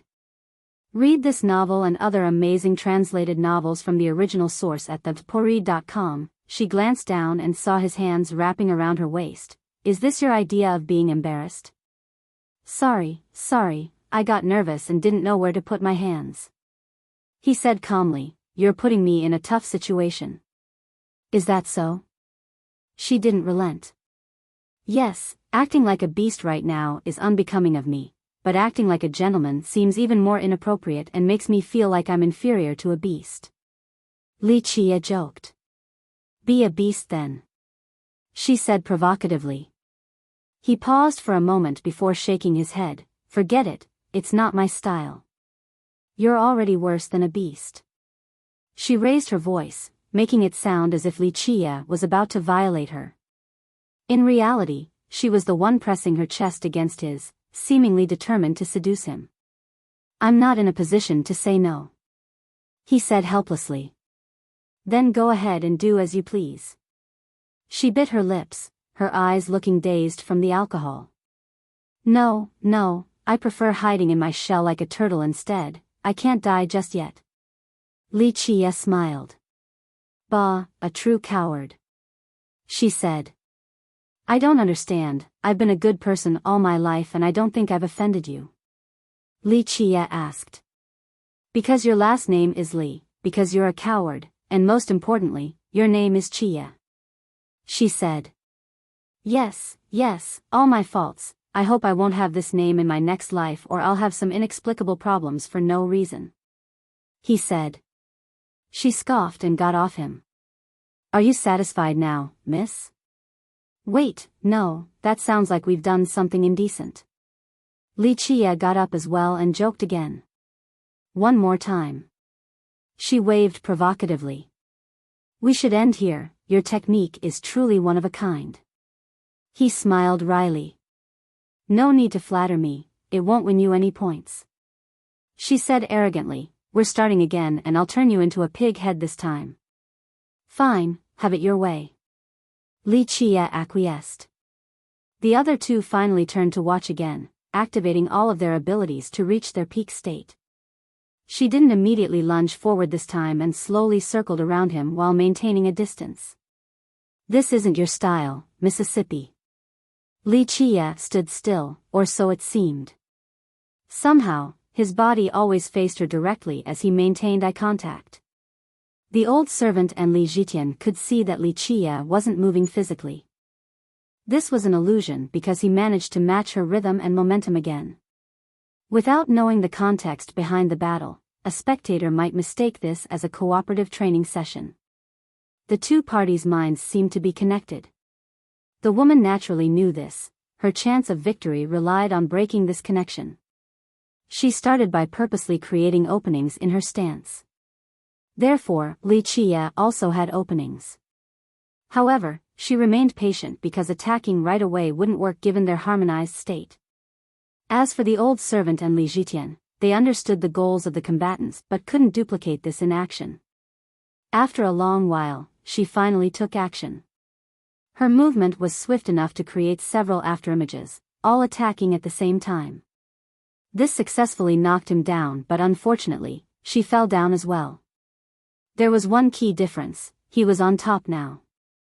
Look away. The old servant and Li Zhitian had to avert their gaze again. 1. Common joke in romance novels. When the two main characters are intertwined like this, the male character is stuck thinking about whether he should make a move or not. To make a move means being a beast, as in lustful and out of control, but to not do anything is being inferior to a beast, as in having no courage like Japanese harem protagonists, you know what I'm talking about.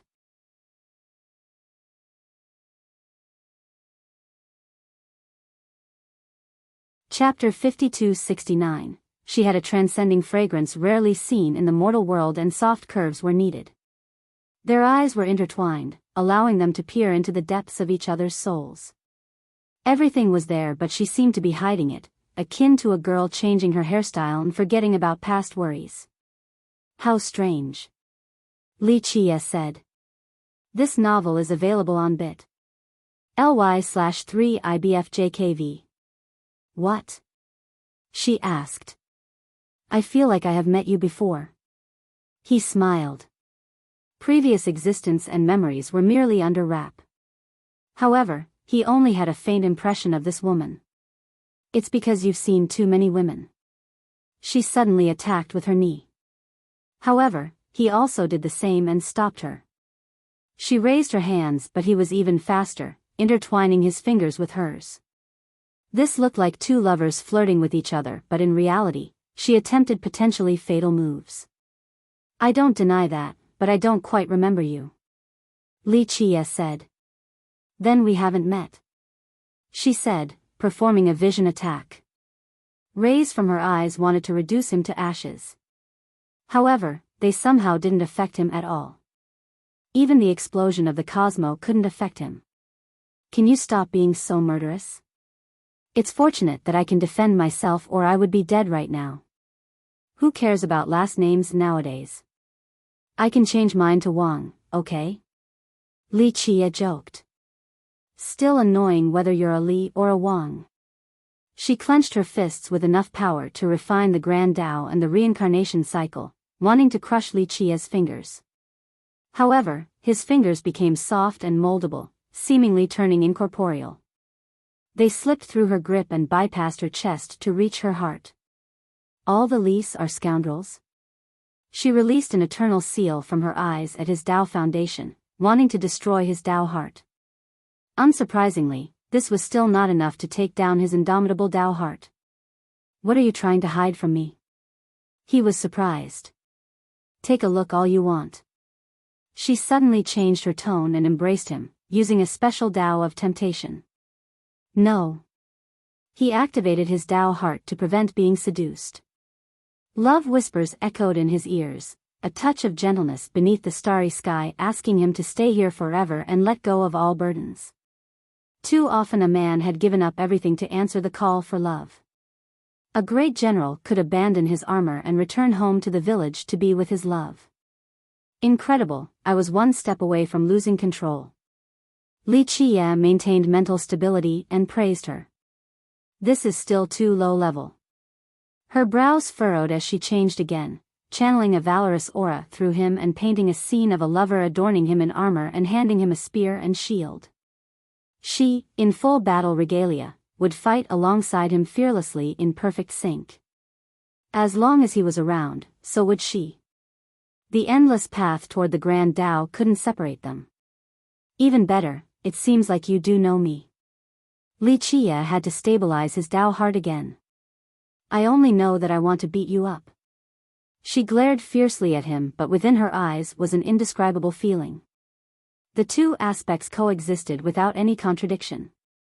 Where did we meet? He asked again because she had hidden everything. You don't remember? She said softly and her gaze became gentler. However, when Li Qie tried to peer into her mind, the gaze instantly entrapped him and attempted to destroy him. With a single thought, he became eternal and indestructible. You can't do it, my resolution can't be melted by your softness. He said while watching beads of sweat forming on her forehead.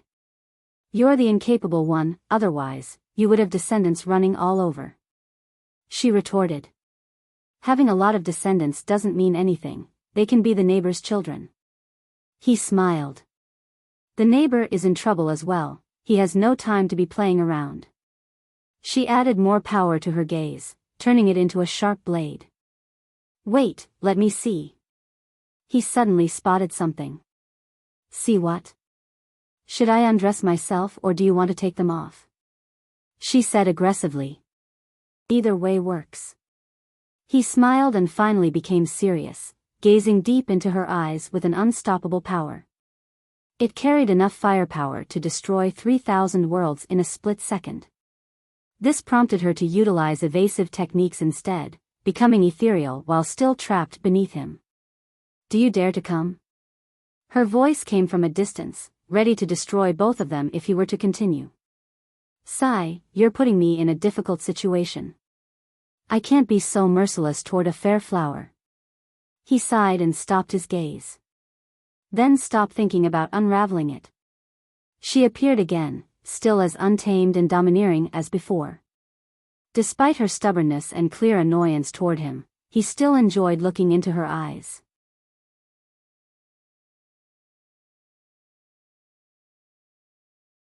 Chapter 5270, I cannot see you while resorting to force.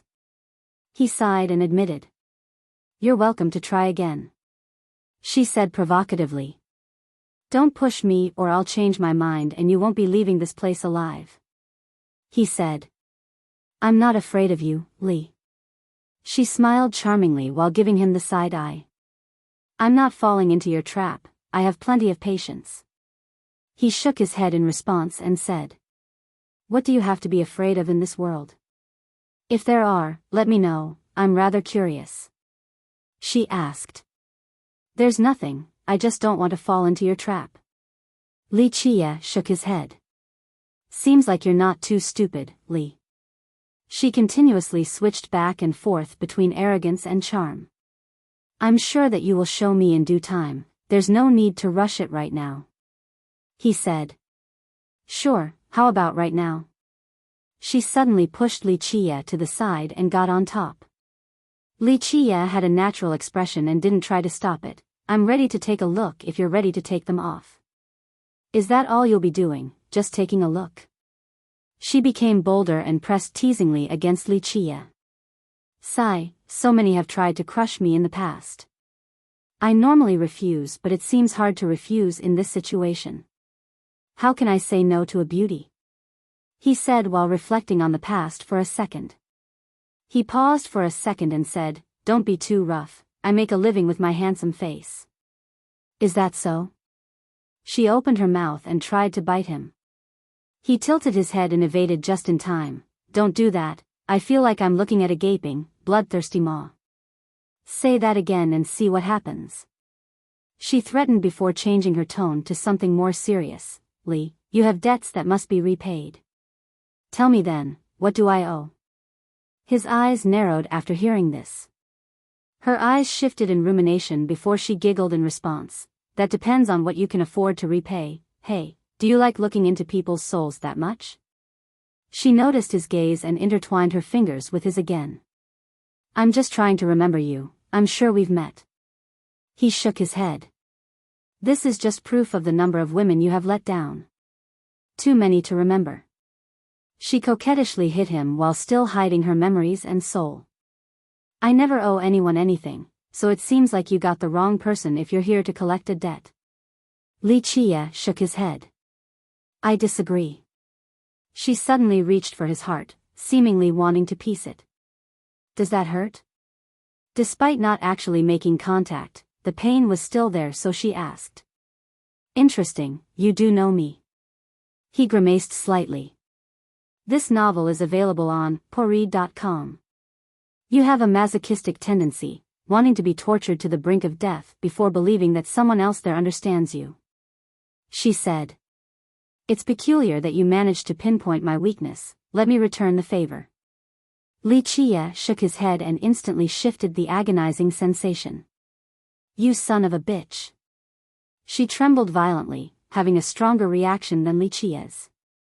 The pain made her turn pale as she shouted and moved her face closer to his. You're really here for me. He looked at her and sighed, removing the spell. Yes, I told you already, I'm here to beat you up. She smiled after the pain was removed. Don't you know that this is my world? He asked. Let me enter your world then. She remarked with alluring flashes in her eyes. However, there was a dangerous aura lurking within. Which one? He asked. What do you think? Open your mind and let me take a look.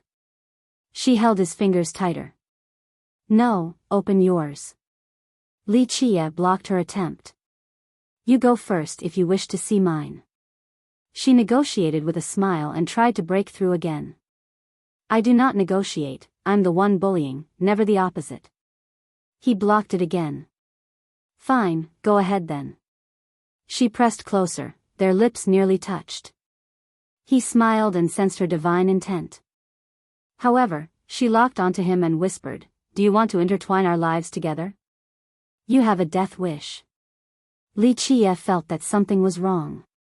Or perhaps, death is better than life. She laughed beautifully.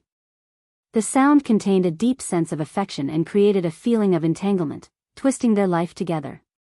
Boom. Wuxia stopped her and said seriously, we mustn't. You finally remember? She coldly stared at him. Is it true? Wuxia said with uncertainty. You tell me, Li, you sound confused. She said. I am not, but this is a trap. He shook his head. What's wrong, are you afraid? She exuded dominance even when speaking to Wuxia. It's not that I'm afraid, I just see a lack of good faith in our discussion, that changes things. He smiled. Bam. She pressed down again and said, men hate it when women take the initiative, it takes the fun out of the conquest. Would this be more interesting if I play shy? So that you can bring out your primal instincts and tear my clothes off? Let's skip that, I don't have such a preference. I don't mind women who take the lead, so if you take them off, I will take a good look. Wuxia said. Boom. She clashed his Dao heart this time with her own, ready to go down with him. However, he was ready and prevented total destruction. He grabbed her hands and said, "Is our feud this serious? Let me think." She still smiled after losing again. "I want to drink your blood and taste your flesh." "I've heard that too many times before, it's meaningless at this point." Li Qie shook his head. Bam! She pinned him down, refusing to let him go easily. Her eyes shimmered as she targeted his mind. Unfortunately, it remained sealed and rejected her advances. "I'm different, when I say it, I mean in the sense of a female mantis devouring the male." She smiled. "You're giving me goosebumps." He shook his head. "Our feud can't be this extreme." "You keep saying it's a feud. Don't you think there's a chance I want to eat you out of love?" She chuckled.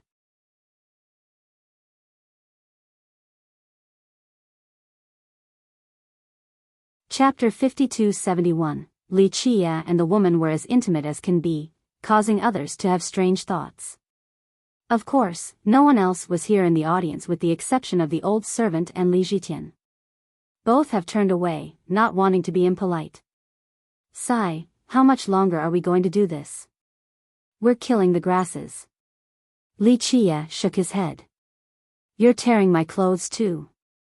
She complained. Please don't get this twisted, you're the one grinding on me."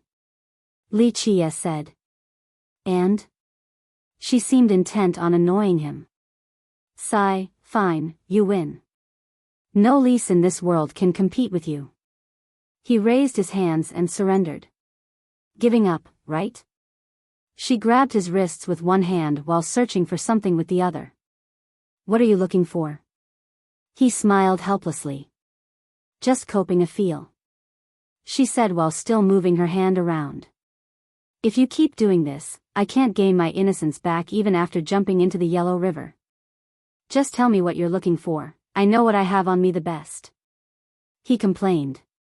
"Hard to say, I'm just checking to see if you have made a deal." She stared at him. "A deal?" He stopped messing around and glared back at her ordinary face. "Who are you?" His eyes became profound again, wanting to see through her. She arched her chest and said, "Your noisy and intrusive habit won't change. Keep on looking then. It's a good thing I don't have a nosebleed right now or you will accuse me of being an old pervert." Li Qie sighed. "I'm afraid that even being an old pervert is beyond your capabilities." She mocked. This prompted him to break free of her grip and flipped her back to the bottom again, gaining the absolute upper hand. "Does this make you feel more of a man?" she asked. "No, but as a man, I didn't appreciate your comment regarding my health." He smiled and shook his head. "This is the perfect time to check," she said provocative. "We can't do this in broad daylight." He said. "Listen, it's okay if you have a health issue, no need to keep on hiding it," she said. "Are you sure?" He activated his aura and grabbed her hands tightly. "My apology then." Finally. She showed no sign of fear. "You've been asking for it this entire time. Now, will you take it off first?" He said. "Try it if you dare," she said. "I don't think you can take my full force before being reduced to ashes," he said. "Strong words, we'll see if you can back it up." She glared at him. "Very well, I will show you how manly I am." He shouted and activated his divine intent. 3,000 words were only a grain of salt in the ocean compared to the immensity of his mind. Thus, she became helpless and was pulled into its flow. "Can you still handle it now?" The master of the mind ocean spoke with an imperious voice. "Bring it," she said. "To access the premium content, go to." "Don't say that I'm cheating now." Li Qie laughed and sent his ocean forward. "Activate." She created one heavenly gate after another to protect her mind. Rumble.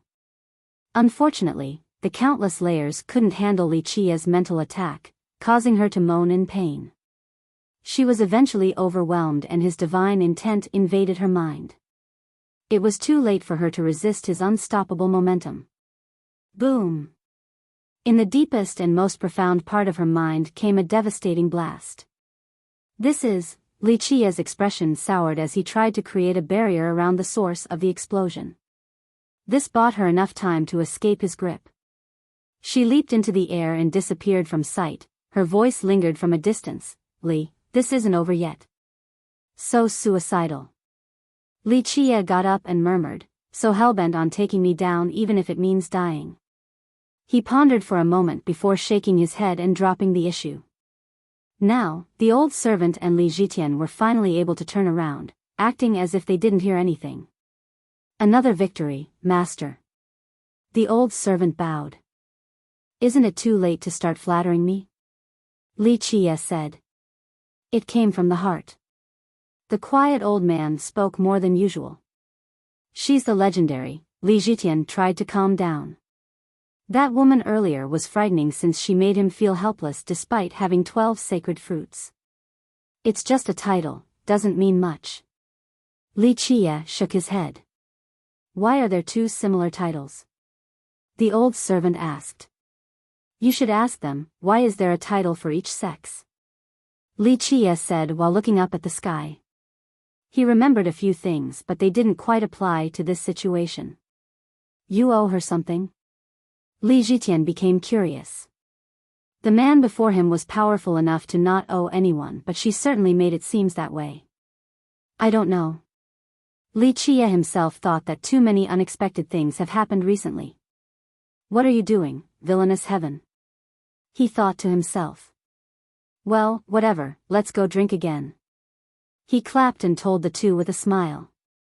Once they got close to the entrance, the tavern suddenly jumped away. It grew 4 legs and started running. "Let's keep up," Li Qia told the others.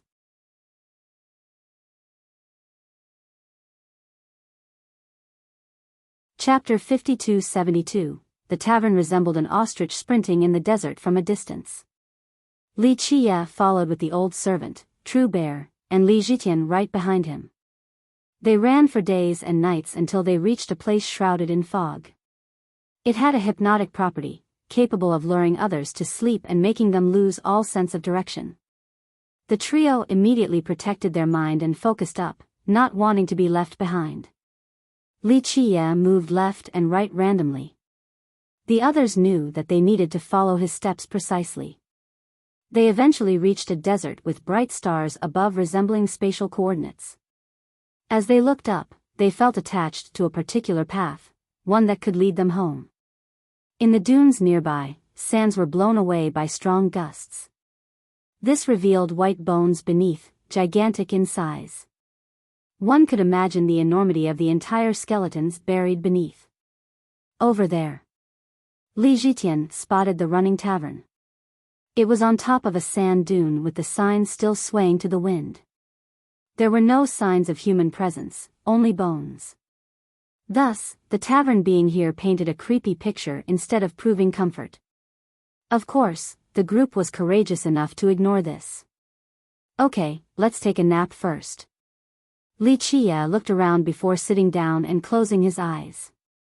This novel is available on bit.ly/3IBFJKV. A nap? Li Zhitian didn't understand. However, the other two sat down and closed their eyes. This made him follow the trend as well.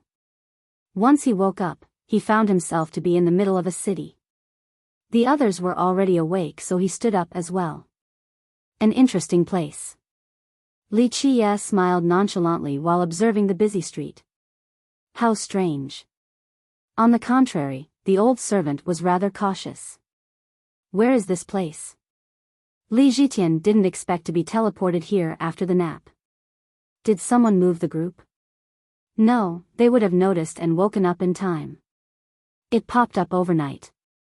He murmured, a desert during nighttime and a vibrant city during the day. This would be fine and all if there weren't huge skeletons buried beneath the sands. Li Qia smiled and started walking. The city was packed with inhabitants and merchants, no different from one commonly seen in the mortal world.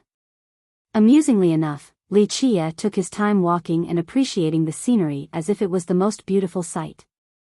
Tofu pudding here, tofu pudding. A not so loud but powerful chant came from a hawker carrying a pole on his shoulders with 2 wooden barrels attached to the sides. He had a square-shaped face covered in wrinkles, dressed in coarse clothes with towels on his shoulders to mitigate the pole's weight. Despite carrying 2 barrels full of tofu, he still walked with remarkable agility, a sign of vitality and strength as if age had only made him stronger. "Do you want some tofu pudding?" He stopped after noticing Li Chia's gaze. Li Chia only smiled in response while Li Zhitian said, "Give us 1 bowl each." "Just him is fine." Li Chia shook his head and glanced at Li Zhitian. The latter was a bit confused, but 1 bowl was placed in his hand already. He looked up and the old man was already walking away while chanting. "I still haven't paid." He shouted, but the old man disappeared into the crowd. He figured that he might as well finish the bowl. "Shit!" he yelled after having a taste and spat everything out. He looked at the ground and saw a pile of sand, but when he looked at the bowl, it was still filled with tofu pudding. He activated his heavenly gaze and saw the contents shifting back and forth from sand to tofu. He then looked around and saw many illusions. It seemed that the entire city was fake. However, the merchants and pedestrians were real, seemingly crafted by a mysterious power. This made it hard to discern reality from otherwise. "What's real and what's fake here?" he murmured. The old servant observed the scene carefully and had a hard time as well. When something false appears to be true, then the truth becomes false, and vice versa. Li Chia said with a faint smile. Rumble. Suddenly, loud explosions came from a figure large enough to blot out the sky. They looked up and saw a massive skeleton. Just 1 stomp could wipe out the entire city. Li Zhitian and True Bear became alarmed. However, the merchants and pedestrians didn't seem to notice and continued as usual. "All of you, kneel before my mighty self before I flatten your world." The figure roared thunderously. His wrath could end with absolute destruction. "Little goblin, stop causing trouble." Someone in the crowd shouted. Bam! A loud detonation occurred. Li Zhitian and the others thought that an attack against the city was about to occur. However, the skeleton crumbled and disappeared from sight, revealing a young goblin of the earth affinity standing up.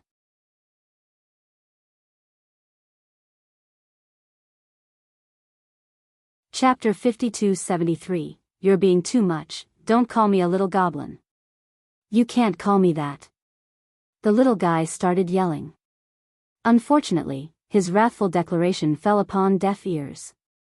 Thus, he gave up and ran into the crowd, also disappearing. Li Zhitian found the whole incident absurd. However, similar events happened several times during their stay. Ra! A white tiger twice the size of a regular one appeared before them. Its aura had the immensity of a great mountain. It seemed capable of taking down any foe with a single pounce. IRS roar alone instilled fear into the heart of all listeners. Do you need a mount? There is a fee. It spoke to the group. My feet are a little tired. Li Chia smiled. Climb up, pay whatever tip you want. The tiger crouched down before Li Chia, who casually tossed a few things. We are bit. ly/3IBFJKV, find us on Google. The tiger ate them and accepted the payment. With that, Li Chia rode the beast through the city with the group walking behind. The old servant had rich experiences in life. Nonetheless, he still found this place particularly strange. Li Zhitian stopped again to assess the crowd. They all had normal expressions and went on with their lives, whether it be the servants or the merchants. They looked rather satisfied with their current life. Buzz. Now, a radiant winged figure appeared above, looking like a god. Feathers made out of light scattered downward and touched the ground, causing it to light up. Ladies and gentlemen, Celestial Court orders deployment for another expedition. The figure shouted. The old servant and Li Zhitian shuddered after hearing this. Scram! Those on the streets shouted back. Don't be unreasonable now. The figure shouted. Scram. The inhabitants of the city, including Li Qia's tiger, took out a slingshot and started shooting at the figure. Pluff. Pluff. Countless marbles struck the figures and tore the feathers off. Now, the figure looked like a plucked chicken, no longer as imperious as before. His appearance prompted the group to break out in laughter. The figure got up after the barrage and instantly ran away. Everyone returned to their previous task. Life in the city resumed. I don't get this place. Li Zhitian was startled again. The inhabitants here couldn't be bothered with anything. Everyone has an inner self that can only be unleashed at certain moments. Li Qia smiled and said, unfortunately, few have the privilege of living the way they want. What does inner self mean in this case? Li Zhitian asked. He knew about anima, or the true self, in terms of cultivation. You are from imperial clan, born with matchless nobility. But if you actually want to be a humble potato seller and find great joy in this life, this would be your inner self. Li Qia said while glancing at the youth, apart from aspiring to reach the apex, have you ever thought about what else you would want to do in life? He hasn't thought of this question before because his fate was determined since birth. Their clan had an exalted history. The Qian was arguably superior, but they were gone now. Their progenitor, Crimson Emperor, was unbeatable. In the present, Immensity Conqueror also dominated. He, Li Zhitian, was born with an exceptional gift. Thus, cultivation was his path. His future was rather obvious, a supreme genius looming above all. Therefore, he had never thought about any other path. He only wanted to follow in the footsteps of the progenitor and Immensity Conqueror. It seems sad when you put it this way, young noble. I haven't really thought about what I truly want to do. Li Zhitian smiled wryly. It's all right. I myself had the desire of opening a small shop decorated with bright lanterns at night, living my remaining years selling random things. The old servant interjected. Li Zhitian knew that the old man was stronger than him. This lifestyle didn't fit such a powerful cultivator. True Bear joined the conversation. Li Qia smiled and said, I know, you want to find a cute female bear and have a nice family of cubs. I know what I want to do too. The tiger said, entering the mortal world and enjoying good food and drink. Master, what is your strongest desire? The old servant boldly asked. Li Qia chuckled and stared at the horizon. If my current self were to not exist, then the thing I want to do the most is to find that sheep. What sheep? Li Zhitian didn't understand. The old servant pondered in silence while True Bear let out another cry. The inner self. Li Zhitian looked around and thought about his own situation. What would he truly want to do if he wasn't affected by external circumstances? He never thought about it before, but now, he was rather curious about the answer.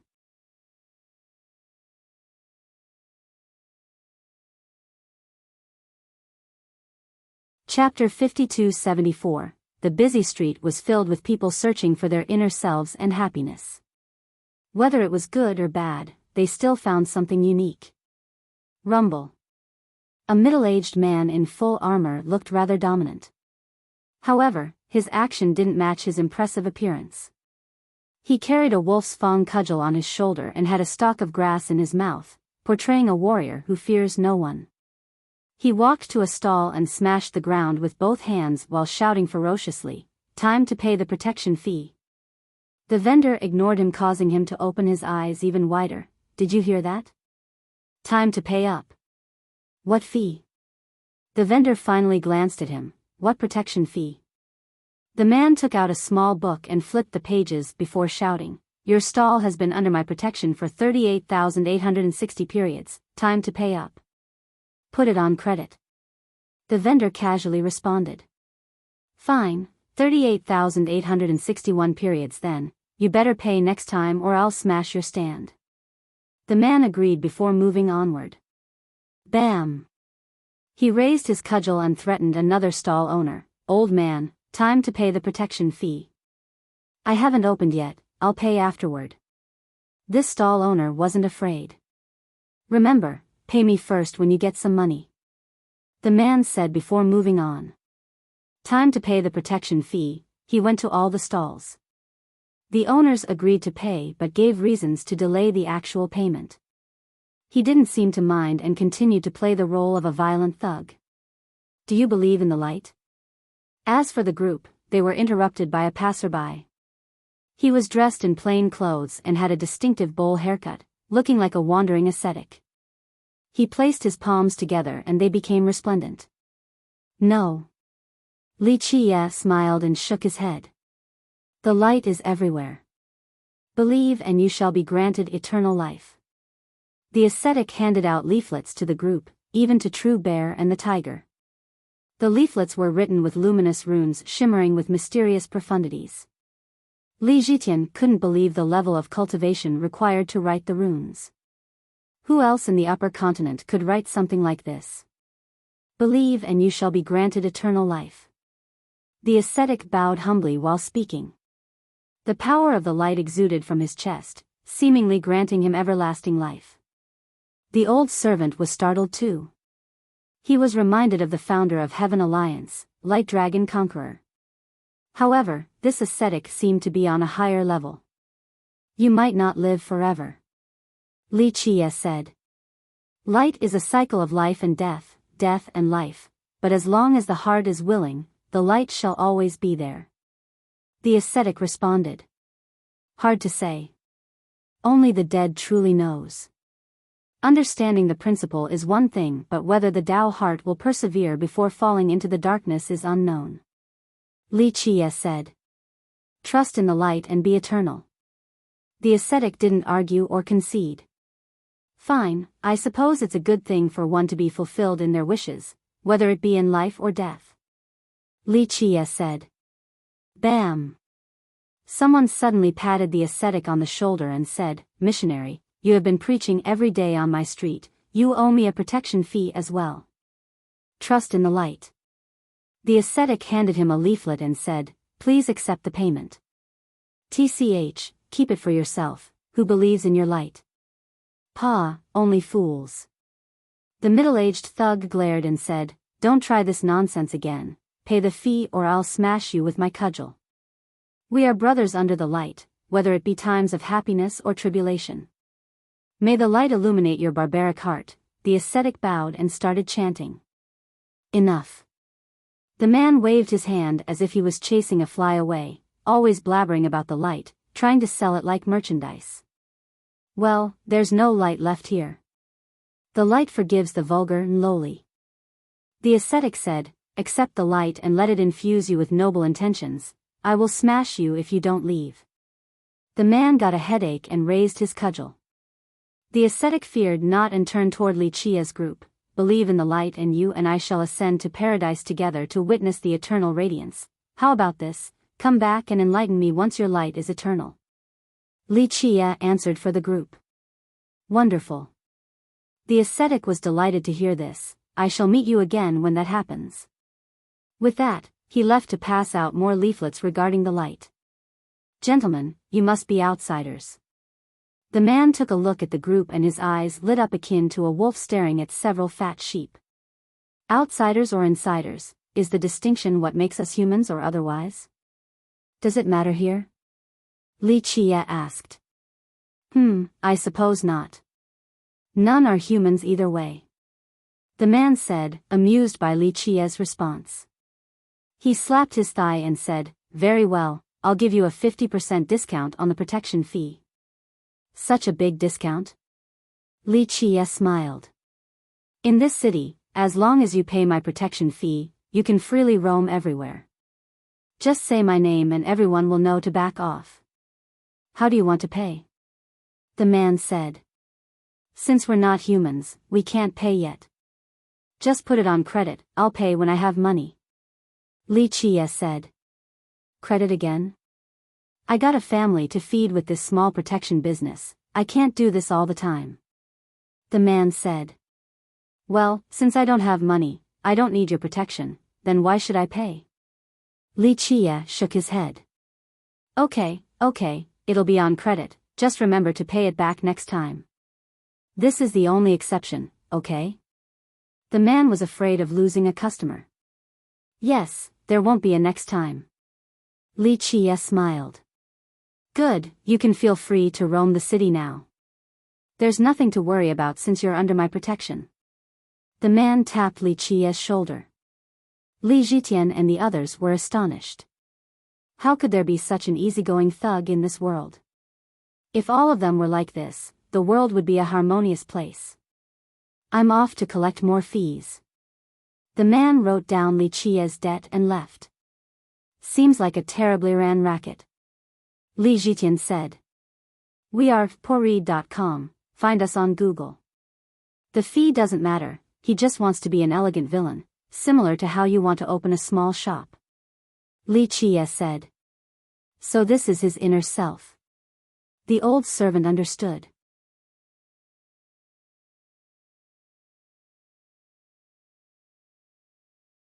Chapter 5275. A few things here couldn't be seen in the outside world. For example, when the group turned a corner, they heard an advertisement regarding dragons.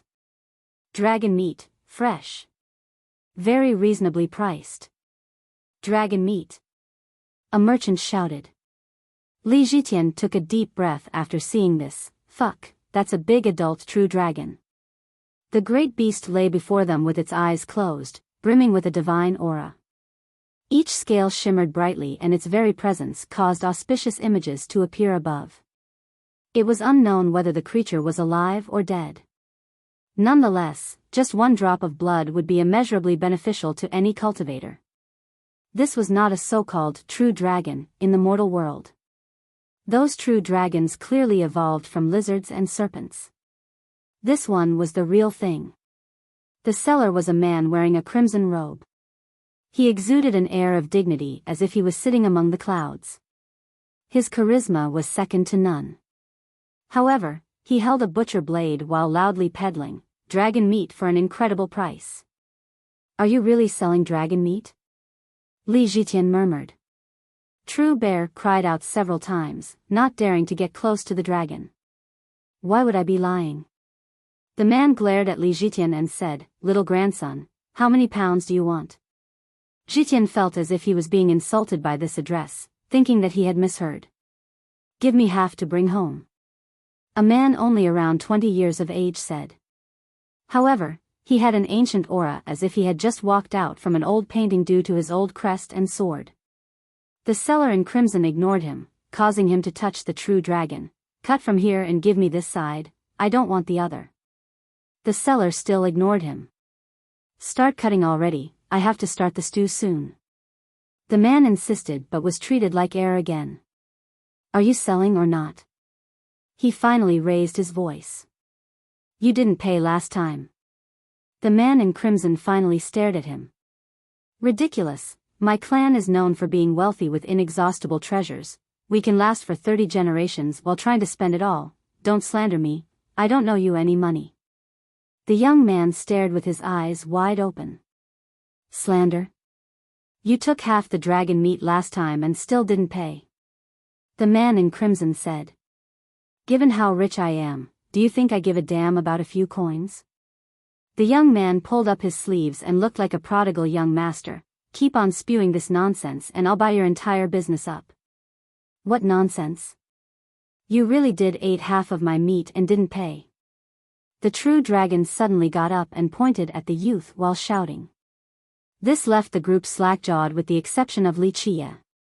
Why did the dragon help the butcher argue about debt? Moreover, wasn't it half-eaten? You, the young man pointed at the dragon and stammered, you watch your mouth too. We have too much money to spend, I can easily afford your crappy meat. Should I cut open your stomach and have a look? The dragon stared at him in response. You evil dragon. You deserve death 1,000 times. The young man shouted, I should boil and fry you every day. Too bad you can't. The dragon gloated and lay back down. Its expression infuriated the youth and made him leave. Dragon meat for sale here. The man in crimson started advertising again.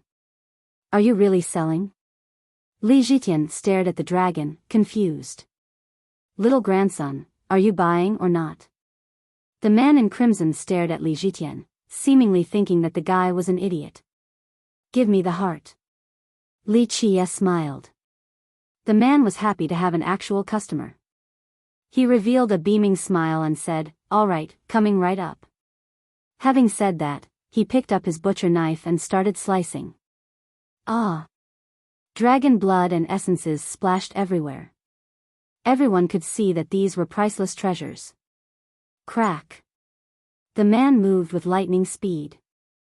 The knife was sharp enough to cut the dragon open, revealing a pulsing dragon heart. Not bad at all. Li Qie praised after seeing it. Taking it out now. The man reached into the chest. Bam! The dragon suddenly jumped up and yelled, what the hell are you doing, such crappy techniques? That hurts, I'm not selling anymore. Having said that, it started leaving while closing its chest. Brother dragon, come back. Come back. The man shouted. No, I'm done here. The dragon completely ignored him and left. Li Zhitian was left speechless by this ridiculous scene. Sigh, too clumsy today and couldn't extract the heart. The man wiped his hands and said helplessly, come early tomorrow, I promise I will get you that dragon heart. Be really early or someone else will take it first. Tomorrow then. Li Qie smiled and rode the tiger away. Once they left the stall, Zhitian asked, do you really want to buy that heart? A guy who likes to sell and the other who likes to endure, there's no problem here. It's just a transaction. Li Qie smiled. I don't understand that full-grown dragon. Why does it want to be butchered? Zhitian said. It was one thing for a dragon to be killed and sold. In this case, it willingly let the man in crimson cut it open. This act shows its worth. Li Qie responded. Please elaborate. Zhitian responded. An adult true dragon is so precious that it is always hunted. If there's a dragon that isn't desirable, then it's not a true dragon. Li Qie said. Makes sense. Zhitian said. Search bit. ly/3ibfjkv for the original. One is willing to be butchered and the other is a butcher, a perfect match out of necessity. Li Qie smiled. 1. This is a literal translation, grandson or descendant.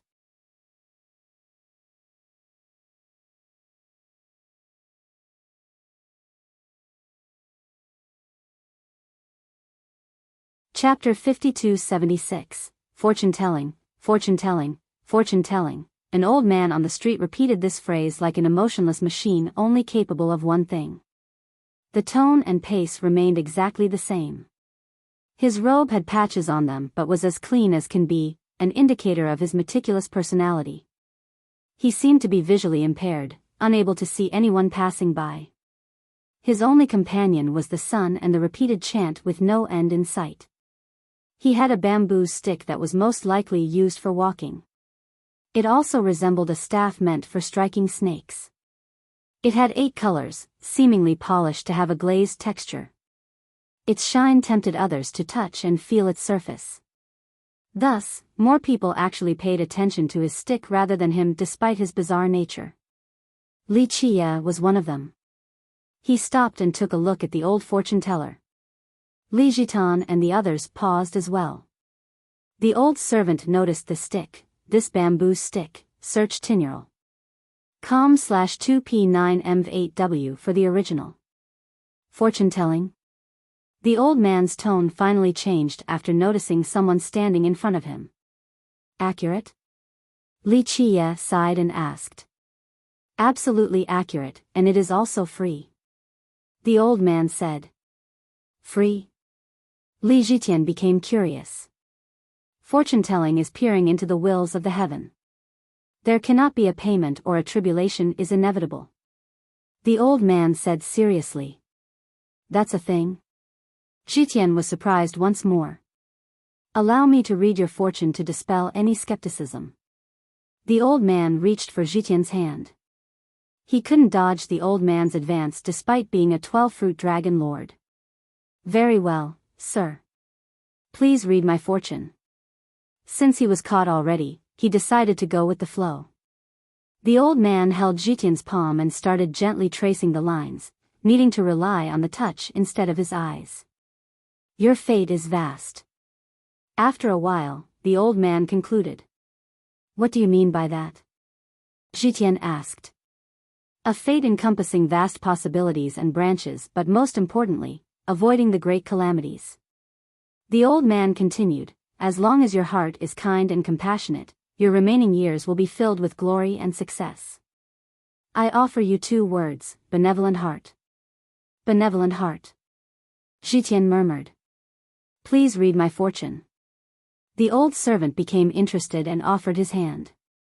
The fortune teller held his hand and gently traced the palm. Your fate is very thick. How so? The old servant asked for elaboration. A profound and far-reaching destiny, albeit progressing at a snail's pace.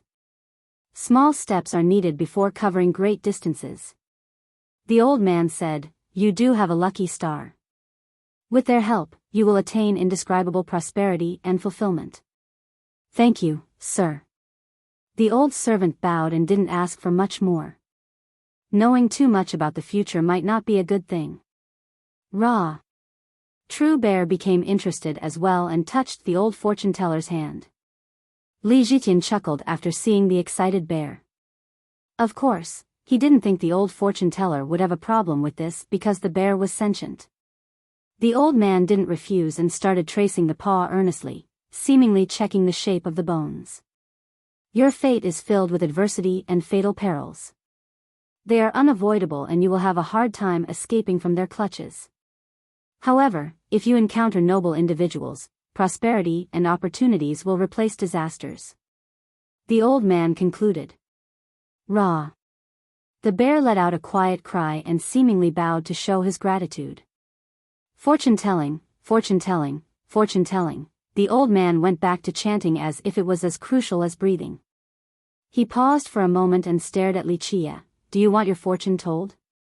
My fate isn't an easy one to be read. Li Chia smiled. All fates can be examined. Good or bad, that is up to the heaven. The old man said. True. Li Chia nodded in agreement. So how about it? The old man insisted. Li Chia stared at the old man before letting out a soft sigh. He raised his hand and said, Can't refuse a free reading, I suppose. Go for it. The old man's expression became solemn the moment he touched Li Chia's hand. As the assessment continued, it became increasingly grave. He then let go of the hand. How is it? Li Chia asked. Your fate is as noble as the heaven, I can't and shouldn't read it. The old man shook his head. Yes, I myself can't delve too deeply into it, let alone others. Li Chia agreed. As noble as the heaven. The old man remained tight-lipped as if these secrets shouldn't be revealed. Have you read your own fortune? Li Chia asked. Yes, a destined death. The old man said. If you have foreseen it, why not walk a different path? Li Chia asked. I do not fear what is written in my destiny. In fact, using my life to prove my fate is the truth. The old man said. Death is the end, only bones remain. Li Chia said. Everlasting life means countless bones. The old man responded. Can't argue with that. Li Chia nodded and stared into the distance. Where should I go from here? Not to be foretold, and it shouldn't be either. The old man had an answer. How so? Li Chia pressed on. Everything about you is already predetermined whether I calculate or otherwise. The old man said. If that's the case, maybe I should just go be a shepherd. Li Chia shook his head. But that is not your fate, so you won't. The man said. I determine my fate, not the heaven. Li Chia said. And if you're you? The old man answered with a question. Li Qie smiled wryly and stroked his chin. I see, that is a compelling argument. If I'm the heaven and my fate is determined by me, then it is still the heaven's decision. Seems like I'm digging my own grave. This is your destiny. The old man couldn't help but say. Unfortunately, I'm not a believer. My fate is stronger and so is my determination and Tao heart. Fate cannot dictate my path. Li Qie shook his head. You are one of the few who speak such words, perhaps the only one who is carrying it out. The old man said. I am alone on this path toward the Tao, so I won't allow the heaven to outmatch my fate. Li Qie smiled. I see, the old man contemplated in silence. We are all insignificant ants, he commented after a while. Yes, but it is worthwhile to become an ant capable of bearing its fangs. Li Qie said. Toward whom? The old man asked. That depends on the toughness of the ant's Tao heart. Li Qie smiled.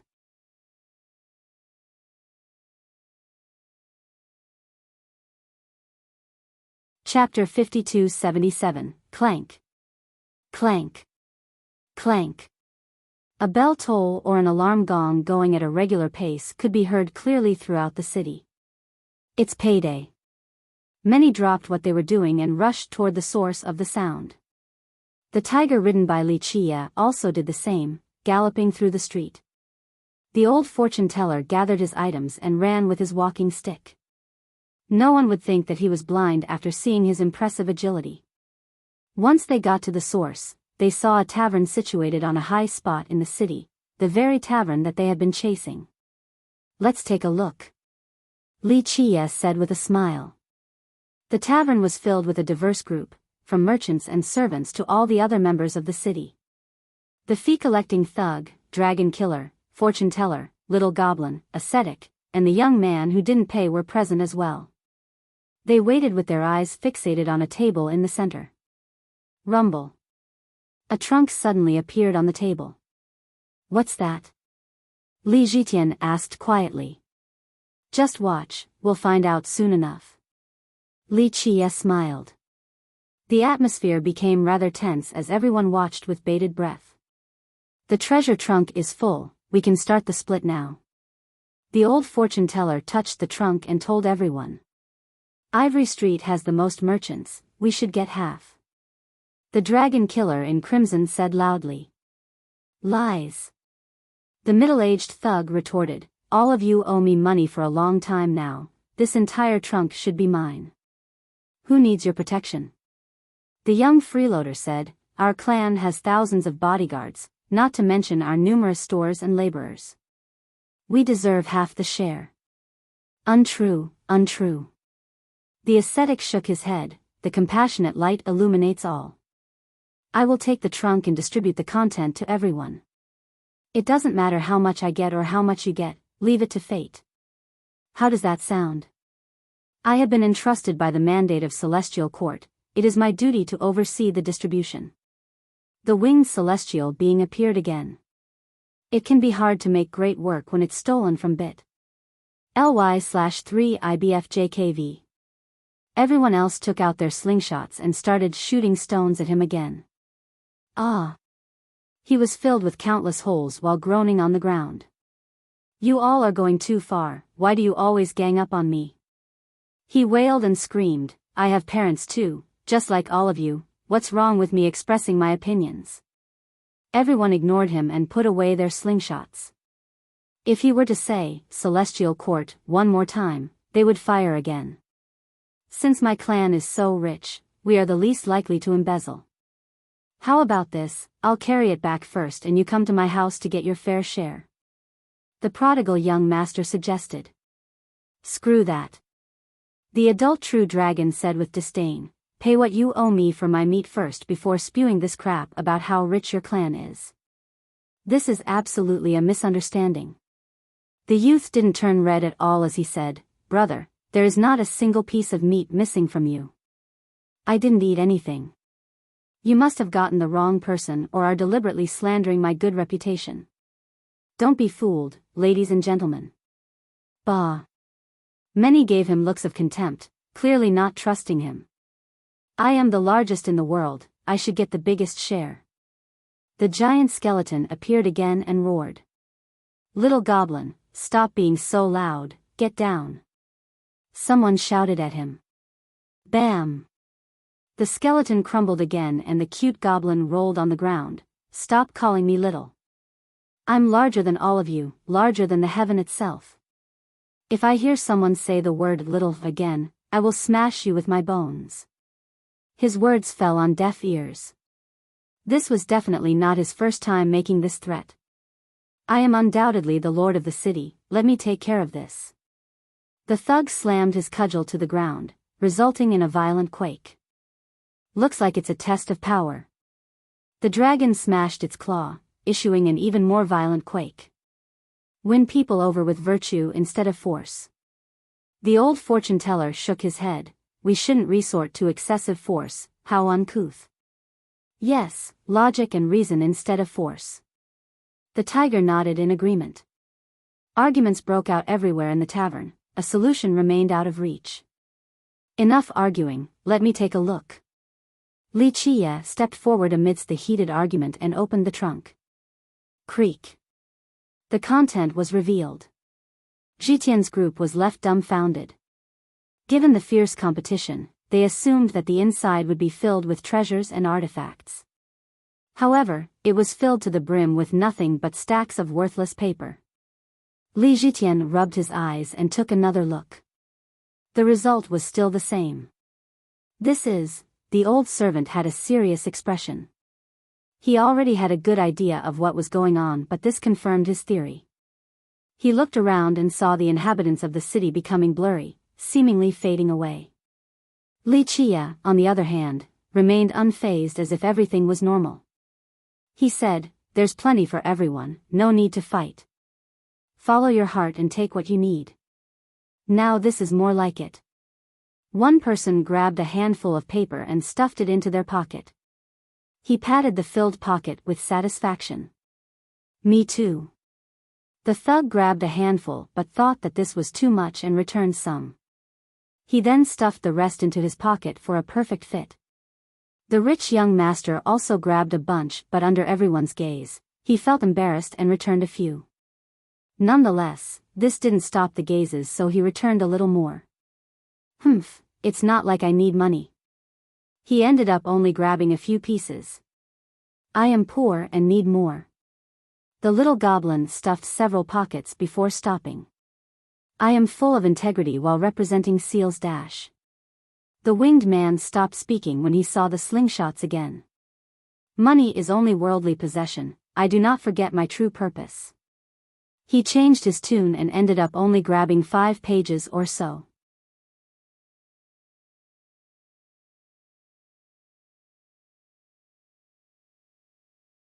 Chapter 5278. Since everyone only grabbed 3 to 5 pieces, there was enough for everyone. And my turn? An old man appeared out of nowhere and surprised everyone. He wore a gray robe that has turned white due to age and repeated washing. Unfortunately, it was covered in dirt and mud. He didn't have many wrinkles, only a sickly complexion and a dark tan. It seemed that he was malnourished and had a tough life. Though he tried to keep his sparse gray hair neatly combed, his tough work made it messy toward the end of the day. When he opened his mouth, people saw that he only had a few teeth left, yellow and some with cavities. Everyone dispersed, not wanting to be near him. In fact, the smell was so unbearable that Li Jitian and the others left the tavern, leaving Li Qie behind. Is there any more? He asked. Yes, how many do you want? Li Qie smiled. All of it. He answered and took the entire trunk away. Li Qie watched his departing figure and said sentimentally, no desires in life, at least there are some now. With that finished, he left the tavern and saw a group loitering outside, those he had met previously. Not working? Li Qie sat down next to them and asked. Sigh, can't work every day, you know? The thug shook his head. I finally got my hand on some money, gotta relax now. Exactly. The winged man appeared to be satisfied as well.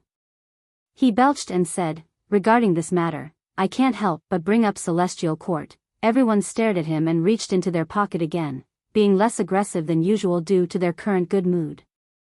Stop, stop. The winged man said, this is a complaint about Celestial Court. Sigh, we're all just workers but they push us too far, expecting us to work like oxen and horses. That's why we need to take a little break and rest right now. The group spared him after listening to the entire line. This doesn't come by all the time. The Dragon Slayer in crimson sighed and said. Relaxing all the time will hurt your balls though. The adult dragon appeared well-fed and burped before finally releasing a loud fart. You are disgusting. The others complained. Disgusting? You all will fart too after a good meal, it's just that you will do it secretly. I have a large body, where am I going to hide? So what if I let out a big one? The dragon strongly retorted. This is unbearable. The old fortune teller shook his head and chuckled. There's an even worse stench. The young master commented. Bringing up this topic caused everyone to stare at him with hostile eyes. Forget that I said anything. His neck shrunk as he let out an awkward laugh. May I join you? At this time, a quiet voice asked the group from a distant corner. It was none other than the old man who took the whole trunk. No. Everyone shouted in unison, displaying the same teamwork they had when taking out the slingshots. All right then, the old man kept to himself in the corner and continued to enjoy his meal. Li Qie smiled faintly after seeing this. He lay down and basked in the sun as well. I think that when I die, it'll be nice if I can hang out in this city with everyone. Li Qie casually remarked. TSK, that won't do. The Dragon Slayer said, if you die, everyone else will be dead then. Only ghosts will be around, competing for food. You cannot die or there won't be a place for ghosts to gather anymore. The old fortune teller said. Everyone in the world can die, except you. There will be no place to play then. The youth shook his head. Yes, you need to keep on surviving so that even ghosts can enjoy themselves. The thug said. Seems like it's hard being a human these days, even harder being a ghost. Disliked when I'm alive, unwanted when I want to be dead, what a pitiable situation. Li Qie said. Just like me. The old man in the corner spoke again. No. There should only be one of you around. No more. The group said in unison. All right then, the old man seemed to be sad and lowered his head. Death. Li Qie stared at the sun and said, when there is no greed within the heart, death is no longer terrifying. Greed is inevitable, even ghosts are greedy. The old fortune teller said. Ghosts can learn to let go of it. The Dragon Slayer disagreed. That's why it's good to be small. The little goblin got up and said, I can't be as greedy as you all. Please.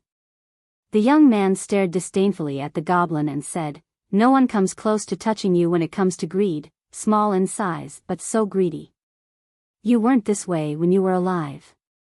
I'm not talking about my nature, I'm saying that because I'm small, I'm bullied and this prevents me from actually taking too much.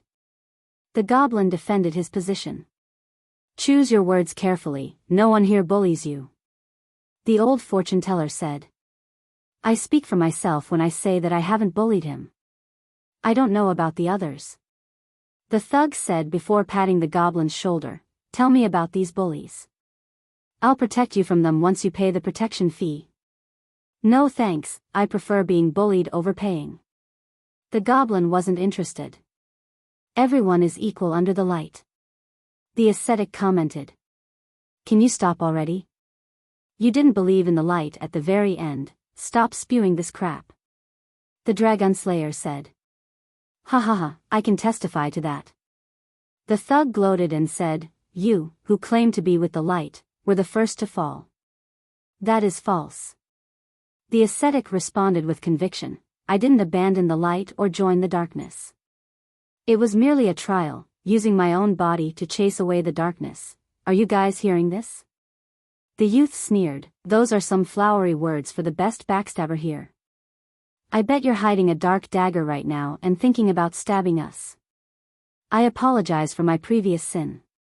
That is why I choose not to reincarnate in order to atone for my sins." The ascetic said. "What's the point of reincarnation? Things are fine now instead of experiencing cycles of suffering and hardship. It doesn't make sense." The Dragon Slayer said. "I agree. I prefer to be here instead of joining the cycle." The fortune teller nodded. "Not necessarily." The youth said, "It would be nice to be born into a noble family as a prodigal son. Doing nothing all day except flirting with noble girls. That's my old expertise. And if your family fails in the political struggle, decapitation for everyone." The goblin poured cold water on his dream. "It can be hard to make great work when it's stolen from Pori.com. Nothing good can come out of a dog's mouth." The youth glared at him. "Well, I do wish to be reborn as a tall and majestic man, destined for greatness." The goblin said. "More like destined to cause calamities." The voice from the corner answered. "That's still fine, as long as I survive." The goblin replied with a mischievous laugh.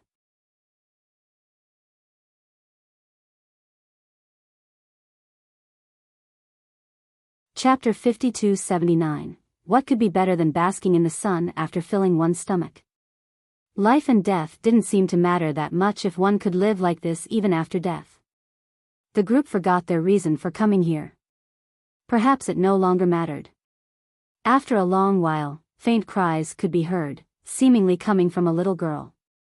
Everyone heard it clearly, unable to restrain their emotion. "I think a girl is crying." Li Jitian stood up. "Little grandson, don't go anywhere." The man in crimson stopped him.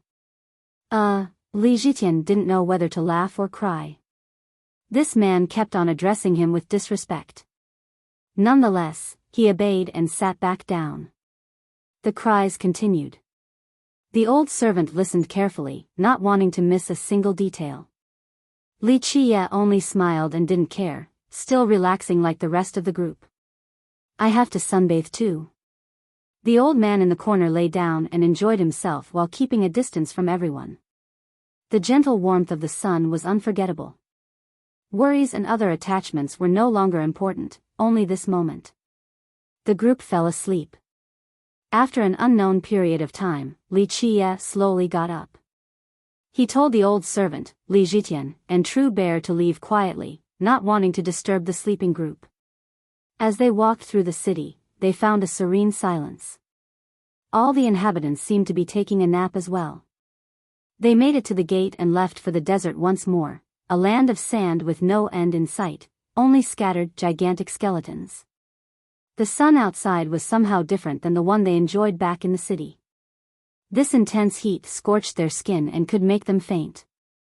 After taking a few steps, Li Jitian looked back and no longer saw the city. It's not there anymore.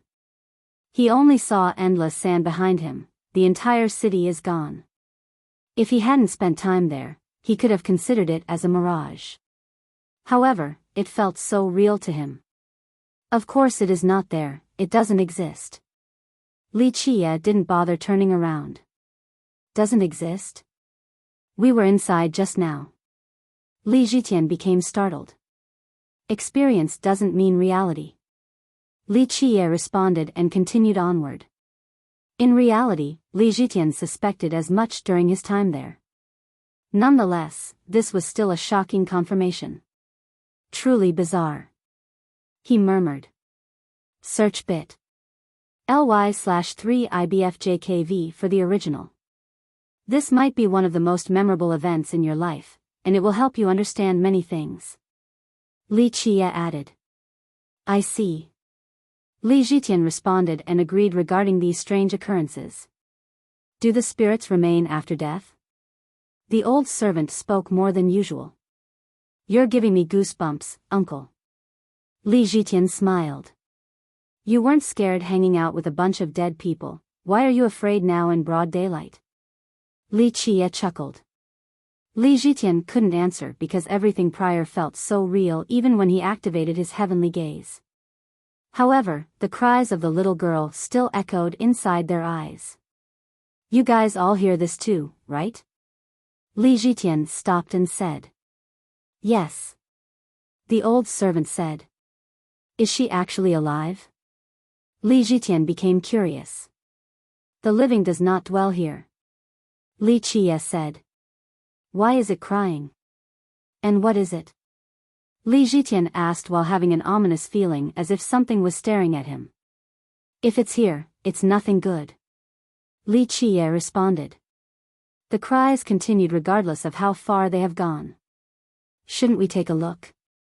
Eventually, Li Zhitian couldn't handle it any longer after having a guilty conscience. He knew that these cries in this desolate desert weren't normal, but they were calling him.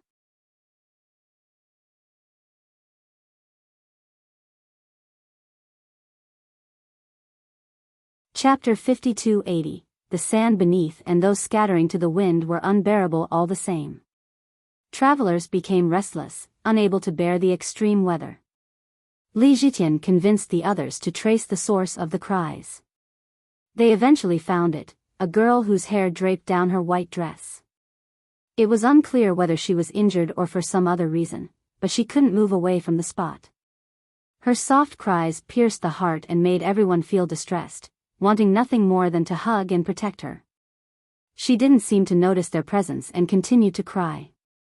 Li Zhitian couldn't endure this any longer. He approached and crouched down, speaking with a gentle voice. Lil sister, why are you crying? The girl turned around, revealing something that could barely be considered a face, more resembling a blood-filled gaping mouth with spiky teeth. Li Zhitian immediately stepped back but suddenly found himself frozen. Something controlled him and his true fate, fully immobilizing him. The mouth aimed for his head with lightning speed. He knew that something like this was going to happen.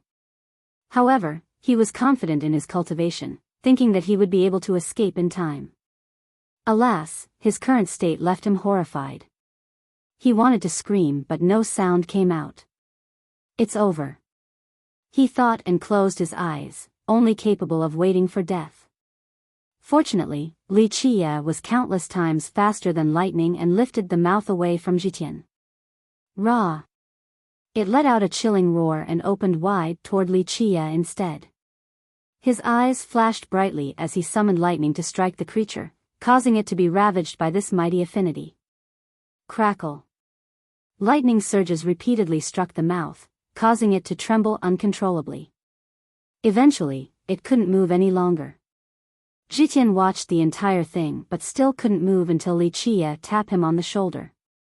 He shuddered and thought that a spell had just left his body. His true fate finally worked again. Shit, that was close. His knees buckled after the fact. That would have been the end for him if it wasn't for Li Qie. You were told to not go. Li Qie smiled and said. Li Zhitian remembered back in the city. The rude man in crimson told him to not go anywhere. Unfortunately, he was caught from the very start by this mysterious creature. What is this monster? He shuddered after recalling his near-death experience. It has a few names, Ghost Face or Nightmare. Li Qie casually picked up and tossed the mouth to Zhitian. He caught it but wanted to throw it away. Nonetheless, he still curiously took a look. The thing had been sealed by Li Qie, but its appearance was still horrifying. Search Tinural. com/2p9mv8w for the original. I didn't know such things exist in our world.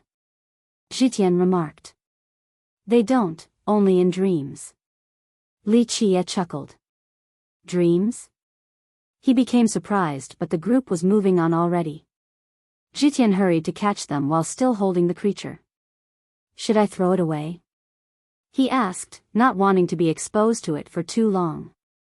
No, keep on carrying it, I have uses for it. Li Qie said. Zhitian had no choice but to carry the nasty creature while following Li Qie. The journey was not difficult for cultivators at their level. It was only a matter of time before they crossed through the desert. The next area consisted of magnificent shooting stars. They flowed like rivers, emitting colorful auroras, stardusts, and flames. As they streaked across the sky, they left behind pleasant echoes. A surging galaxy. Zhitian murmured. No, it's the ground that is moving. The stars are not in motion. The old servant corrected him. Zhitian observed the scenery carefully and found that this was indeed the case. He realized that the desert was nothing more than a gigantic vessel with a curved front. It carried the sand through this galaxy. To the front was someone controlling the ship with a large oar, rowing left and right. His shoulder was incredibly broad, capable of shouldering 3,000 worlds without any difficulty. Even if the heaven were to collapse, he would be able to raise it and allow a pure land to exist underneath.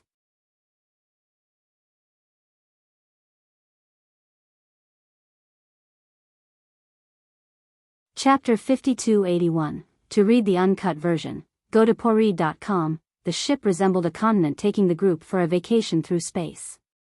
Meanwhile, Li Qiye focused on observing the middle-aged man who didn't seem to know the meaning behind the word fatigue.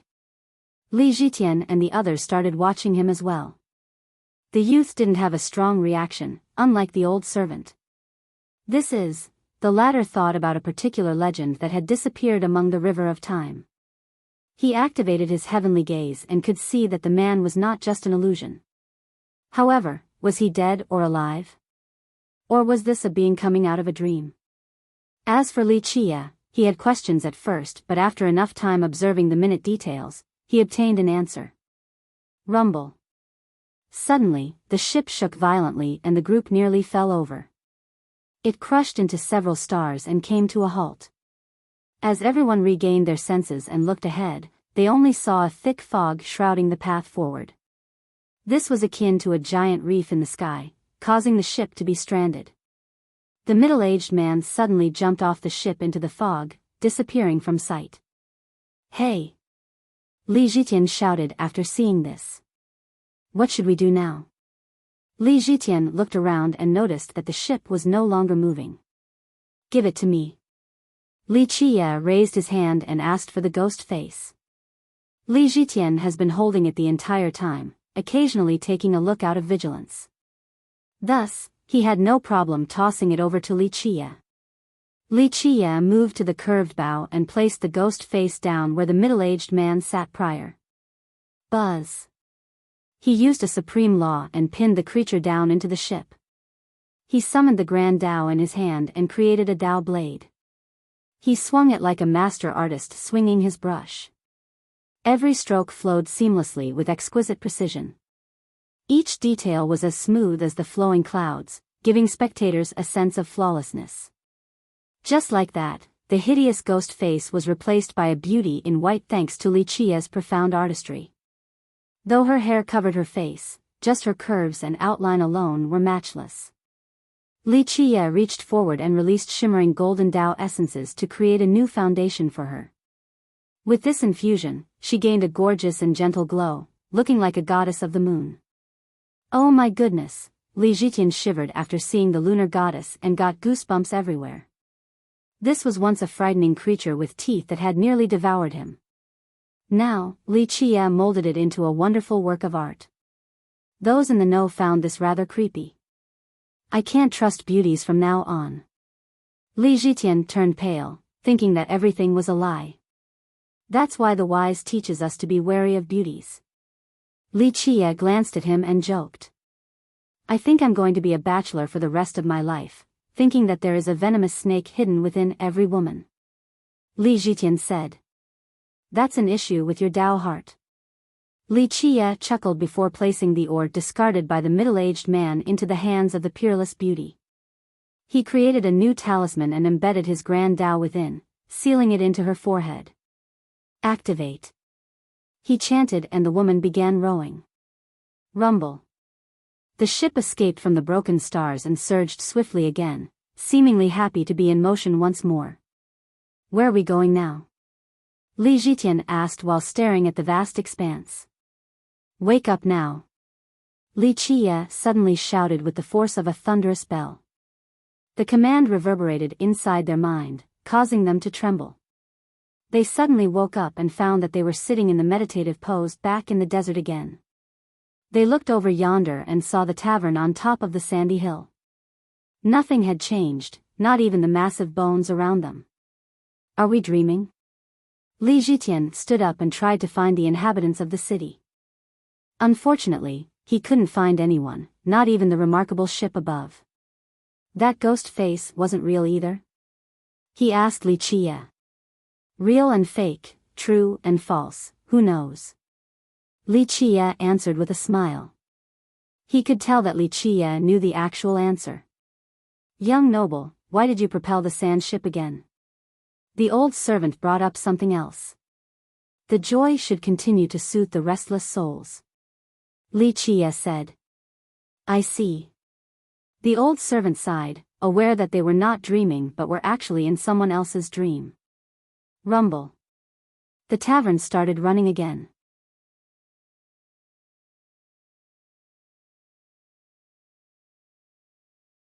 Chapter 5282, It's Running Away. Li Zhitian shouted. No need to hesitate, follow it and we can get out of here. Li Qie smiled. The group immediately gave chase and kept a close distance. However, Zhitian had several questions. What is this thing? Why does it appear in both reality and dreams? He was sure that the tavern was the reason for the trunk's appearance in the dream. A few things might not exist in reality, but that doesn't mean they don't exist. Once you find the connection between reality and non-reality, you'll be able to travel between them. Li Qie said with a smile. So this tavern is the connection. Li Zhitian understood and reflected on the experience. After a while, he asked, who is the person dreaming? The question should be, which one? Li Qie said. So there's more than one. He understood the implication. The minds and thoughts of an entire group. Li Qie elaborated.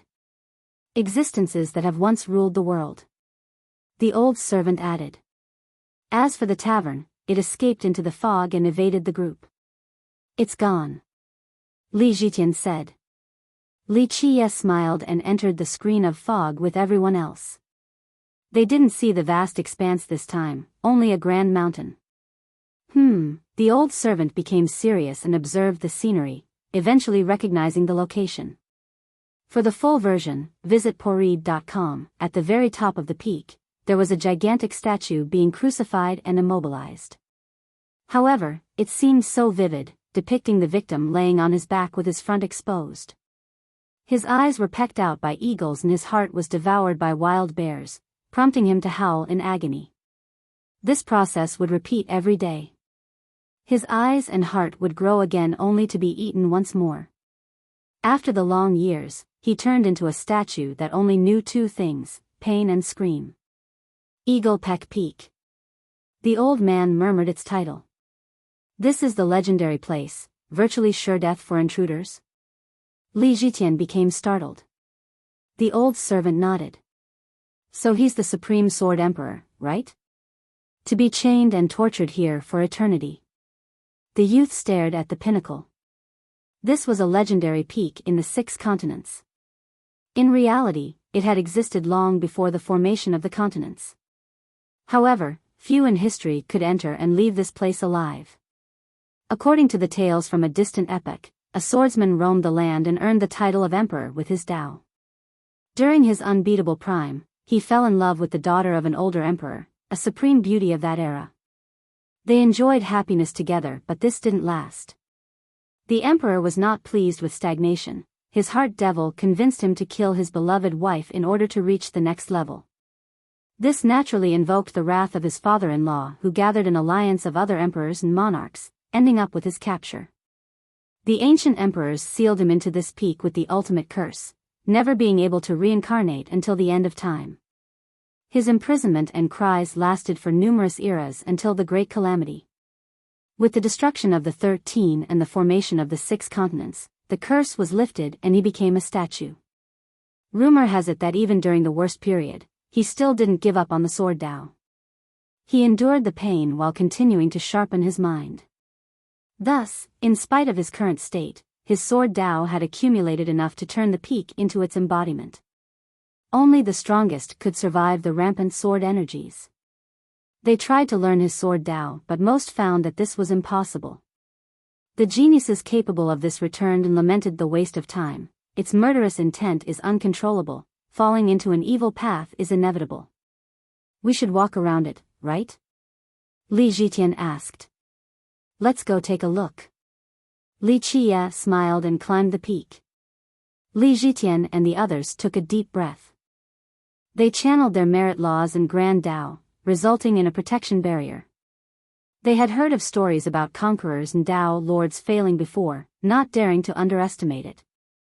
They saw bones starting at the base. These victims stood no chance and were instantly cut down by sword energies. The higher up they got, they saw fewer bones. These ones brimmed with divinity, clearly mighty cultivators who eventually faltered. The climb continued and all three sensed terrifying slashes, wanting to eviscerate everything under the heaven. Each strand of energy could pierce an unprotected Dao fruit. Both the old servant and Li Zhitian started feeling sharp pain everywhere. Their barriers were not fully working. Once they made it to the ridge, True Bear couldn't withstand it any longer. The sword energies here could instantly kill a regular ancestor.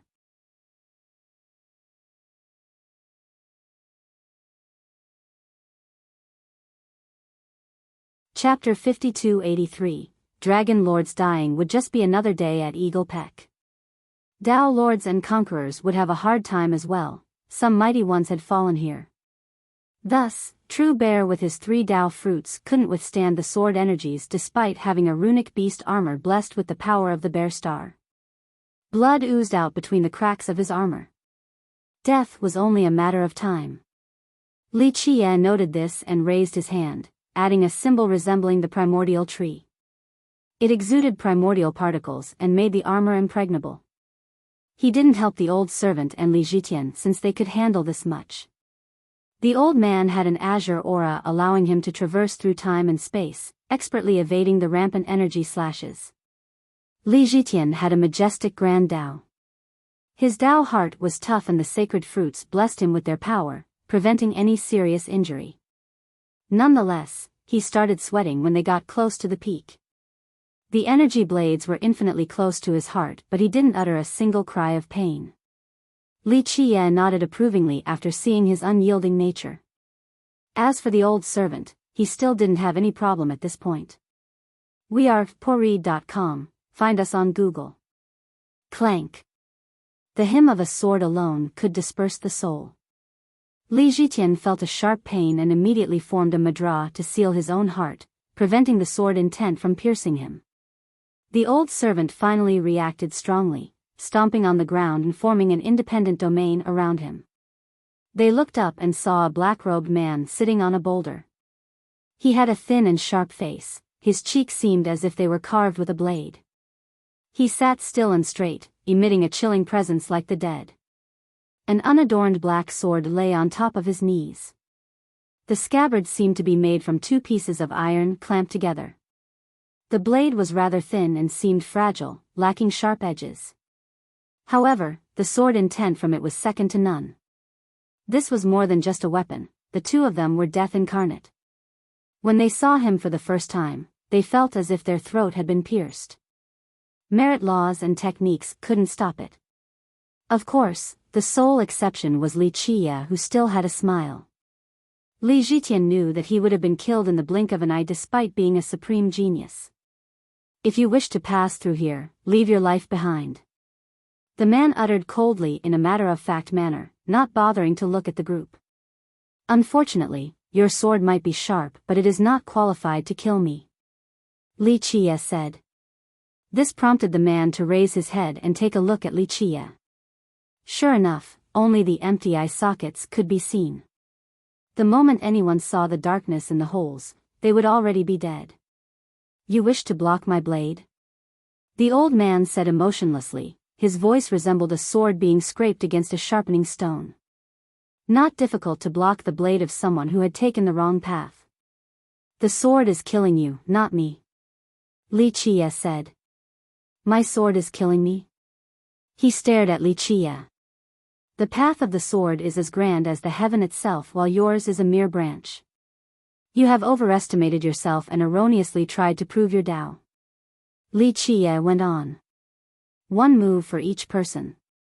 He didn't become angry and simply stated. Do you all wish to try? Li Qie asked the group. I do. Li Zhitian stared at the black sword, fully aware that death was a likely outcome. Nonetheless, he still wanted to test himself against a blade capable of cutting down the apex. Yes. The old servant said, seemingly wanting to do this from the very start. Who's first? Li Qie smiled. The clumsy bird flies early. I must compensate for my limited abilities with hard work. Li Zhitian stepped forward. Very well, you go first. Li Qie patted his shoulder. Please give me pointers. Li Zhitian bowed toward the black-robed man and raised both hands, summoning various affinities such as the yin and yang, even the reincarnation cycle. Although he was still standing there, he managed to escape the constraint of time and space. His given name was Zhitian, meaning a boy capable of stopping the heaven. Zhi became the focus of his Tao, a defensive art capable of preventing anything from approaching him.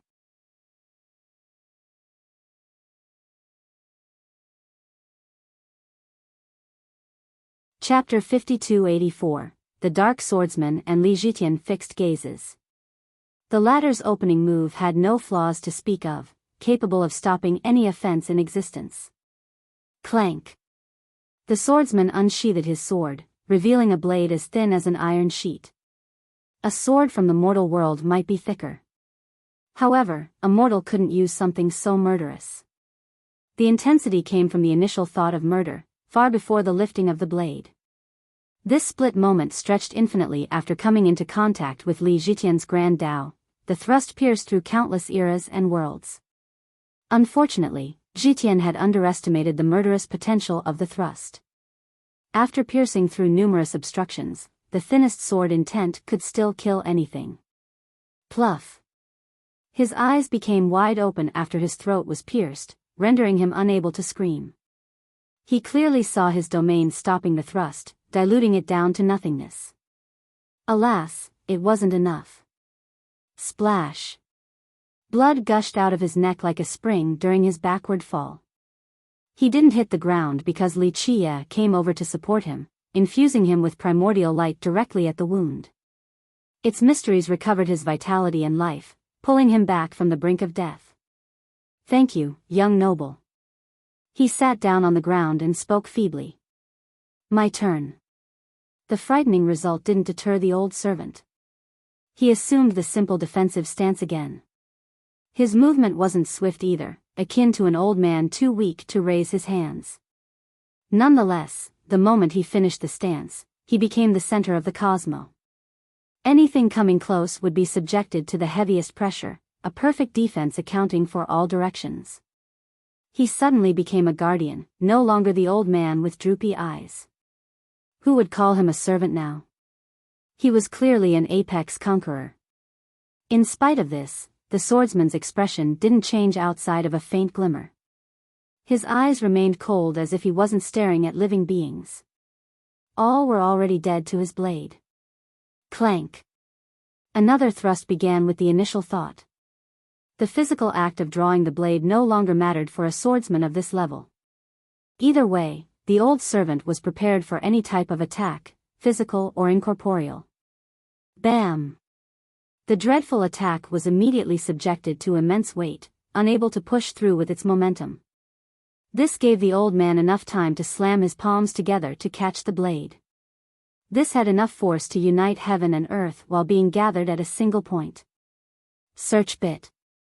ly/3ibfjkv for the original. Clank.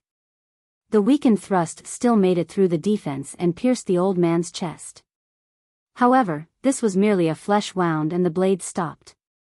You may pass. The swordsman pulled back and sheathed the sword again. Nice. Li Zhitian cheered loudly after seeing the successful stop. Just got lucky. the old servant said before returning to stand behind Li Qie. Not that impressive. Li Qie commented. Release me and I will show you another. The swordsman uttered coldly. You still won't be able to kill me after being released. Li Qie shook his head. Don't be so sure. The swordsman responded. You are overly confident in using killing as a way to prove your Tao. A slanted sword cannot slay me. Li Qie elaborated. The swordsman stared at Li Qie despite not having eyes. He had no anger, only indifference. Without realizing this, your Tao will never be complete. Li Qie continued. The sword must kill, this is the Tao. He argued. Your blind trust is pitiful, causing you to fall to your own inner demon. You didn't become invincible after killing your wife in the 9 worlds, so you tried again in the 13 worlds, still didn't become invincible. You are stuck in a self-inflicted cycle, your sword follows the path but your heart is possessed by demons. How can you ever comprehend the ultimate profundity of this Tao? Li Qie said. I see it already, the Tao is complete when everything is dead. He said. Fine, we'll see which of us will be doing the killing. Li Qie smiled and waved his hand. Come, one decisive move. If you lose, you will not use the sword again. Very well. The swordsman suddenly erupted with murderous intent, finally resorting to wielding his true power by becoming one with the peak. Li Qie stood casually and didn't bother putting on any defense, his hands hanging down naturally. The swordsman actually tried to scan his opponent this time, but the guy resembled a mortal full of openings. After a short while, he decided to perform an ultimate/capable of piercing Tao fruits and true fates. This sword could deliver anyone to death's door with no possibility of a return trip.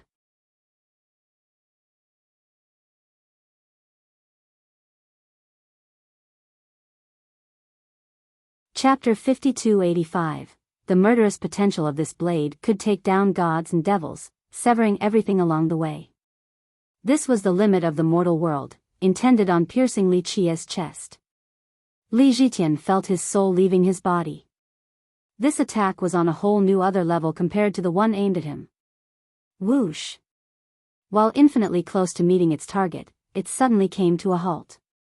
This was due to Li Qie gripping it with his index and middle finger.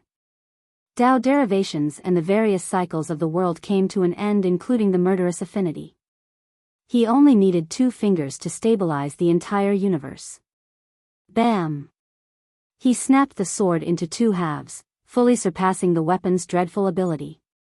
With that, he used the broken blade to perform his own move. This attack encompassed the will of piercing, an eternal aim to take down its foe regardless of any conceivable constraint. His will manifested into the blade and pieced the swordsman's neck, pinning him down to the boulder. Fresh blood gushed out of the throat. Some flowed along the broken blade and onto the boulder, resulting in a gruesome scene. His eye sockets finally showed signs of life and emotions as he lay there motionlessly. Killing your wives to prove the Tao is nonsense, you were merely a slave to your inner demon.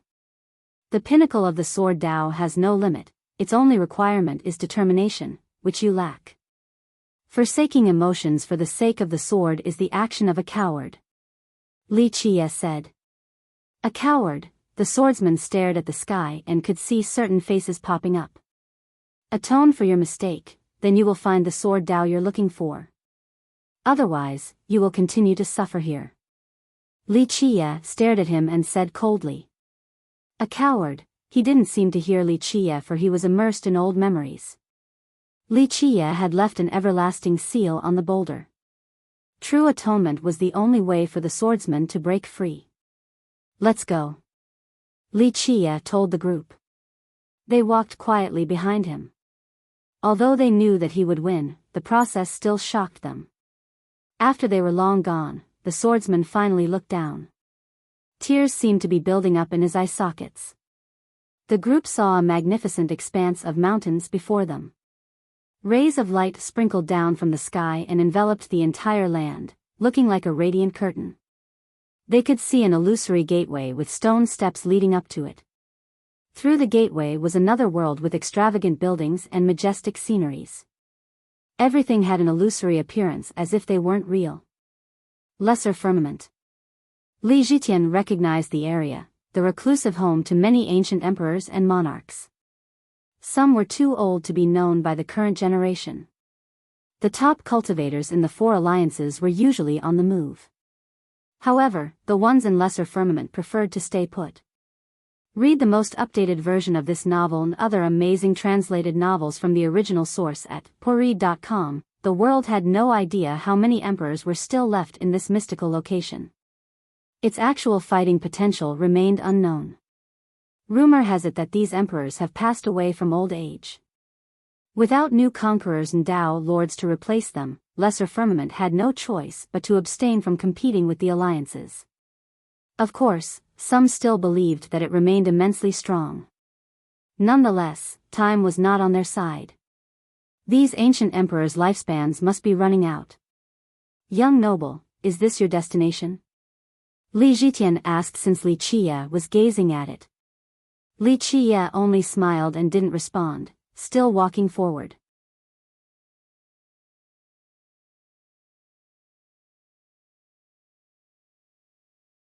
Chapter 5286. As they walked in this bright land, they eventually came across the tavern again. The smell of alcohol wafted in the air.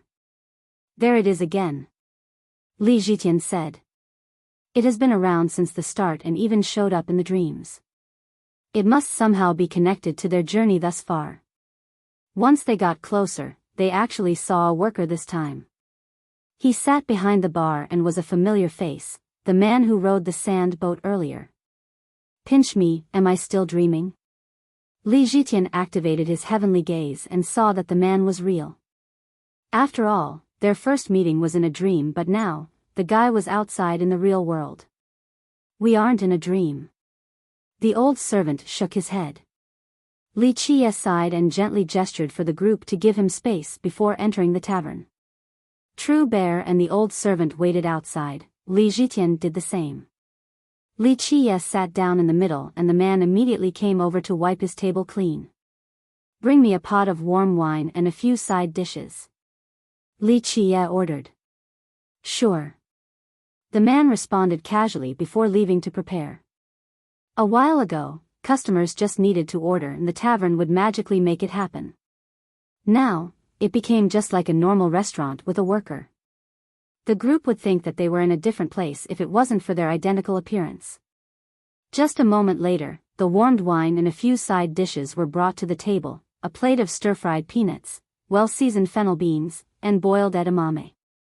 The man then returned to his seat, acting like a bartender just making enough money to get by. Li Qie sipped the wine and picked up some beans, arranging them on the table. Do you know how many methods there are to write the word fennel? Li Qie asked. I don't know. The man didn't seem interested in this topic, preferring to slouch on the desk and replaced without enthusiasm. Li Qie finished forming a rune with the fennel beans on the table. He then picked up a peanut and crushed the shell before blowing the pieces onto the table. This caused the rune to come alive, constantly changing and evolving just like the Grand Tao. The man looked up and stared at the rune before commenting, pretty neat. With that, he returned to his lazy state, seemingly wanting to have more customers. This caught Li Qie off guard because this wasn't part of their agreement. However, the man didn't seem to be faking it. Why don't you invite your friends in for a drink? The man asked, only showing interest in making more money. They don't need to. Li Qie remained calm and enjoyed his wine with the edamame. Remember drinking warm wine? He eventually asked. I finish a pot every day. The man stared at Li Qie as if he was stupid. Why? Li Qie asked. Just because I want to, there's no need for reasons and I have a whole cellar behind me. The man said. Everyone has memories. Li Qie stared implicatively at him and continued, even a ghost has memories. Nothing to remember here. The man thought that this guest was rather annoying. Just come and drink instead of blabbering.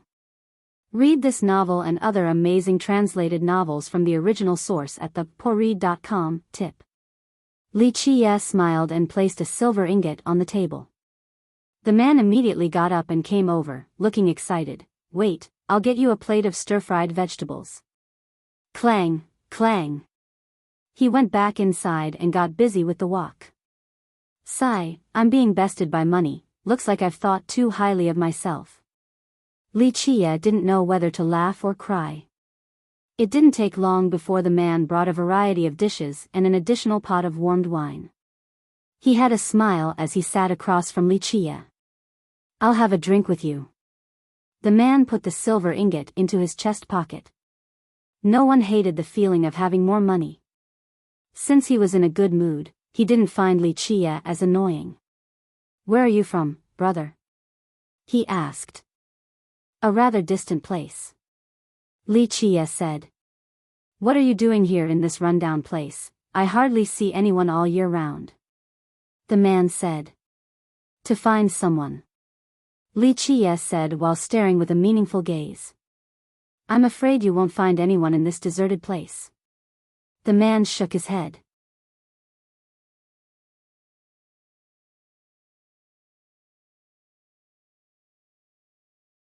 Chapter 5287. After receiving a good tip, the man was finally in the mood to talk. Do you know who you are? Li Qie asked while taking and eating one peanut after another from his hand. Why are you asking these strange questions? Do you know who you are? The man stared at Li Qie. Yes, I am Li Qie, the one who whispers in the dark. Li Qie said. Li Qie? The man scratched his head. Sounds like a familiar name, I think I heard it before. The man clapped and laughed. I know, this must be a really common name. Li Qie, who was sipping the warm wine, almost spurted it out after hearing this. Li Qie is not a common name. I am the only one with this name, as far as I know. He said patiently. I don't think so. Since I found it familiar, I must have heard it, so there are other people with this name. Don't be so egotistic. You can't be the only person with this name even if it isn't common. The man said. Let's put my name aside, do you know who you are? Li Qie found himself helpless. Obviously. The man opened his eyes wide and said, I am Midbro. Midbro? Why are you called that? Li Qie wanted to touch his forehead to see if he was delirious from a cold. He was frustrated because this guy most likely lost his memories. Our family has 3 brothers and I'm sandwiched in the middle, so Midbro. The man seemed to be quite pleased, thinking that he was clever with this nickname. Li Qie nearly spat out his drink again and had to wipe his lips while containing the urge to laugh. Sigh, maybe I should record your appearance right now. No, you'll probably try to beat me up later. Li Qie murmured sentimentally. Beating? I am a cultured gentleman, I do not resort to the fist. However, the man had an incredible hearing and still caught some words. Li Qie recalled when this man stood at the apex and was worshipped by countless cultivators. Now, he became such a cute bartender. Everything became so chaotic. Li Qie took a deep breath and ate some more fennel beans before continuing. Do you know what you're doing? Can't you see? I opened this tavern to make a little money to get by. The man started thinking that there was something wrong with Li Qie's intelligence. Li Qie could tell that this wasn't an act. Have you ever gone rowing or anything similar? He asked again. Rowing? We don't even have a small stream here, where am I going to get a boat? The man shook his head. Is this a detached self or avatar? Li Qie nodded while thinking to himself. But now that you mentioned it. The man clapped and said, I did have dreams about boating recently. I was rowing a huge boat, massive beyond imagination.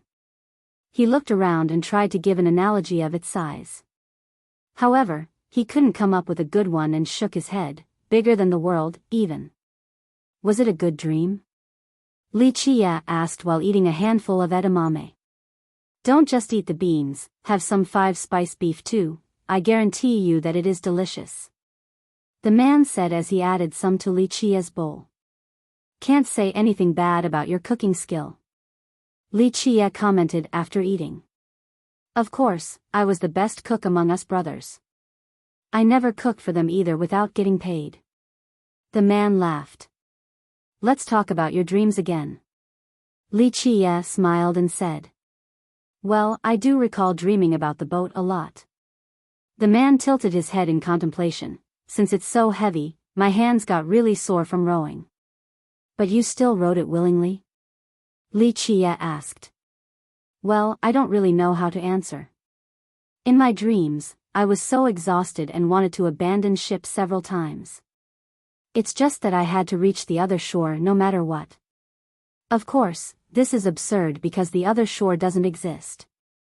This is who you are, always ready to shoulder even the vast heaven. Li Qia sighed and said. Don't be ridiculous. The man gave Li Qia the strange stare again. How can anyone shoulder the heaven? And even if I could, why would I? I'm just a wine seller trying to get by. This is the perfect life right now instead of exhausting myself to death. Someone has to shoulder justice and virtue. Li Qia said calmly before crushing a peanut shell and blowing it away. To read the uncut version, go to pori.com, tch, justice and virtue, all justifications to send people to their death. Only an idiot would believe something like that and go for it. The man said. Li Qia stared seriously at him before nodding. Yes, certain things could only be done by a fool. Anyway, I'm not one to care about the greater good. The man said, those who do grand deeds often have a tragic fate. They end up losing everything and no one will be grateful for it. That is completely true. They will only curse you instead of being grateful. So much hardship only to gain nothing. Li Qia sighed. You sound like you're one of them. The man stared at Li Qia. Well, you don't look the part. I'm the one who instigates others to do so. Li Qia smirked. Tch, that's something a despicable bastard would do. The man said. Not the first time I've been called a bastard. Li Qia nodded. Too many to count and plus, since I've done so many despicable things already, what's one more? You become shameless to the point where nothing can harm you anymore, pretty much a demon at this point. The man smiled and said. I hope so. Li Qia took another sip of wine. I can see that you have a lot on your mind. I guess it's not easy searching for someone in this remote region. The man said. Well, it's not that hard. I'm just afraid that, people change. They all have their own thoughts and aspirations. Li Qia said. Isn't that normal? People want different things. For example, I just want to live a good life, nothing ambitious. I have no problem spending my whole life here. The man said. Never had a big dream before? One bigger than the heaven? Li Qia asked. No, dreams are useless. They can't feed you and might even end up being your downfall. The man shook his head. Well, someone without dreams is no different from a walking corpse. Li Qia responded. One other shore here is salvation in Buddhism.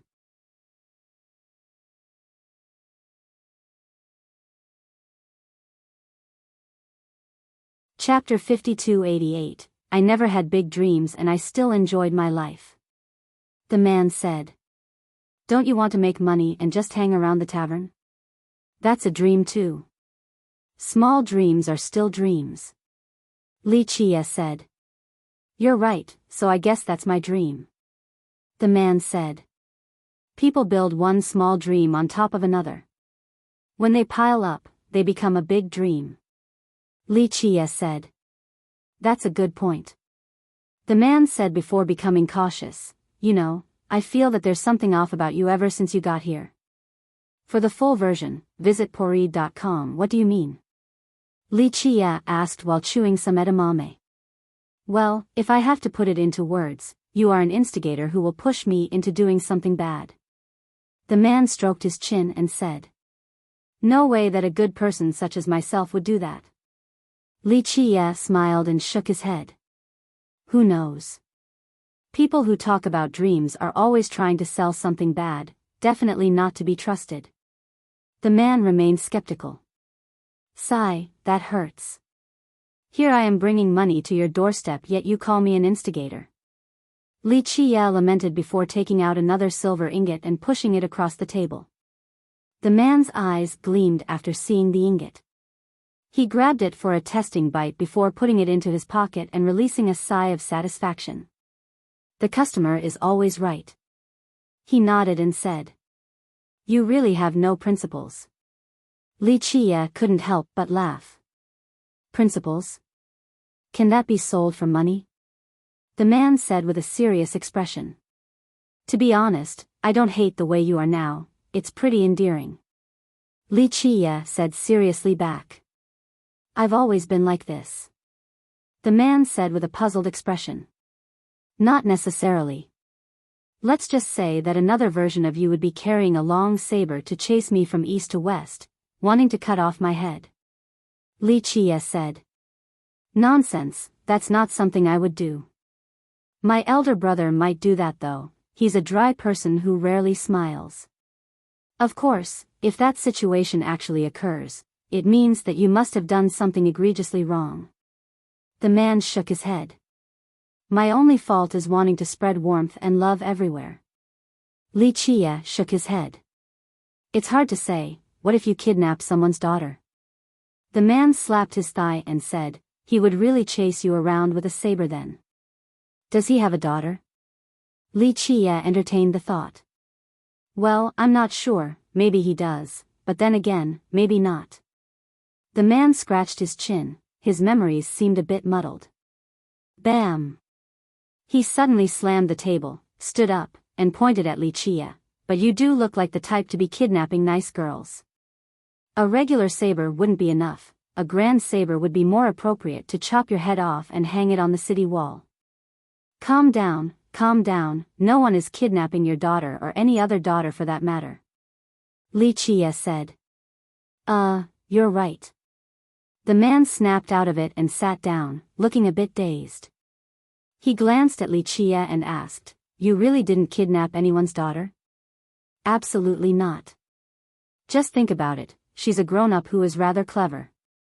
How can she be kidnapped or tricked so easily? If she had gone with someone, it must be out of her own volition, don't you think? Li Qie said. The way you put it does make sense. The man stroked his chin, she's not a child and definitely not an idiot. At this point, he shook his head, maybe I've drunk too much, getting all worked up over nothing since I don't even have a daughter. What about your elder brother? Li Qie asked with a faint smile. I don't know, we haven't seen each other since we were born, I don't know if he has a daughter. The man scratched his head and said something nonsensical. That's strange. Li Qie responded. It's for the best, I got annoyed just looking at him.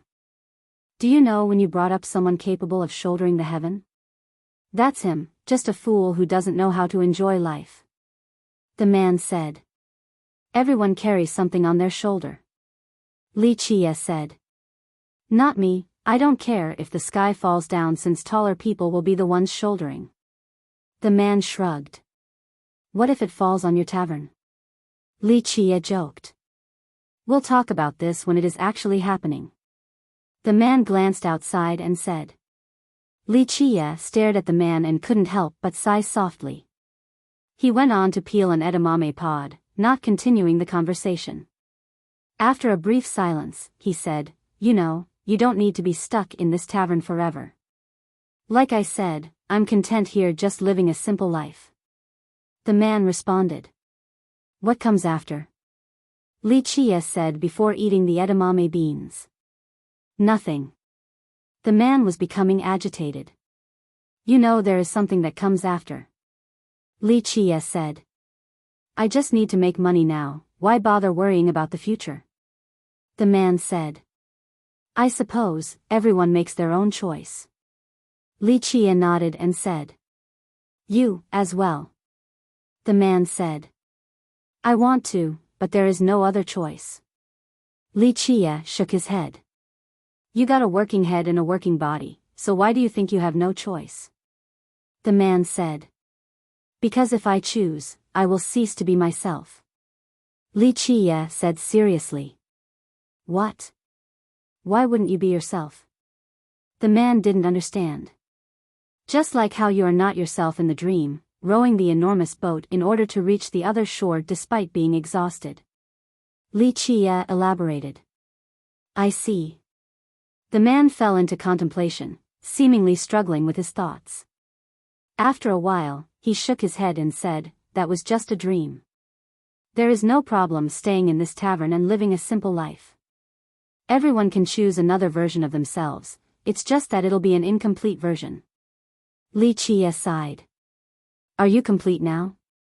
He stared at Li Qie. Yes, this is me, the only version of myself. Li Qie nodded. That sounds like a tiring and pitiful way to live. The man commented. And that's why many people prefer to be incomplete versions instead. Li Qie agreed.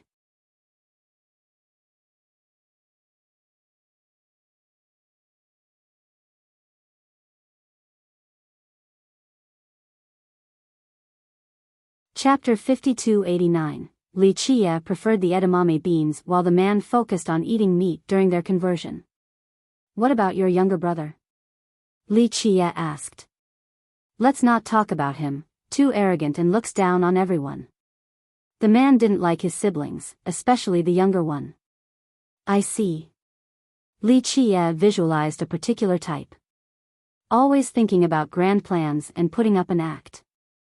The man shrugged and added. I want to meet him. Li Qie smiled. He should be in Firmament. I don't know the exact location because we were separated from birth. The man said. You three brothers are quite interesting. Li Qie said. Not really, we're rather different. The man murmured. Have you thought about coming together again? Li Qie stared at him and said. Why should we? I don't even want to see them, it's too uncomfortable being near each other. The man refused. But you're still blood brothers. Li Qie said. Who says that blood brothers need to stay together? Staying with my older brother is suffocating. As for the young one, I don't even want to look at him, always rolling his eyes and giving people looks of disdain. He said while rolling his eyes upward. You should come with me. Li Qie finished the last peanuts before patting his hands clean and said. No, I'm busy here, no time to. The man couldn't finish before Li Qie pushed a pile of silver ingots across the table. His eyes lit up while looking at the shiny pile. They're real? He wondered how the guy got so rich. Of course.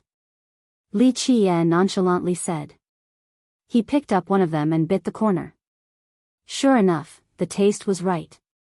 He then held one near to his ear as if trying to listen to something. This still wasn't reassuring enough, so he picked one more for another bite. Li Qie patiently sat there and sipped some wine, not in a hurry at all. After confirming the silver ingots, the man pulled the pile closer to him and stared at Li Qie. You're really giving this to me? Yes, this is enough for you to remarry a pretty wife, have 3 to 5 kids or whatever. Li Qie nodded. Bah. He started putting the ingots into his pocket before spitting on the ground. Who wants a pretty wife? Women and children are annoying and will just slow my cooking down. I'm better off alone.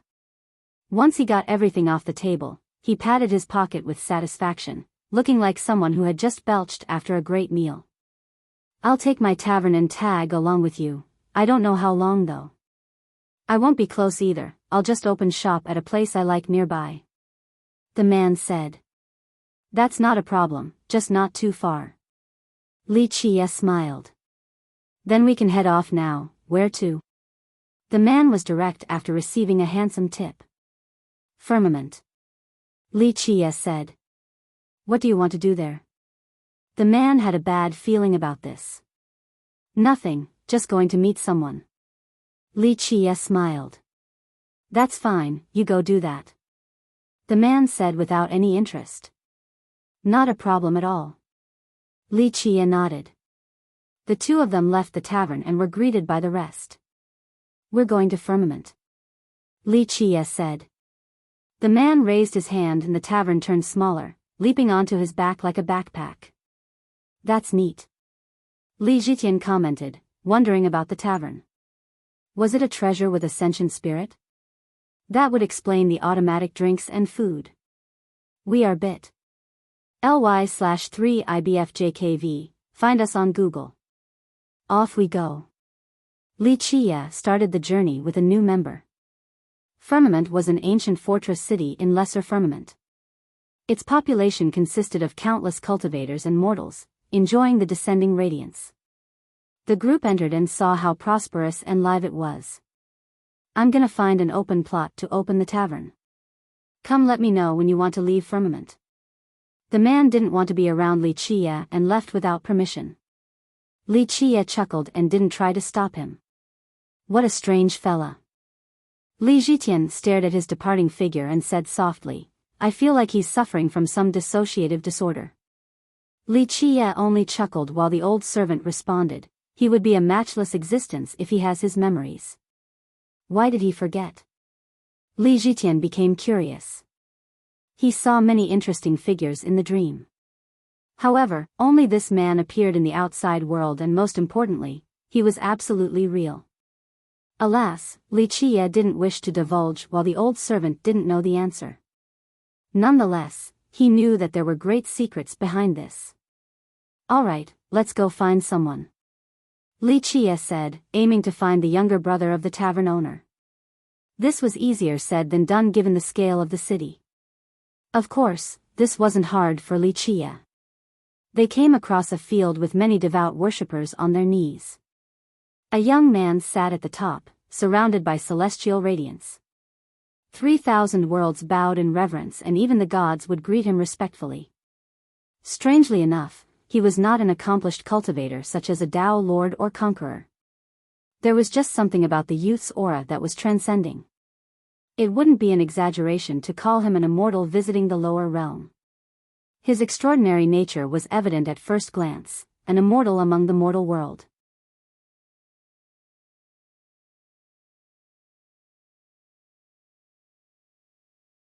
Chapter 5290, of course, this world didn't have immortals so he only had the appearance and aura of one.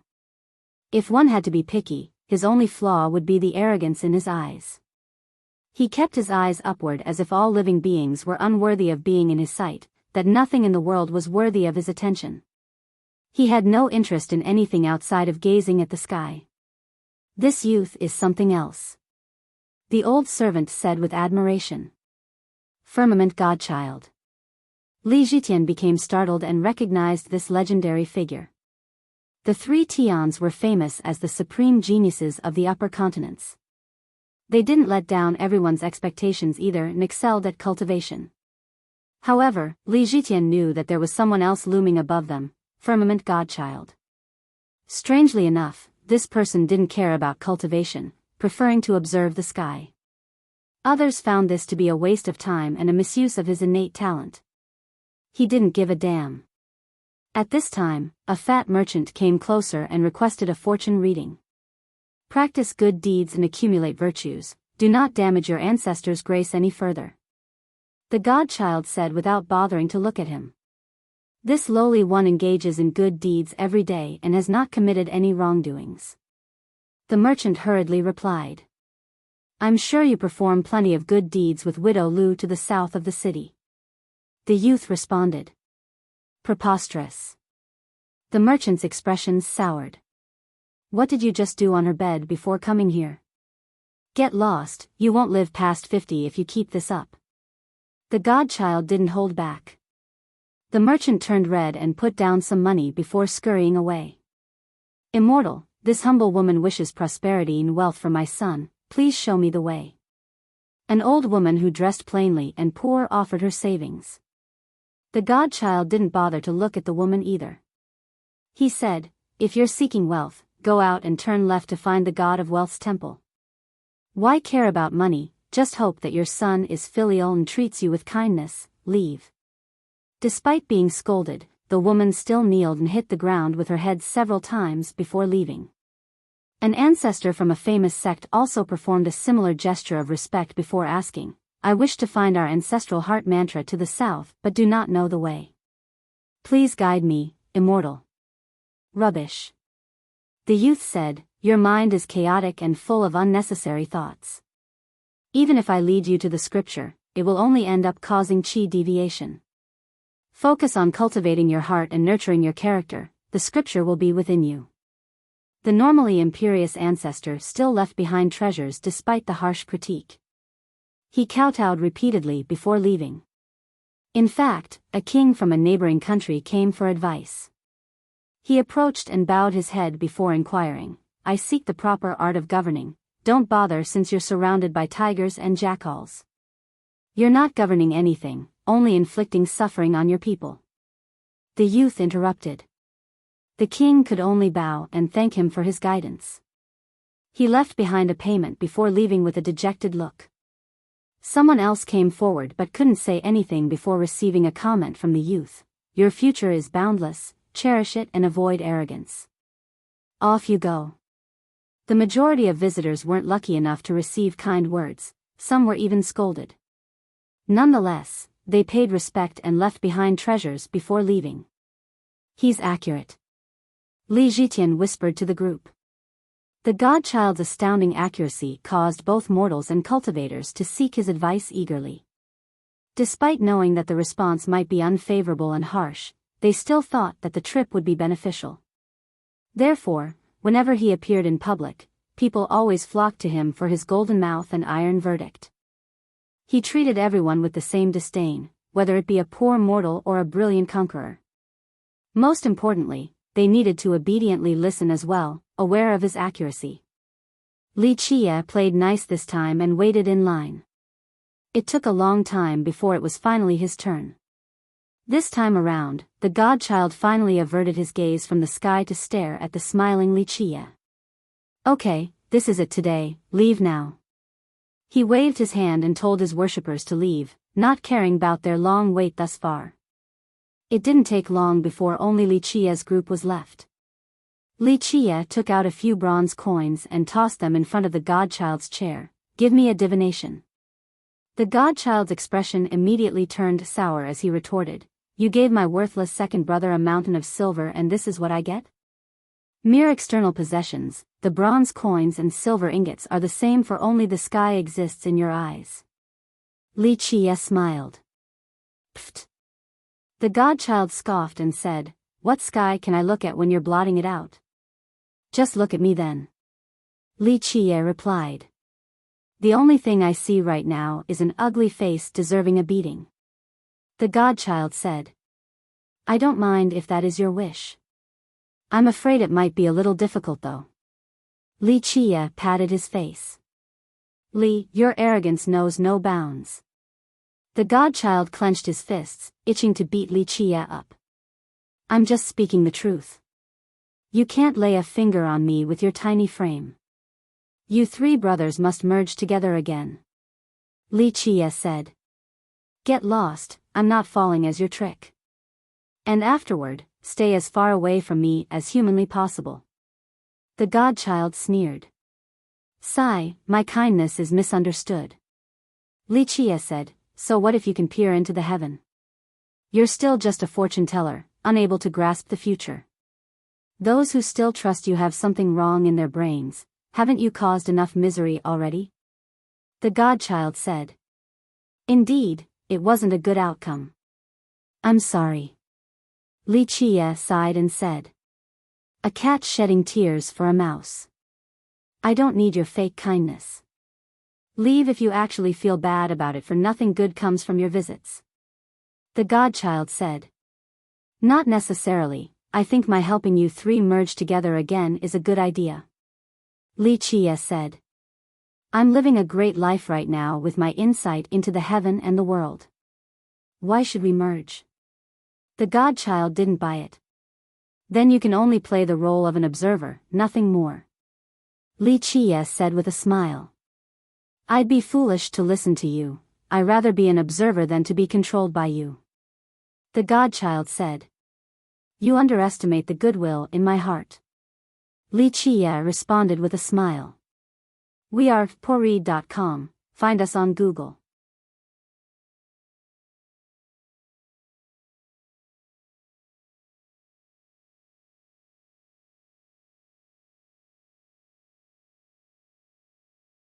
Chapter 5291. If you have a sliver of goodwill in your heart, then the rest of the world is full of reincarnations of Buddha. The godchild angrily said. Sigh, that hurts. Li Chia responded. Why are you here? State your true intention. The godchild demanded. Look at the sky and find out instead of asking me. To which Li Chia answered. Humph, don't blot out the sky then, I'll see through you right away. The godchild snorted.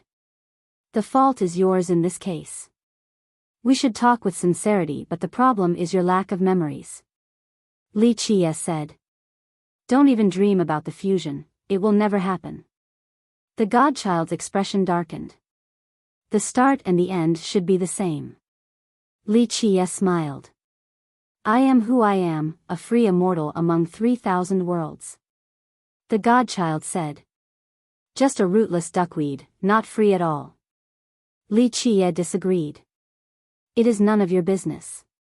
Your scheme doesn't work on me. The godchild sneered. You are inherently flawed, where is the joy in that? Li Chia asked. There is plenty, can't you see that I'm having a blast? The godchild said. I do not. Li Chia shook his head. I see that you're still guarding the world, albeit with a different method. You're still you. Enough of this, there is nothing you can do to make me agree. The godchild stared at the sky. That's all right, I'm just here to take a look anyway. Just remember that everything is negotiable, don't be so extreme. Li Chia smiled. I'm being reasonable. I like the way I am now, he's doing well too. The godchild said. What about your oldest brother? Li Chia asked. The godchild finally had no instant response this time. Find the original at bit.ly/3ibfjkv. Let me guess, never seeing the sun or being a devil? Li Chia smiled. You were the one who did this. The godchild uttered coldly. I do not deny my involvement and responsibility. Li Chia said and sat down closer to the godchild. I wasn't the only one stubborn back then, you also agreed. Be honest now and ask yourself, whose choice was it? Li Chia stared at the godchild. The latter snorted and pretended to not listen, only focusing on the sky. I have a general idea of what happened in the past. Li Chia said, certain things I didn't anticipate, sure. The problem is that you have memories, unlike your second brother, yet you still let them happen. Should I have done something? The godchild said sarcastically. Opportunities are vanquished when you let them be. Li Chia said slowly. We have already done what we should do. The godchild said coldly, if there's anything left undone, it's your responsibility. True, which is what I'm trying to do. I wish to end everything in due time. I have the ability and the perfect plan. Li Chia nodded and spoke with confidence, ready to back up each word. Although the godchild disliked Li Chia, he had no problem recognizing the guy's abilities. Of course, there are loose ends that I need to take care of. Li Chia said. No need, can't you see that I'm in a great state? The godchild rejected it outright. Suffering always has a victim, it's just that it isn't you right now. Li Chia said, if you were the one suffering, would you be singing the same tune? You are not me, so you do not know my intention. Perhaps I would be willing to bear the burden if it was placed on me. The godchild said. Well. Li Chia stroked his chin, you have a point there. I am not you, so I am not privy to your thoughts. Suffering is just suffering, nothing more. I can handle it if I have to. The godchild said. You know that there are better solutions. Moreover, I am here now, we can go big. Li Chia smiled. From my perspective, you are potentially the source of all troubles. It would have been different without you, and perhaps for the better. The godchild sneered. Li Chia chuckled before smirking at the godchild. What's with that face? The godchild got chills afterward. Li Chia waved his hand and said, we both know that the alternative wouldn't have been better. And most importantly, you are still you regardless of how hard you try. Whether you run away or forget the past, the inevitable will happen. Only a direct confrontation can solve our problems. All I know is that I am free now. The godchild remained unmoved. Think about your eldest brother, sealed for an eternity. Li Chia said. The godchild's expression froze for a moment. The situation might deteriorate, but remember, I have the ability to give this a perfect conclusion. Li Chia said. I have no interest in becoming your work ox, so drop the idea. The godchild said. It's nothing like that. This is your pursuit, your desire, the reason for your existence. It has nothing to do with outsiders. Li Chia smiled. The godchild scowled and didn't respond again. After a while, he said, you taught your disciples well. I know, they never disappoint and have done great. Li Chia said and then added, you have a good son. The godchild fell into rumination but eventually glared at Li Chia. Get lost, I almost fell for your words. You're just being petty now, I've only made casual remarks that are nothing but the truth. Li Chia said. Well, you're talking to the wrong person, I'm just a happy youth now. The matters of the world have nothing to do with me. The godchild said. I know, all are just passing clouds to you. That's fine, I'm just here to chat, not to force you to do anything. Li Chia nodded. The godchild naturally didn't buy it and had a doubtful expression. You're tuning into the Biyao's Wuxia Chronicles YouTube channel. Don't forget to subscribe and join us on this journey to catch the most captivating stories.